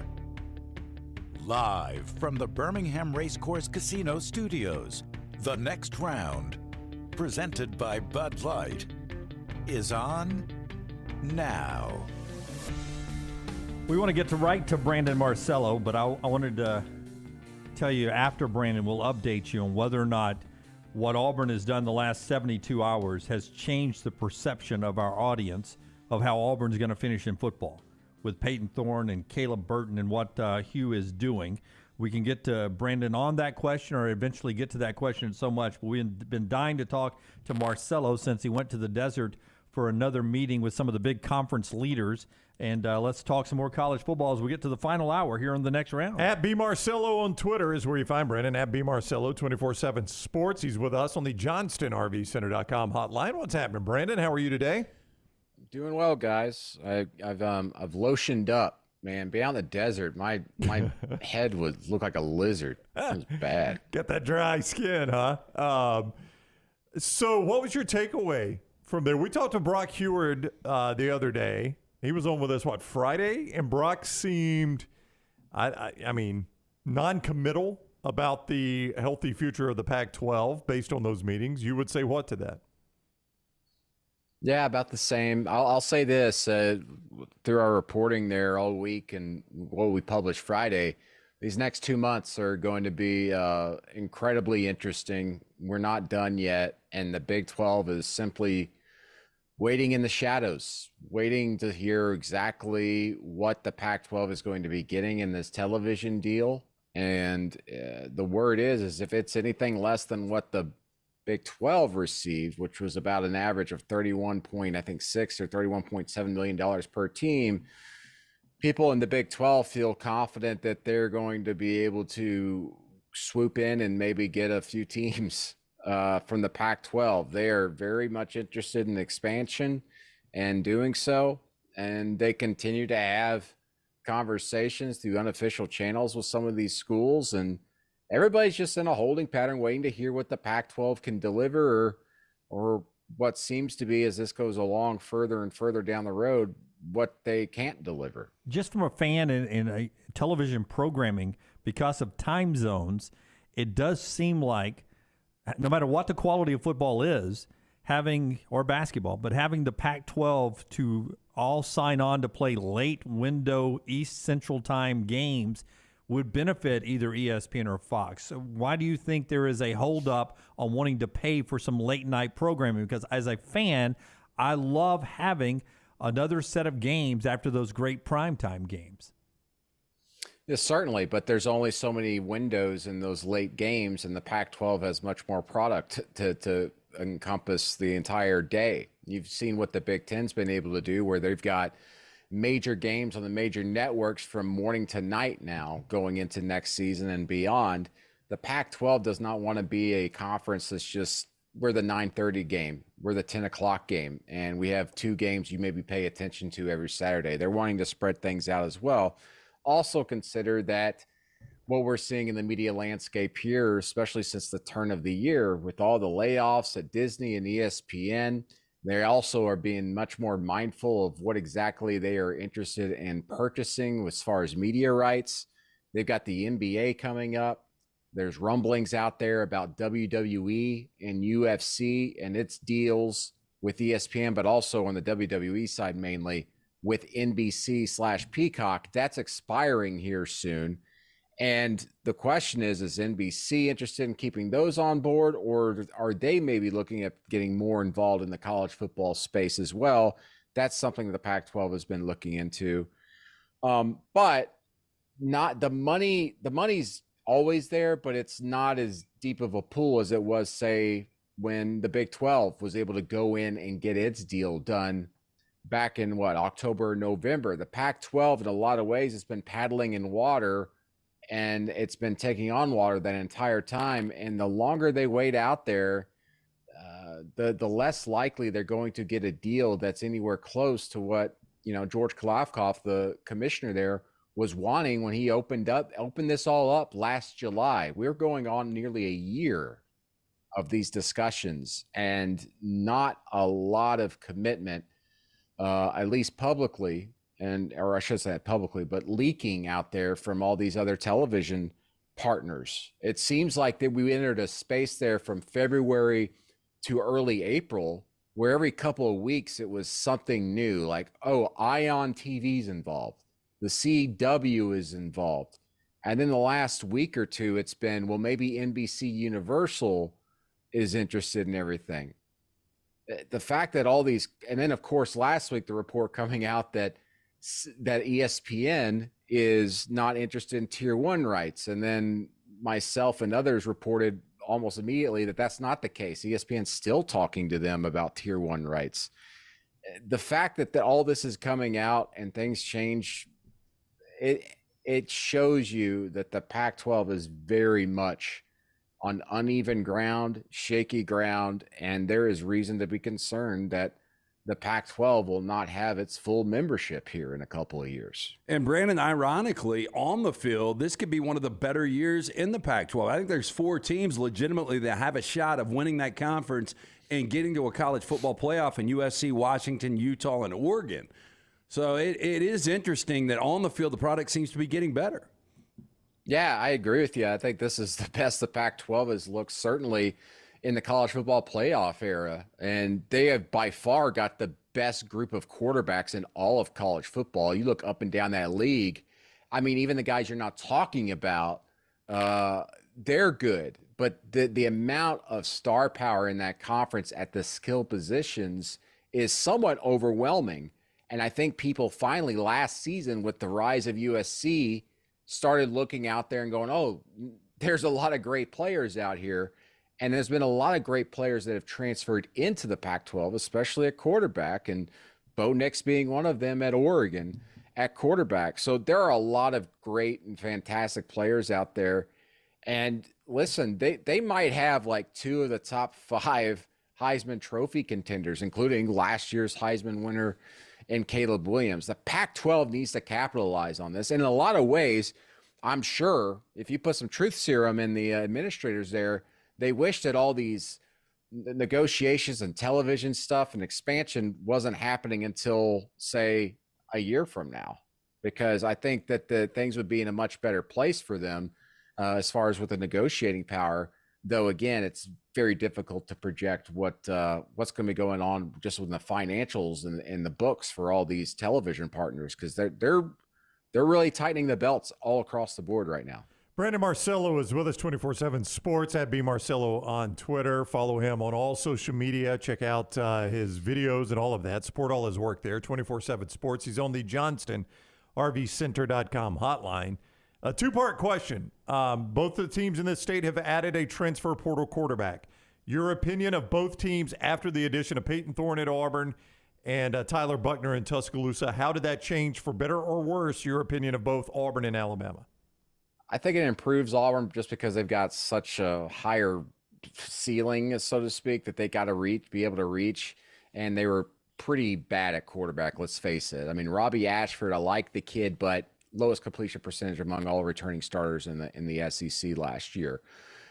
Alabama, I honestly think that's a situation where they are just adding competition with Buckner. I think that you go into that. I still like Jalen Milroe in that competition going into August, and Alabama is set pretty much everywhere else across the field there.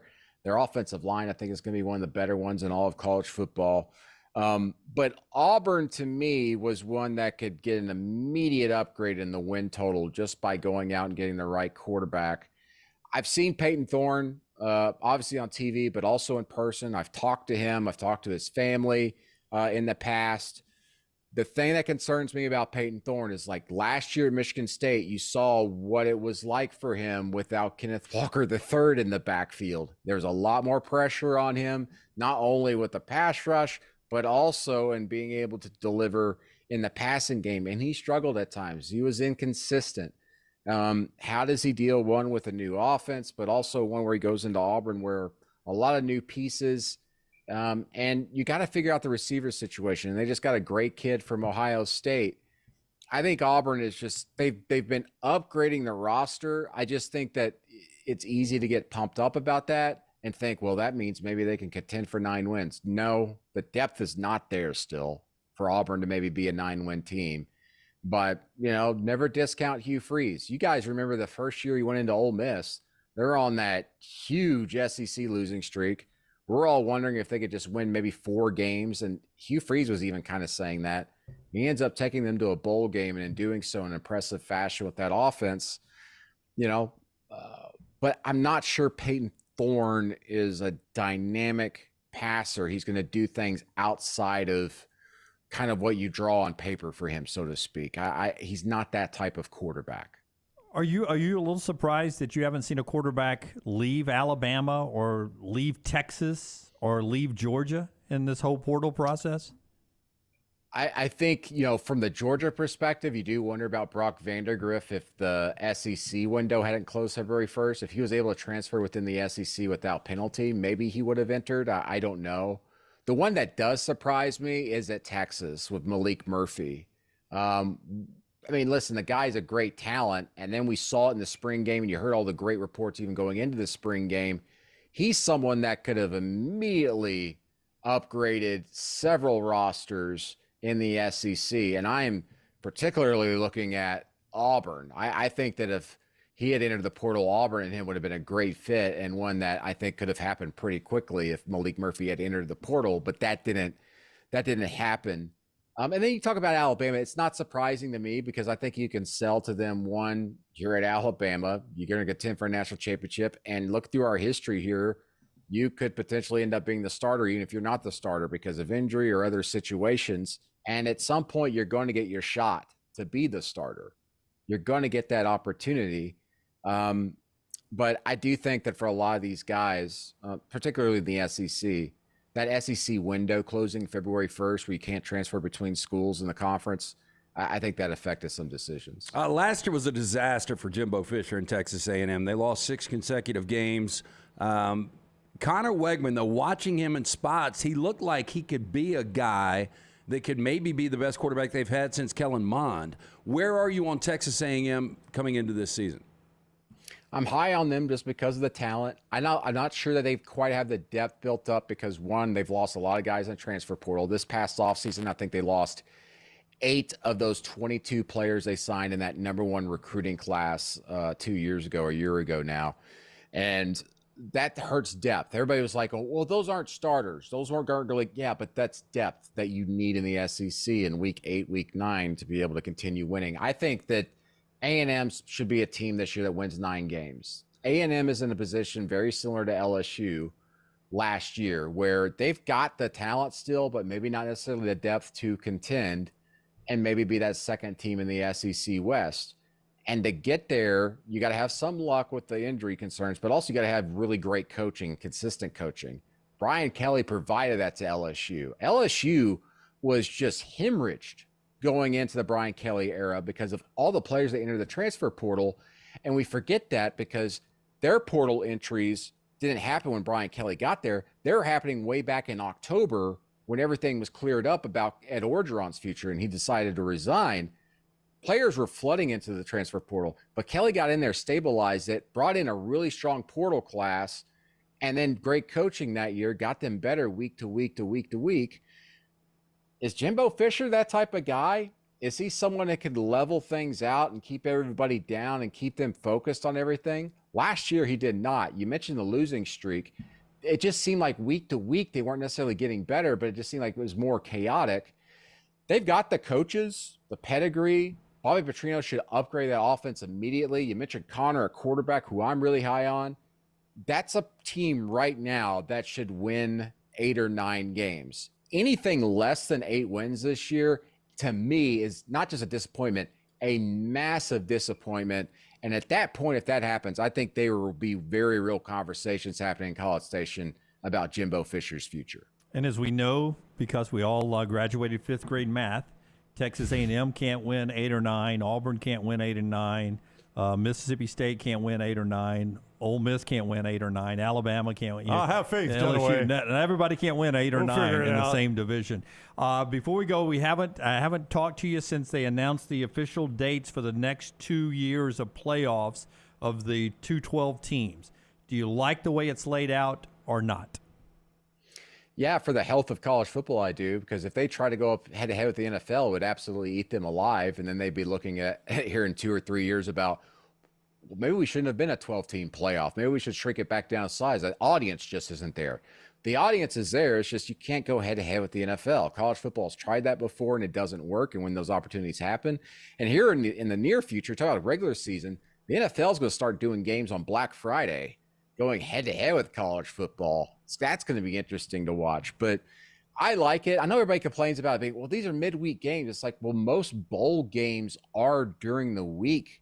And playoff games have usually been in that area anyway, with, New Year's Eve and New Year's Day. And, of course, the Monday championship game. I saw a lot of people going, the national championship game on a Monday? It's like, where have you been? It's always been like that. I think everybody's just trying to find things to complain about. The audience will be there because for the most part, they were able to avoid the NFL, and people are going to consume college football no matter what. And just because it's on a weeknight doesn't mean it's going to really debilitate them. You're not asking everybody that's watching on television to travel to these sites. You're asking them to sit down in front of their TV at 6 o'clock, 7 o'clock after a work day. All right, he is Brandon Marcello. You could do a lot of things for us and for Brandon. You can go follow him on Twitter, first of all. It'll be Marcello. Follow him on all social media and watch his videos, support his work there at 24/7 Sports. He's always great with his time with us. So go support him as well at 24/7 Sports. Brandon, we always appreciate it. Great talking with you as always. All right. See you guys. Appreciate it. Thank you, buddy. Take care. Brandon with us on the JohnstonRVCenter.com hotline. A reminder at Johnston RV Center here in the month of May, they want to remind you it's time to get lost. Get lost to the great outdoors with a new or used RV from Johnston RV Center. The 2023 travel trailers from $179 a month, fifth wheels $439 a month. That's all with 10% down and approved credit. See Johnston RV Center for details there. Also, it's Memorial Day month where we remember those who paid the ultimate price for our nation. To show appreciation for the military and retired military, they give you discounts there for all active and retired military at Johnston RV Center. I-65, exit 304 in Coleman, 334 in Decatur. Always online, johnstonrvcenter.com. It was announced during the Kentucky Derby, an early kick time for Week 1. Penn State, West Virginia, 6:30 Central, NBC to start the season. So that was announced during the Kentucky Derby. NBC, of course, getting the Big Ten package. Boy, that is a tough game for Neil Brown. We talked about coaches kidding. possibly on the hot seat. Neil Brown is one of those guys in the Big 12, and to open with Penn State and the expectations for Penn State. Night game, too, Penn State. Of course, that'd be a disastrous loss for Penn State, wouldn't it? It would be. It's not the backyard brawl, but I would imagine there's a little bit of a flavor with that where Morgantown and Happy Valley sit, that it's not the old West Virginia, Pittsburgh rivalry of steel towns and mine towns, but there's a little bit of... There's got to be some crossover there. Yeah, got to be a little bit of the hatred there for West Virginia and Penn State. I missed that announcement, so it's 6:30 Central Time on NBC. NBC will be the first game for NBC in the Big Ten package, yeah. And that's the first Saturday of the season, Week 1? That's right, September 2nd, which is not a great Saturday, by the way. If you've looked, I mean, I know, listen, trust me, when that Saturday rolls around, I'm going to watch all of it, all right? But we've had better starting Saturdays before, and that was one of the better games, honestly, and it's in prime time now. So it's in prime time on NBC, and who's their broadcast crew? Did they announce that yet? Well, they've got the Notre Dame crew, which I assume will stick with Notre Dame, but Todd Blackledge left ESPN to go to, and I think they have paired him up with, Mike Tirico? No, it is not Tirico Dunaway. I'll look it up. I wanted to say Ian Eagle, but he's CBS. Maybe it's Noah Eagle, his son. Maybe. Okay. Will they force Dale Earnhardt Jr. in there somehow, like they do at the Kentucky Derby? Was he on at the Kentucky Derby? Every year now, last 2 years or 3 years, they squeeze a Dale Earnhardt Jr. into the Kentucky Derby. Is he like dressed up? Yeah. And I think he picked a winner. I mean, if you watched it, I didn't watch it. If you watched it, I think he actually picked. The winner Magi? I could not tell you. I did not watch 1 minute. I know 4 of the last 5 years they've had the winner has been a double-digit odds, and this was 15-1. Mage was the winner, and I think Junior picked that horse out of nowhere. Japanese horse? Is that right? I don't know. Thought it was. Big Ten Saturday night is what they're calling it on NBC. It'll be Todd Blackledge, Noah Eagle, which is Ian's son, if I'm not mistaken, in the booth, and Catherine Tappan is your sideline reporter there. I love Blackledge. He's one of my favorites. So I hope they give them, I would imagine they're getting a pretty good package on this primetime game. So I hope he's on some good games. Yeah, me too. All right. When we come back, LT's got our 4 downs today. Lunsford says he did pick Magi the winner because Mage because it was stall 8, which is his number. Hey, whatever works, right? 15-1, that's a W. and they only lost 7 horses during the week. Seven of them died. It's amazing. Yeah, they had to scratch 5. One of those was a Derby entry that died. They scratched 5 at the last second because they were afraid of those horses' health. And then they had 2 that got loose. And like to the point, I didn't even know this was a thing, but it's apparently pretty uncommon. They had to sound the track siren. They've got like a weather, but it sounds when there's a loose horse on the track because that can be dangerous to all the people that are on an actual horse, right? So they've got to get to safety. So a loose horse is on the track. A loose horse on the track sometime during the week last week, so much so that they had to sound the alarm. And they had a misstep that had a knee injury. They had to take it off in a horse ambulance and euthanize that. Yeah. And then one splintered an ankle and had to euthanize that one. So tough week for horse racing. Yeah, it was bad, man. Yeah. All right. Good day for roses. Tough week for horse racing.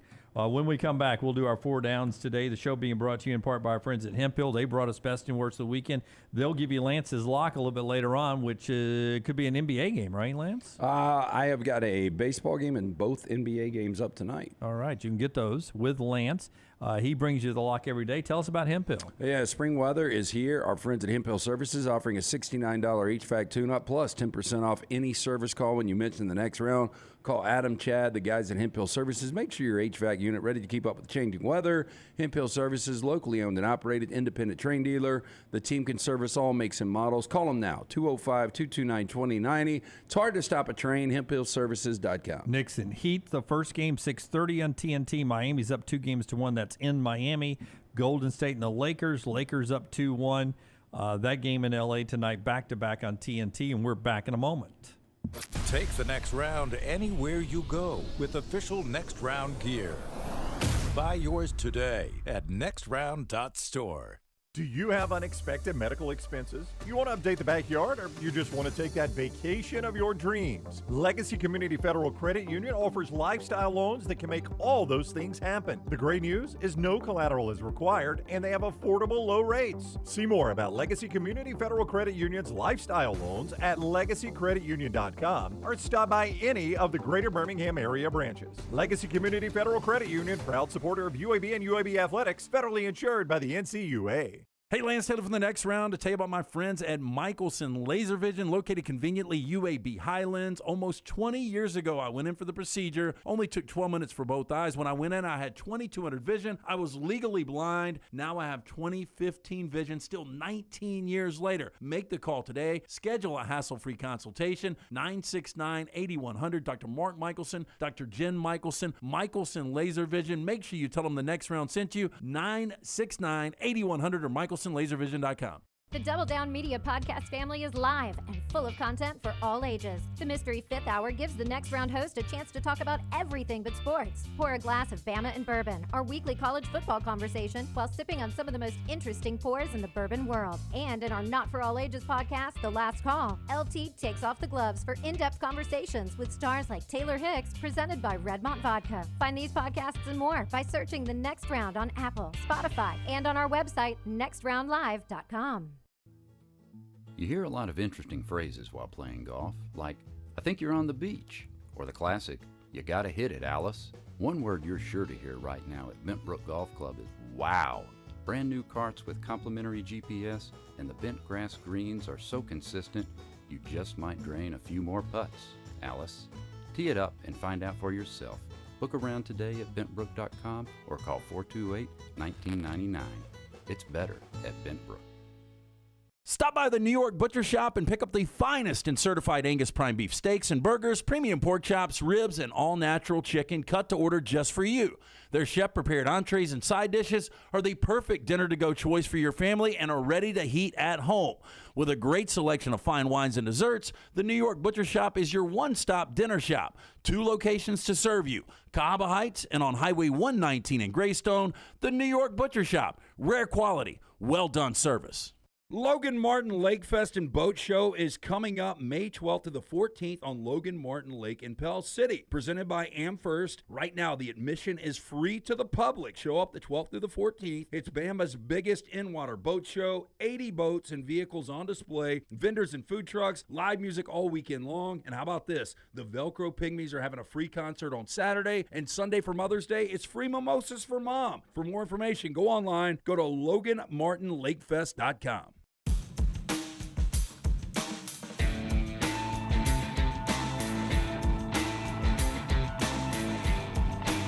All right, Brown and LT just watching an old game on the NFL Network has stumbled in. Remember that helmet thing I told you to save for us, sir? Oh, here we go. We're back. Yeah, we're gonna do that. Not this segment, but the next segment. I'll give you a whole segment to pull that up. But I've been saving it for a few days until we stumbled into that conversation, and we've stumbled into it now because we're watching the Lions and their road whites last year at Lambeau about to eliminate. Not to spoil it for anybody, they're going to eliminate the Packers if you're watching on the NFL Network in Week 18. Aaron Rodgers' last game in Green Bay. Spoiler alert. Last game. Yeah. So it's a good uniform, it is man. a good white. Rockstars Lions got a good uniform. The last 4 seasons, they've been eliminated at home. Their season has ended at home. And oftentimes on a Sunday night. Because they get that flex game in there. Them or the Cowboys, it seems like one of them are getting eliminated Well, I'm talking on about Sunday night. The 3 before was all NFC championships. Oh, that's right. So not just from the playoffs. Well, I guess last year wasn't the NFC championship. It was at home. It was San Francisco divisional. All right, 4 downs every day here on the show. Today being brought to you by our friends at MyBookie, mybookie.ag Brownie. You could have played this game at MyBookie, the one we were just talking about, mybookie.ag. Right now, plays Major League Baseball in full swing there. You get futures on your favorite club locked in to win the World Series. You can take advantage of the crazy boosted odds via the MyBookie Money Bag. They make it simple for you to sign up and play. You bet, you win, they pay. You bet, you win, they pay. Sign up today. MyBookie.ag. Promo code NEXTROUND secures a first deposit bonus up to $1,000. So simply put, you put in, say, $200, play with $300 right away. It's that easy. Just use promo code NEXTROUND to claim that bonus. Promo code NEXTROUND at MyBookie.ag. If you're a diehard or if you're just a casual, simply put, there's never been a better time to start exploring the world of online sports betting than with MyBookie.ag. Bet anything, anytime, anywhere. MyBookie.ag, code NEXTROUND. MyBookie.ag, code NEXTROUND. First down. More championships over the next 5 years. The Georgia Bulldogs or the Boston Celtics? I'm going to go Georgia Bulldogs on this one. There's just something that seems to be missing from this Boston team. Just something. I don't know what it is. I think it's a good team. I don't think it's a great team. Jason Tatum is I would put him in the elite category. Jaylen Brown's really good, but yeah, they have a lot of good parts. Yeah, it's not a great team, though. I would agree with you, but I do think the Celtics probably get one this year. You think it's this year? Yeah. I mean, they hadn't got one in a long time. I think 2008 was their last championship. Hard to win one. I mean, right now it's Boston wins, James Harden wins. Boston wins, James Harden wins. When James Harden scores over 40, I thought Jaylen Brown got that, or Marcus Smart got that shot off, though. You did? I mean, in real time, I thought he did. But yeah, in replay, no. He didn't. Yeah, not at all. But, they're 2-2, that series is now, with Philadelphia, and Harden has scored 42 and 45 in the wins. He's been awful in the losses. So until they get somebody who can defend James Harden in a 7-game series, I don't know if they'll win one. Second down. Don't get your feelings hurt. Jump in there. No, I'm good. I don't need to answer it, Rockstar. If you don't want to hear my answer to first down, Rockstar. Who do you think will win, Celtics or the Georgia Bulldogs? not going to answer now. Damn it. Who wins? Who gets their next playoff win first? Deshaun Watson or Matthew Stafford? Feels like a trick question, but I'm going to go Deshaun Watson with the Cleveland Browns. Well, I mean, one plays for the Browns and one plays for a team that appears to be disassembling just a little bit, and he's hurt a lot too. Yep, and he's old. Yeah. But the other one is the Cleveland Browns, who don't win playoff games. Well, and the other that's my point. I don't know which one's better. When Deshaun came back this year, he wasn't good. And I just wonder what kind of Deshaun Watson you're going to get for a full season this year. Yeah, boy, they got to feel like they bought a Billy Goods right now. I would go actually L.A. for a couple of reasons. I believe in Sean McVay. The NFC is not nearly as tough as the AFC. So I would go Matt Stafford here. When you guys that believe in Sean McVay, do y'all have communion at the Rams Church on the first Sunday of every month as well? You believe in Sean McVay that much that you think he's going to win a playoff game again with this Rams team? When? Like this year? Next year? He's had in 6 years. He's had one losing season in the NFL. I know, but that was when they were building it. Now they're about That's when they had Jared Goff. They got to tear it down and build it back.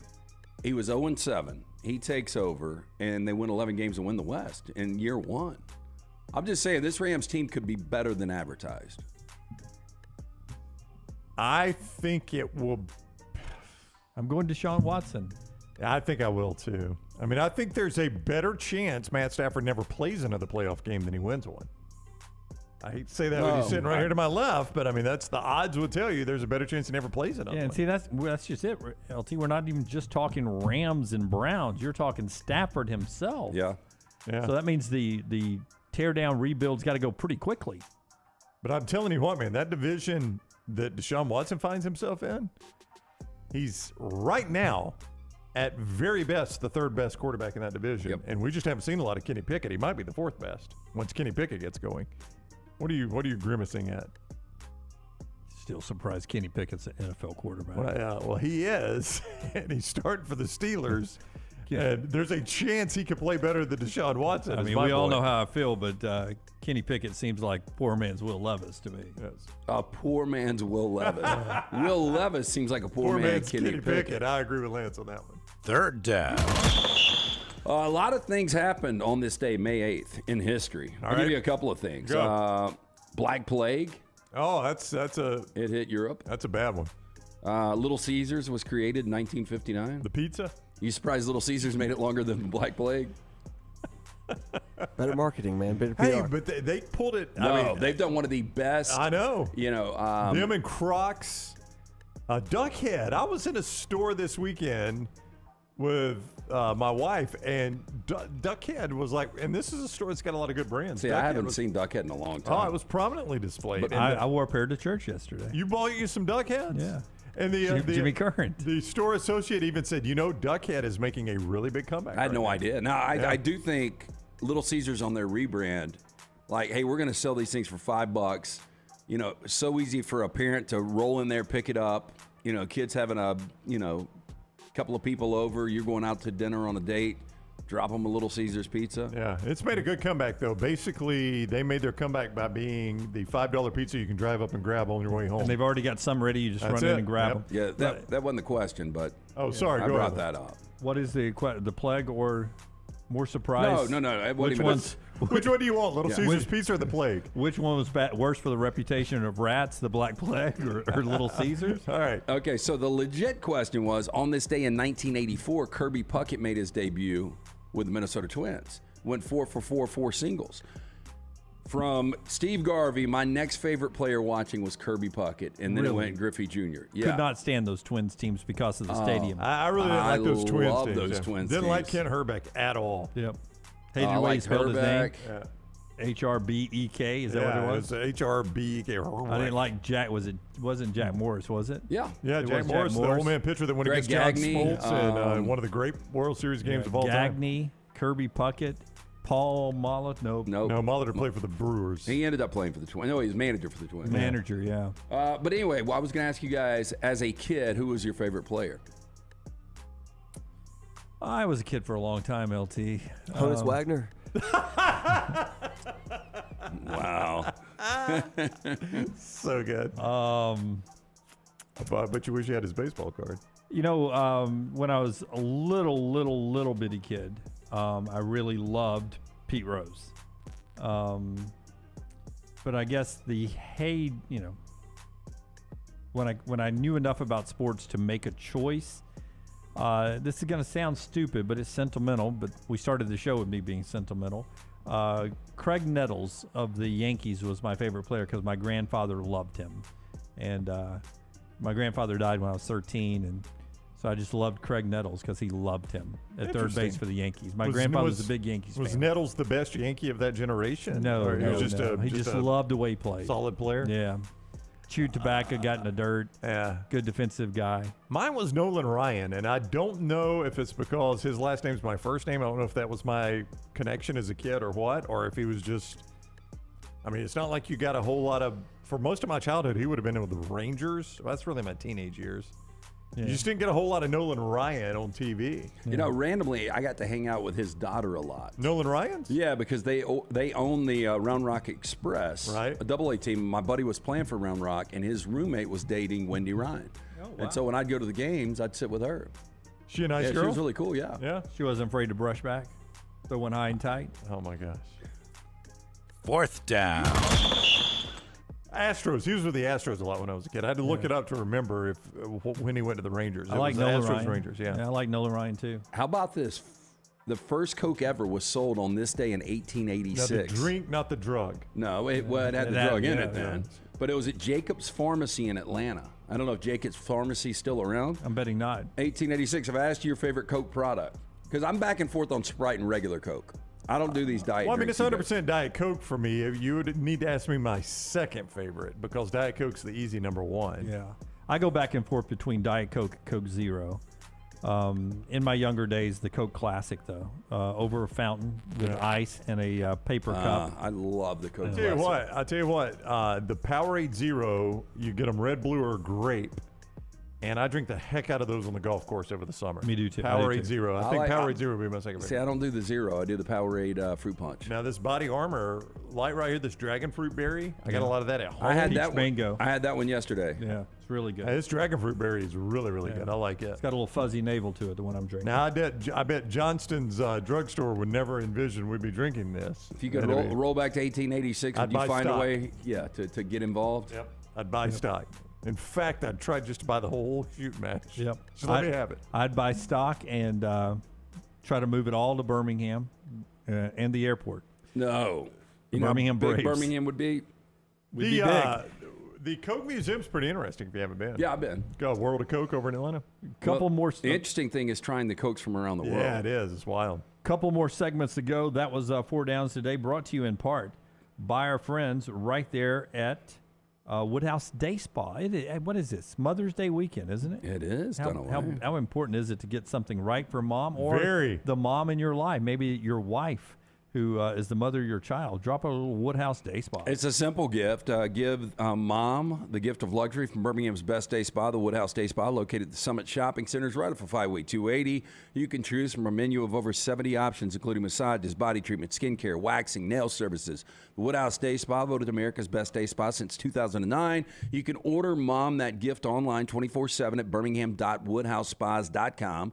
Gift cards, simple solution. Again, buy them 24/7 online or just stop by the Woodhouse Day Spa right there at the Summit Shopping Centers. Tell Casey and Stuart the next round sent you. Call the next round now at 205-734-0923. Storm season is here. Make sure you have a plan of action in place right now. Greg from Pell City and Storm Restoration Roofing should be your first call when storms hit. Insurance companies love working with Storm Restoration Roofing because of Greg Nelson's name and reputation in the industry. When storms hit, call Greg Nelson. He's local, 205-542-3531. He's the home of the free no-cost roof inspection. Greg from Pell City on Facebook, 205-542-3531. It's Storm Restoration Roofing. Hey, Lance Taylor from the next round to tell you about one of our favorite places for breakfast, lunch, and dinner. That is Hamburger Heaven since 1982. Hamburger Heaven has been serving Birmingham's best hamburgers, cheeseburgers, French fries, hand-spun milkshakes, and sandwiches made fresh to order.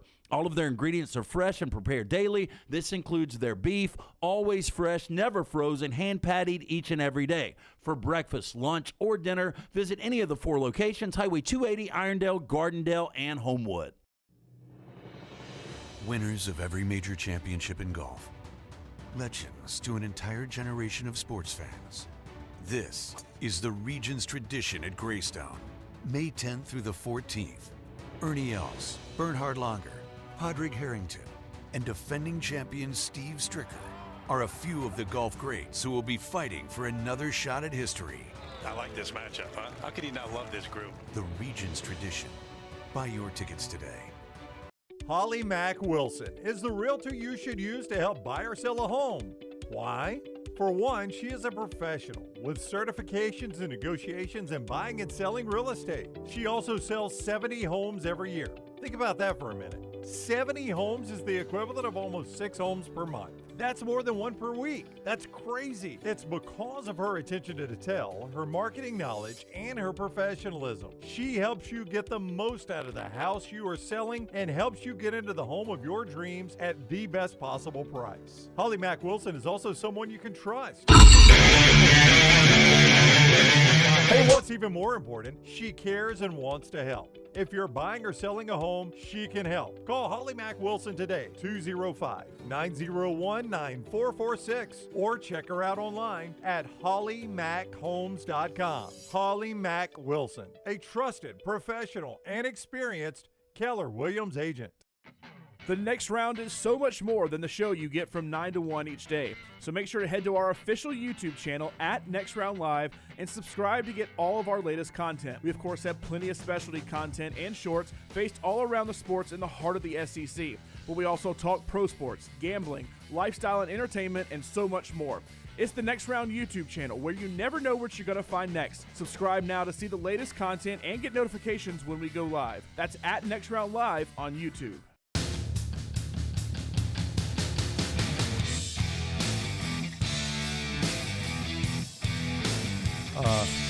Wait till you see what Jerry has to say in this week's Secession, by the way. I can't wait to watch it. Secession, one of our favorite shows, winding down. Before we pull up the old helmet graphic of all the NFL teams, Forrester's going to pull up, and I'm going to ask you guys a question. Let me tell you about Legacy. They can answer some questions for you. Like all of a sudden, what if you're wanting to put a pool in, or maybe you want to update your backyard, go on that dream vacation like Maggie and I just did, or maybe you have an unexpected medical expense. You can take care of all of that with a lifestyle loan right now with our friends at Legacy Credit Union. No collateral required. They have affordable, low rates, and they can help you with these lifestyle loans. Just go to LegacyCreditUnion.com for more details. LegacyCreditUnion.com. They also have everyday checking that works out good, a wonderful digital banking app. They're the official credit union of UAB. LegacyCreditUnion.com. LegacyCreditUnion.com, federally insured by the NCUA. Here's a graphic. I don't know who I got it from the other day, but it has all the old NFL helmets on it from a certain point in time. It looks to be the early 80s, maybe. It was 26 teams, right? Yeah, the early 80s. And the question that it asked with that graphic on social media was who has improved their helmet or made it worse. Now, right off the bat, the Colts and the Bills have gone back to that helmet, so that's good. The Colts have stayed with that helmet forever. Brown, you would say your Dolphins have made it worse. I'm not the only one to say that. I think the world believes that. I think the Patriots made theirs worse. Yep, yeah, they did. The Patriots helmets would be better. The Jets are back to this one now. I liked it better. You know, I like the white one with the green logo with the NY on it. The 69 Super Bowl one, right?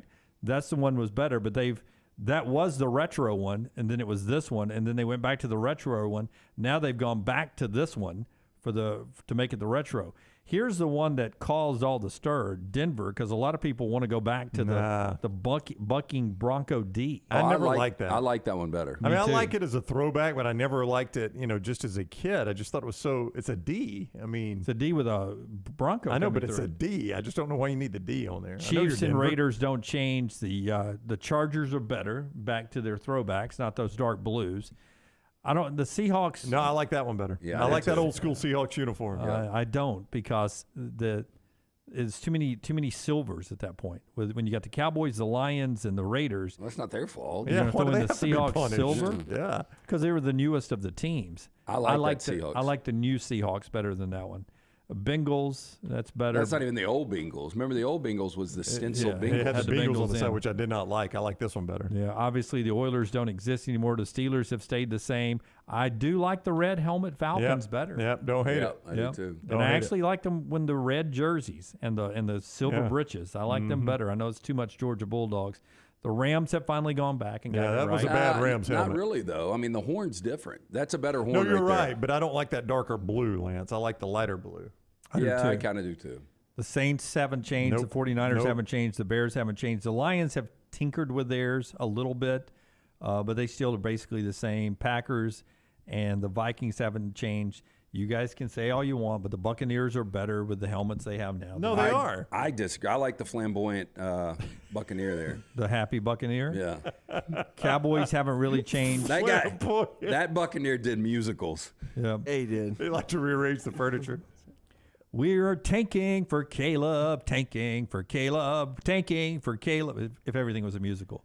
Okay. That's what Dunaway was doing there, right? Cowboys, the Giants. I hated those Giants helmets. The Eagles when I are was a going to kid. wear this one some this year, by the way. I read. like this one better. Yeah, I do too. They're Yeah. not going to it full time, but I think they're doing 3 home games in this Kelly Green. I like the Kelly Green better. Yeah. Cardinals haven't really changed, and the Redskins don't exist anymore. They've changed to the Commanders. So some I of didn't them, like that Redskins helmet. a though. majority of them have not changed a whole lot, and those that have, like the Bills, have gone back to the right ones. Surely the Dolphins will go back to the You right got to ones. think. I've read Stephen Ross, the Dolphins owner, is the only person in the organization that likes the new uniform. But guess who signs every check in the organization? That'd be Stephen Ross. Yep. Yeah, I would really quickly check to see if Stephen Ross's girlfriend works in some kind of marketing and came up with the uniform design. My guess is Stephen Ross's girlfriend doesn't lift a finger. Yeah. Well, I wonder if the last finger she lifted was drawing the new uniforms. That's potentially it, yes. Yeah, that would be the only drawback there. I just thought it was interesting when that debate was going on that, some of these we got right and some we changed and went back to the bad ones. And I feel like the Chargers occasionally will dig up the old Dan Fouts blues. I don't think they do. You don't think they do anymore? Let's see if they do that in a throwback this year. Smuff says Pats, Broncos, Oilers, Bucks all need to change back to these. I mean, the Oilers just don't exist anymore. I do like that Love You Blue era of the Oilers with that red and the baby blue. It's hard to beat that combo. Yeah, I thought that was a really good combo as a kid. I just hated their stadium. The stadium was just the Astrodome was just a soulless NFL stadium. When we did our Madden League up here, Lunsford played as the Titans, and occasionally he would do the AFL Oilers throwbacks with the blue helmets, the baby blue helmets with the oil rig, not the white helmets. Yeah. It's a good look there too. Chargers have the best unis in the game, says Evan. I disagree. I tell you, when they go with their powder blue, it's pretty good though. Before everybody started going back to the throwbacks, and the Chargers occasionally once a year would wear the powder blues, we were all like, oh, that's the best uniform. They should go back to that. And they finally did. Now we see it all the time. So I do think we've lost a little appreciation for how good those uniforms are. It's a good uniform. I think people, some younger generations, when the Eagles wear that Kelly green and the solid silver, I think they'll realize that was a better uniform than what they wear right now. The Carmichael uniforms? Yeah, Harold Carmichael, Randall Cunningham era uniforms. Yep. Yeah, me too. All right, one more segment to go here. When we come back on the next round, we'll sort of recap some of the stuff that we've been going through. And one more big thing to get to before we're out, this is TNR. Don't forget, we've got a new Backroom podcast that's out. You guys look like you were moving around. Can you give us? We decided to get on the elevator and just try to just stationary, just sit on the elevator. If it goes up, it goes up. Goes down, goes down. If anybody wants to come on, nobody wanted to be interviewed. It was weird. No interviews. Yeah, it starts with a bang. The first guy that walks up is actually very, very funny. I showed it to my family this week, and we all got a laugh out of it. So we were making a TikTok. Yep. So go check it out. It's the Backroom Podcast. It's available on all of our platforms right there. New gym class heroes coming this week as well. This is the next round. Everything Next Round is on demand now in the podcast section at nextroundlive.com. Spring is finally here. Now's the time to hit those trails and sidewalks you've been missing in a fresh pair of perfectly fit New Balance running or walking shoes from the New Balance Birmingham store. Our trained fit specialists get as much information as possible before matching you with the perfect pair of New Balance shoes. We've also got all the apparel and other gear you need for spring, too. There's no better time to get outside than right now. So come over to the New Balance Birmingham store and get your custom-fit New Balance footwear and spring apparel today. It's the spring sales event at Alfa Romeo of Birmingham. Now you can get $10,000 off plus rates as low as 4.7% on new 2022 Alfa Romeo Stelvios and new 2022 Alfa Romeo Giulias. Come see the team at Alfa Romeo of Birmingham, exit 27 just off I-459 on Grants Mill Road, or visit them online at alfaromeousa.birmingham.com. Hurry down before they're all gone. All incentives applied in stock units only with approved credit. Alfa Romeo USA of Birmingham.com. Want more of the show? Download the app or visit nextroundlive.com for the latest podcast. The Mystery Fifth Hour, our Not For All Ages podcast like Bama and Bourbon, and the entire Double Down Media podcast family. All at nextroundlive.com and on the Next Round app. This is for the men who never settle, the ones who believe only quitters end a game in a tie, the type of guys who choose the bar with the biggest TVs to overcompensate for theirs at home. This is the Lodge mentality. This is Twin Peaks. Be there as your champion Stallions defend their title. Get your tickets now for this weekend's home game. We can't wait to have you for the USFL. Seats start at $10, so bring the whole family for kickoff at Protective Stadium as Coach Skip Holtz and the Stallions are running it back in Birmingham. Doesn't get much more exciting than that. Don't miss out on the hottest ticket in town. Touchdown, Birmingham! Buy your Stallions tickets today at theusfl.com. Hey, Ryan Brown here from The Next Round. Do you want to help pay for my kids' college and look great while you're doing it? You need to go to The Next Round store. Everything from hats to short sleeve and long sleeve t-shirts, sweatshirts, hoodies, zip-up hoodies, and much more. And we're adding new things all the time. Why would you not want to see my kids get a great college education and look great out in the public while you're doing it? Get the gear we wear all the time on the show, and there's only one place to get it. nextround.store. That's nextround.store. Harbin's Outdoors is an award-winning landscape company specializing in installing custom fiberglass pools, landscaping, and hardscaping. Jeremy and his team are a one-stop shop for your pool construction needs. Harbin's does it all, from the install to the final hardscapes around the pool and everything in between. It's beautiful work. You can find them on Instagram at Harbins_outdoors to see it for yourself, or call or text Jeremy directly, 205-300-0718. That's 205-300-0718. At Harbins, you and your home are the center of all that they do.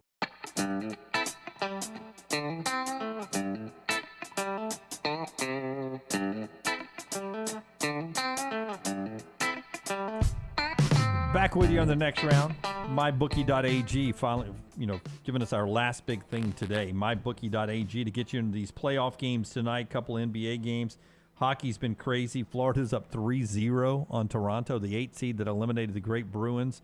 About to knock out the next favorites. I guess whoever they play next becomes the favorites again. I guess so. I don't know. It's starting to look like they're the favorites, don't you think? It does. Major League Baseball is in full swing, though, and MyBookie.ag is your one-stop shop for all your betting needs. You can lock in futures on your favorite club to win the World Series, take advantage of crazy boosted odds via the MyBookie Money Bag.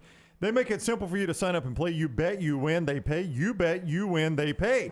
Sign up today at MyBookie. Use promo code NEXTROUND to secure a first deposit bonus up to $1,000. It is simple. You deposit an amount, say $200. You play with $300 instantly just using the promo code NEXTROUND to claim that bonus. Whether you're a diehard or a casual, simply put, there's never been a better time to start exploring the world of online sports betting than with MyBookie.ag. Bet anything, anytime, anywhere. MyBookie.ag. Code next round, MyBookie.ag, code next round. Okay, we're going to end with a little basketball, a variety of things. First, Barry Dunning Jr. Transfers from Arkansas to UAB, another SEC transfer out of the portal for Andy Kennedy Jr.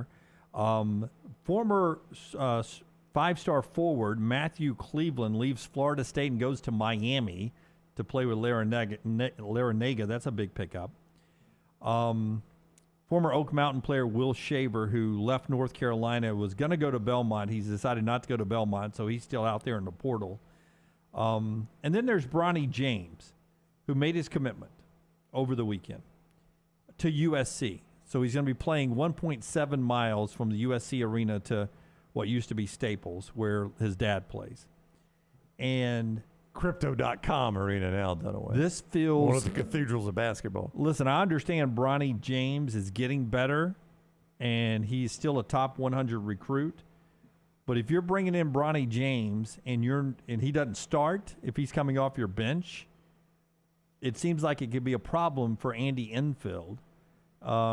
If they don't win and Bronny doesn't get the playing time, LeBron's powerful enough, it seems to me, with enough followers and stuff, that Andy Enfield could have just signed his way out of USC. I don't know about. I'm not buying into that. I think Bronny is good enough to at least be in this rotation and get quality minutes. The starting 5 at USC. I think I saw 24/7 had him ranked the 26th best player in America.